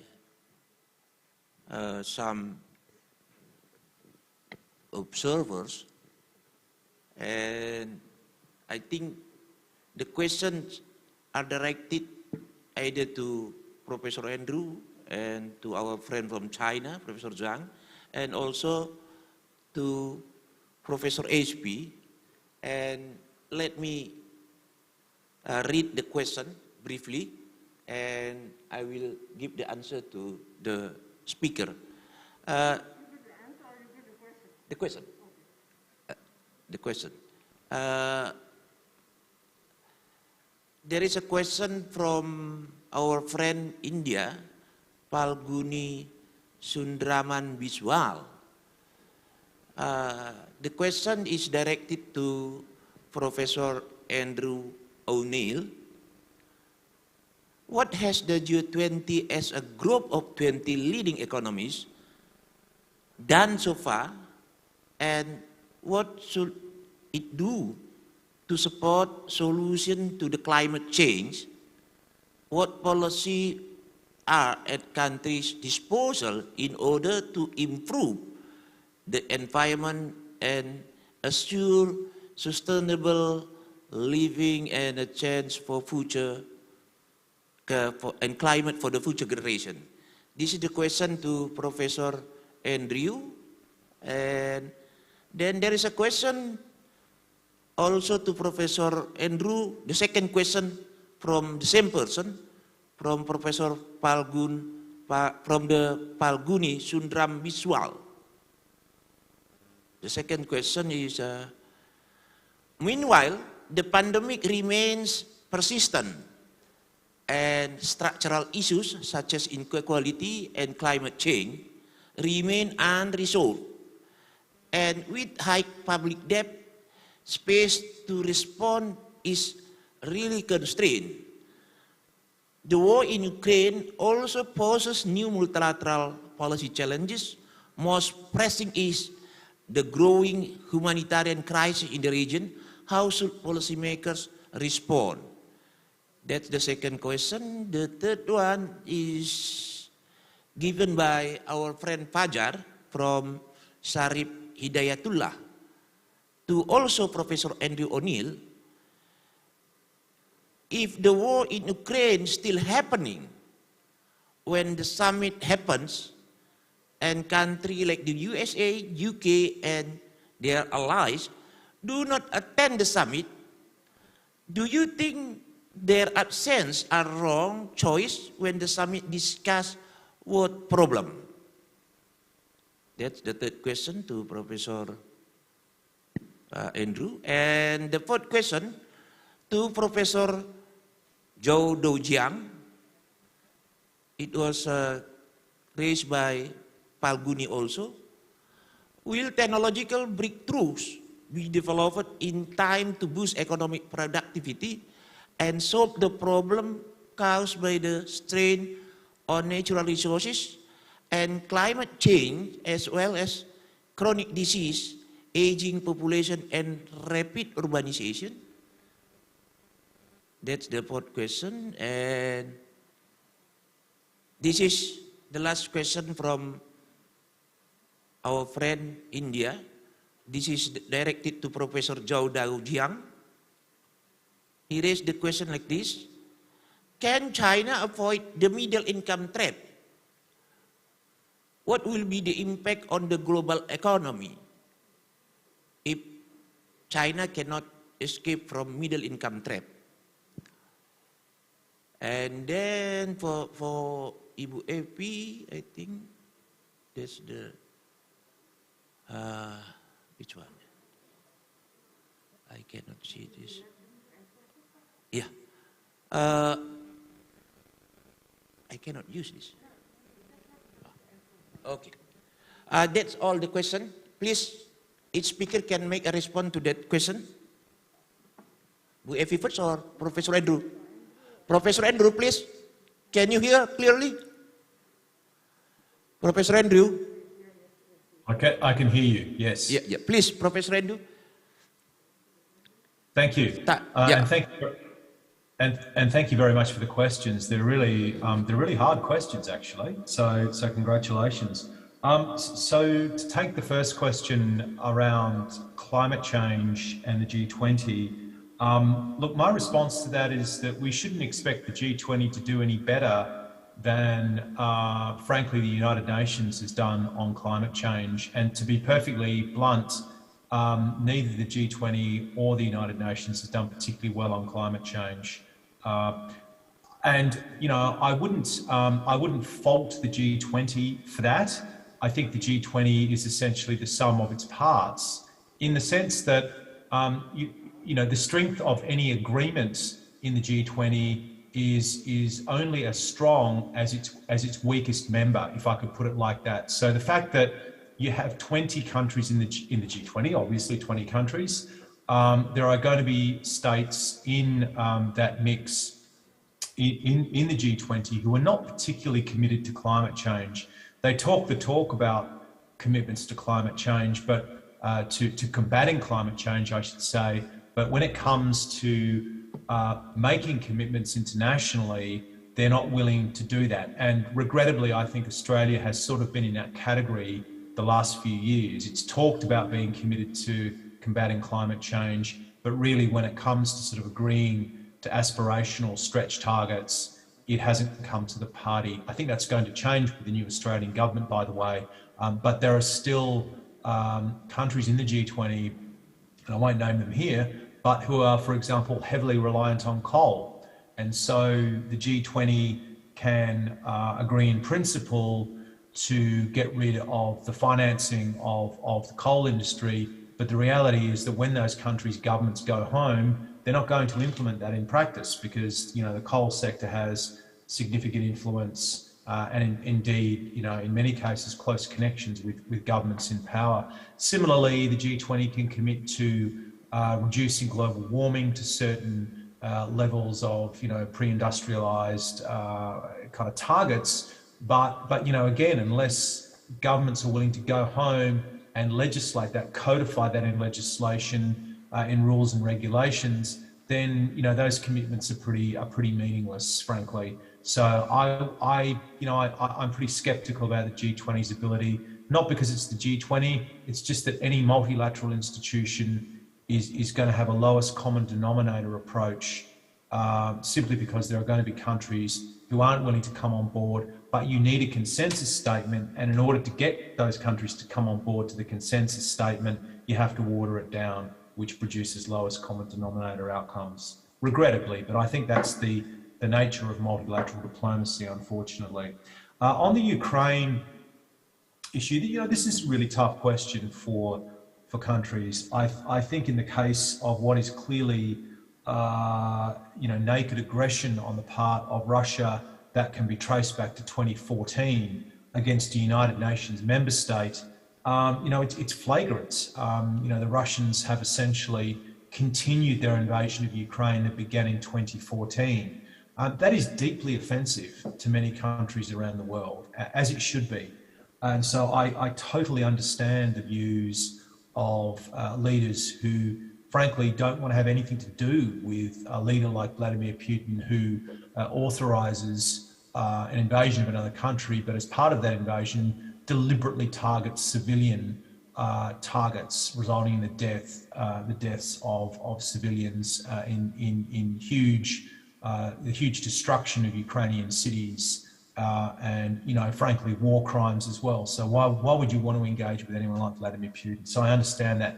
On the other hand, a realist would say, and I would put myself in this camp, would say that yes, there are occasions where you do have to you do have to look at the bigger picture in terms of multilateral, in terms, in the case of Australia, for example, and I think Anthony Albanese has done this. He is trying to look at the bigger picture here. What's at stake?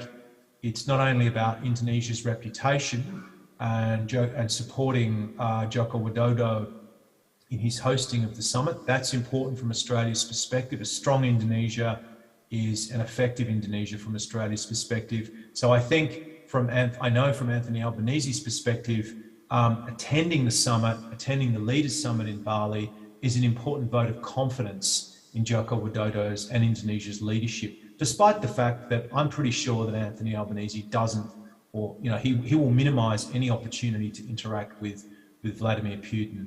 I guess what I'm saying is that sometimes you have to hold your nose in order to achieve the bigger kind of picture. And the bigger picture here for Australia is strengthening Indonesia and indeed the role of middle powers, as I argued earlier, through Indonesia hosting the G20. Thank you, Professor Andrew. Now is Professor Zhang. Professor Zhang? Yeah. You have got the question before? Have you got it? Yeah, I got the question. Thank you. I have one question also, if you don't remind. I have one question also. Yesterday I read in the media that United States just established the idea of China House. What do you think of that idea?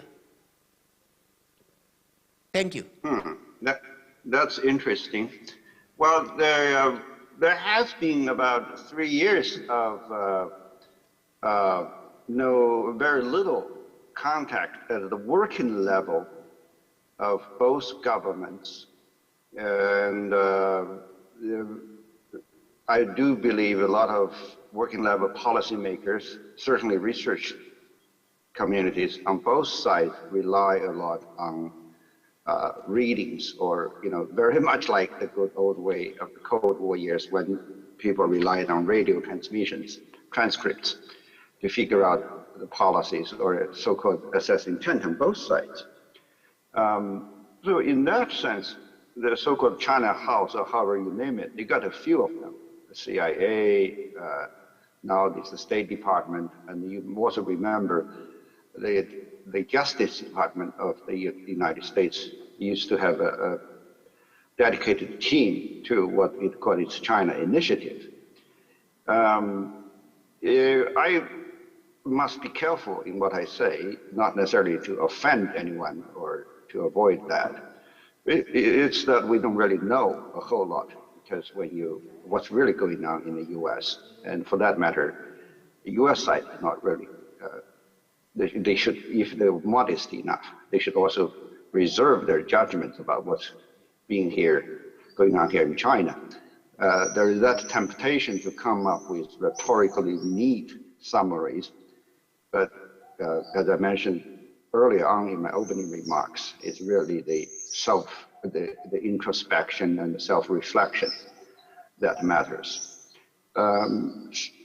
The real challenge here is how to have some resumption of normalcy of contacts. It's very distressing when you start to read news reports of the no contact between the quality inspection authorities on drugs. I'm talking about pharmaceutical drugs between the two countries. Actually, on vaccines, right? One of the singularly destructive, I would say sad, and more than that, how do I characterize it? One of the very, let me try to put it that way. Neither the government agencies of China nor those of the United States have any reason to congratulate themselves over the fact that they've totally failed to cooperate with each other on vaccines, on vaccine development, research, mutual recognition, much less to cooperate to deliver to some of the lower and middle income countries. And in diplomacy, they did, you know, I have heard horrible stories of one side asking a third country to say, you must wait before my vaccines, rather than choosing the available vaccines from the other. So, these things can go on and on, but it's really time to come to a stop to that kind of no contact, a lot of self-congratulatory, sometimes it's just imagination. And it doesn't really serve as, in any way, in terms of leadership, no matter what language that's presented, English or Chinese or another language, let me put it that way. You don't get me started on US-China relations, China-US relations. Now let me turn to the two questions quickly. You see, technology, it's not just a matter of breakthrough. It's actually effective deployment. And that, a lot of times, have a lot to do with the technology have-nots themselves, because introducing new technology often comes with demands of business opportunities. New technologies can be disruptive. How you adjust to that, unfortunately, technology is often seen as a matter of competition, you know, legal rights, rather than a public good. And technology also often seen as a matter of national status for a country. And this is whereby I constantly come back to the wisdom of what I said, the identification of actionable issues at this year's G20. We should do our best to move this forward. It'll go a long way, right? And then there was a question about China and the middle income trap. The middle income trap means very different things. If you measure by income levels alone, China is getting close to the OECD average. OECD average is about 13,000 US. China is about 12,000 US.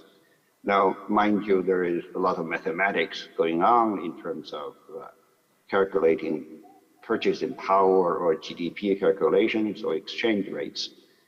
The concern is real, but the larger concern, I would think, that is shared between here in China and that in other parts of the world is that if you look at what some of the responses in the Chinese society, that's digitization, that's deployment of robots to reduce cost and to increase productivity, efficiency.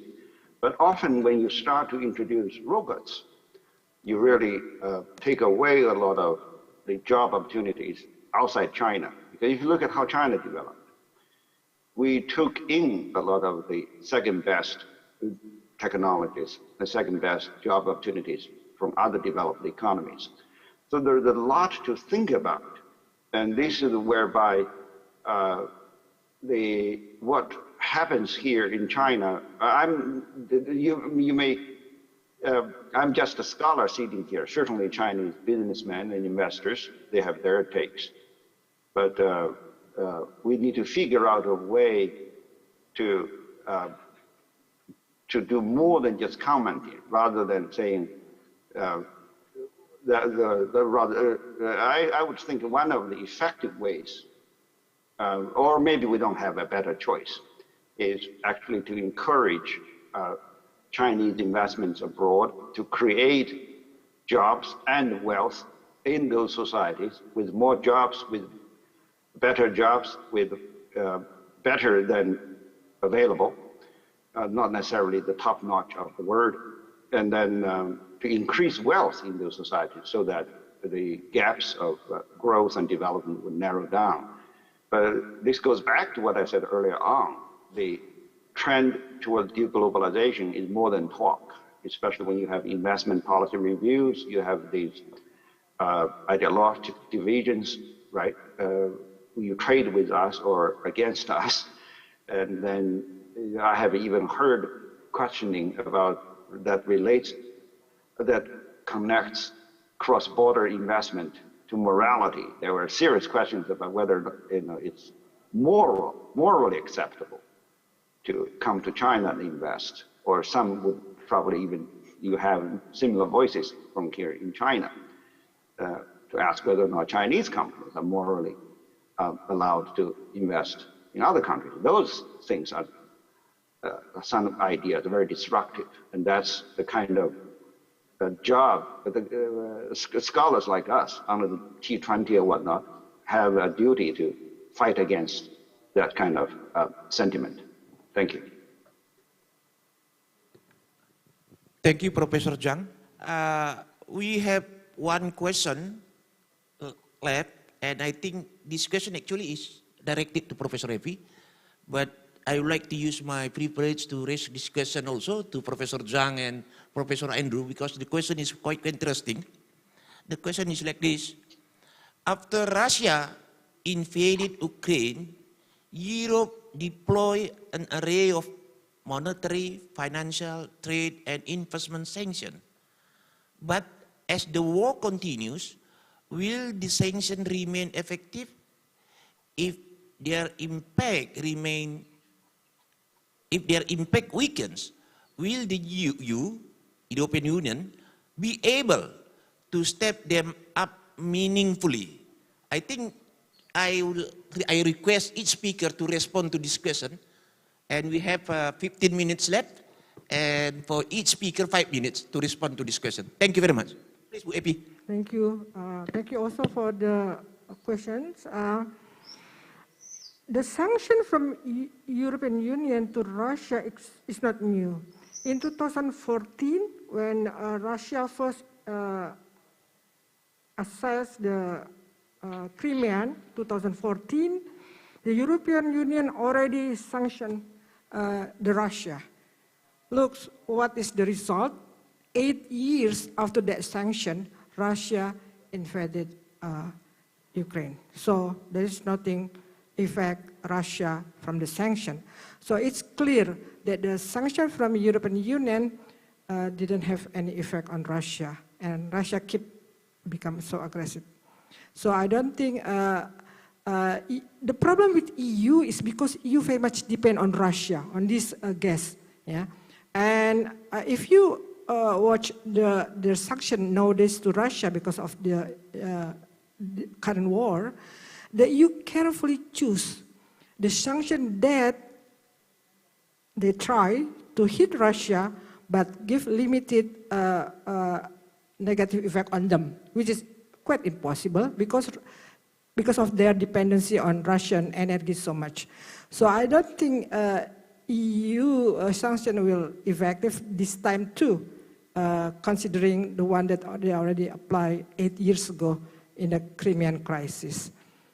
I think I stop here. Professor Zha and Professor O'Neill maybe can have further response. Thank you. Thank you also for the question. Please, Professor Andrew, can you respond to the question on the issue of European sanctions against Russia? Sure. Thank you. Look, again, it's a really great question. Look, my sense around sanctions, just a few quick observations. Sanctions are the most significant step any state can take short of declaring war on another state. An economic blockade is probably another measure that's just short of declaring war against the state. So sanctions fulfill, they send an important message, not just to Russia, but to the rest of the international community, and indeed to the domestic population in European states about how serious Russia's invasion, or I should say continued invasion of Ukraine, is seen. The second point I would make is that, you know, sanctions take some time to bite. They're not, you don't get an instant kind of result from sanctions. And we need to bear in mind too that the sanctions the EU are imposing on Russia today are unprecedented in the sense that, you know, even a country like Germany, which is one of the most dependent states on Russia particularly for gas supplies, has decided to cancel the Nord Stream 2 gas pipeline. Now, this was, you know, however Germany came to that decision, it came, you know, partly through international pressure, partly because the Americans, certainly in the British, put pressure on Germany to do that. the German government made that decision, and that's going to cost Germany significantly. And over the long term, it will also cost Russia. And the key kind of challenge for Russia is where are those alternative markets going to come from? Yeah, maybe China, maybe some other countries, maybe India, but maybe not. And so, from Russia's point of view, while they can kind of ride out the short-term pain, I think the structural impact this will have on Russia in the longer term. Of course, the Russians aren't going to admit that publicly, and they're not going to release data that vindicates the EU strategy. But I think what is clear is that this will have some impact, I think a significant impact on the Russian economy.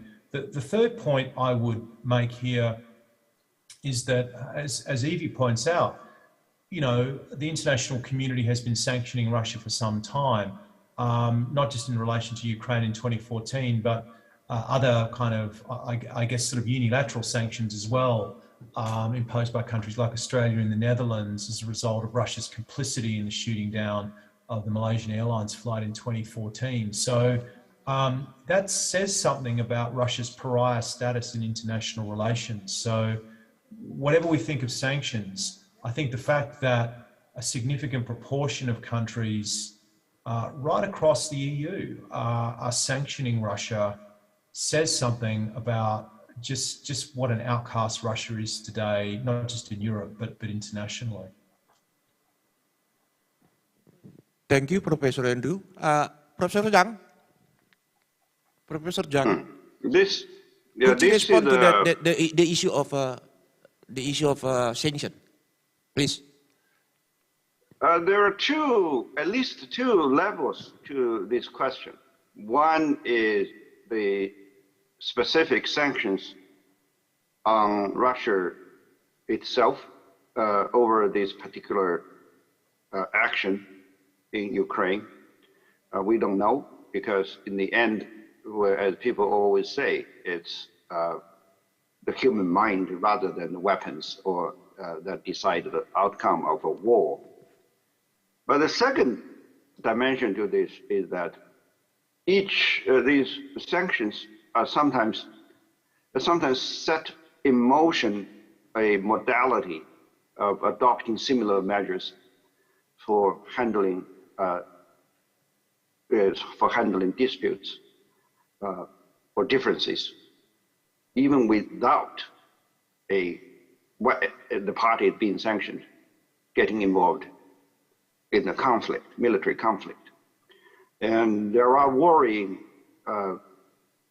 signs of that, including some of the self-congratulatory declarations at such forums, at the World Economic Forum, whereby European leaders or important figures in Europe start to say, well, our market has a lot of power, right? Simply sanctions should become a instrument. That's what we call in political science textbooks weaponization of resources, and there is certainly weaponization of currency, the use of banks, just about anything, including what I said earlier on, the restrictions on knowledge exchange and technological exchange. I wouldn't urge ourselves to, I would not urge ourselves to take this sanction topic lightly. Certainly you have measures, the countermeasures, but the morality of it and also the parameters for both initiating sanctions, implementing sanctions and whatnot needs to be more thoroughly discussed with a heavy heart of what indeed we are doing ourselves in terms of humanity. Just one last word, since Professor O'Neill mentioned that, right? If you think about it, right, fine, the curtailment of gas flows to Western Europe, or for that matter, Germany, which does not have its own storage capacity for natural gas yet.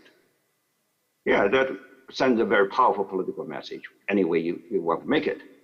But the Germans have a life to go on to. How do they get the heating, the energy to run their factories? They don't have a lot of more options. They have to turn to oil, which is emits more. They have to turn to coal, and sometimes the dirty coal from Eastern Europe. So how do we juggle all these different goals and these different tasks? So it's a very heavy-hearted question. Thank you for raising it, but we don't have time to resolve. Thank you, to Professor discuss Zhang. more. Thank you. Bu Evi, do you want to add a little bit? 2 minutes. I think I would like to add some more of my question about the effectiveness of sanction. I think sanction will bring impact to the people, right? People in the country. So if it is a democratic country, government will get pressure from the people and they may effective. But country like Russia, where the political system is authoritarian and centralized, Putin will not hear anything from the people. How sanction can work? Because anyway, the sanction will go first to the people, not to the elites, to the decision makers. So I think the effectiveness of sanction very much depend on the political system of the affected countries. That's one additional thought. Thank you. Thank you, Bu Evi. Time does not allow us to continue our discussion. And I think I request all audience to give a big hand to all speakers, please. Thank you, Professor Zhang and Professor Andrew. I think G20 is waiting for you in November. We are expecting you to see here. Thank you once again. And I request the organizer to take over my position here. Okay, thank you, Dr. Kelliot. Thank you for all the speakers and moderator for this second plenary session. I think that's a great discussion for these plenary sessions. Dr. Kelliot and Prof. Evi Fitriani, please remain on the stage. I would like to invite Vice Rector of Universitas Indonesia, Ibu Vita Silvira, MBA, to the stage to pass on the plaques of appreciation to our honorable speaker, along with our moderator, Dr. Kelliot.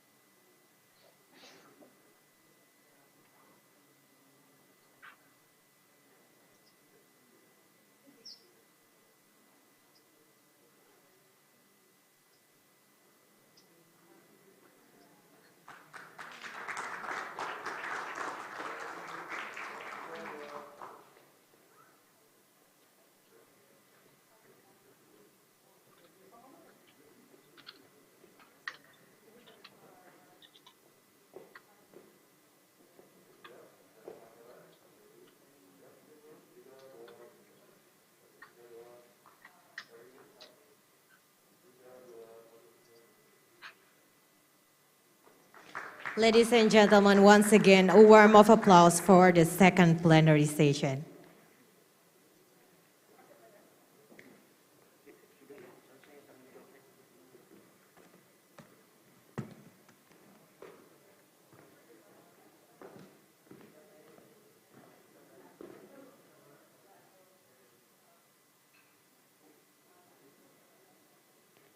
Ladies and gentlemen, we're almost at the end of today's conference. Thank you for your attendance and discussion at Universitas Indonesia International Conference on G20, Boosting Indonesia's Role in G20 Presidency 2020 and 2022. We are going to close today's event, but we have free time after this for afternoon tea and social engagement led by the committee. We expect through this event, we can strengthen the collaboration in G20 Indonesia, recover together, recover stronger. My name is Amira. It's my pleasure to see you on the next occasions. Have a great evening.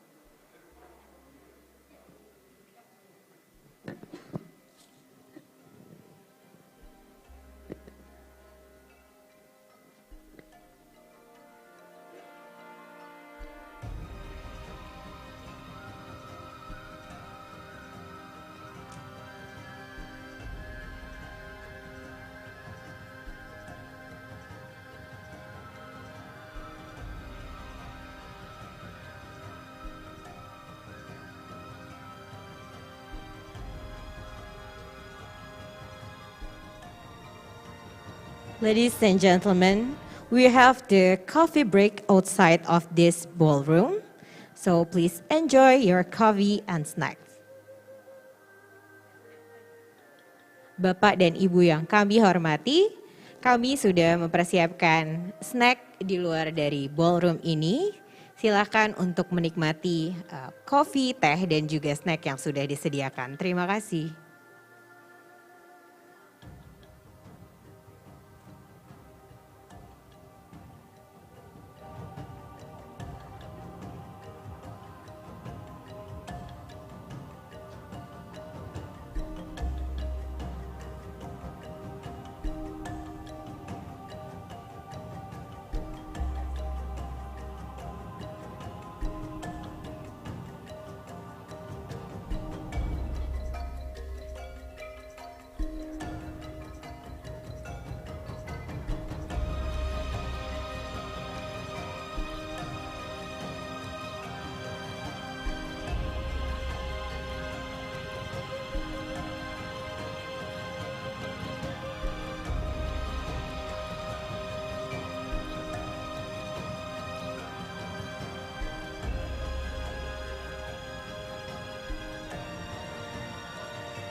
Recording stopped.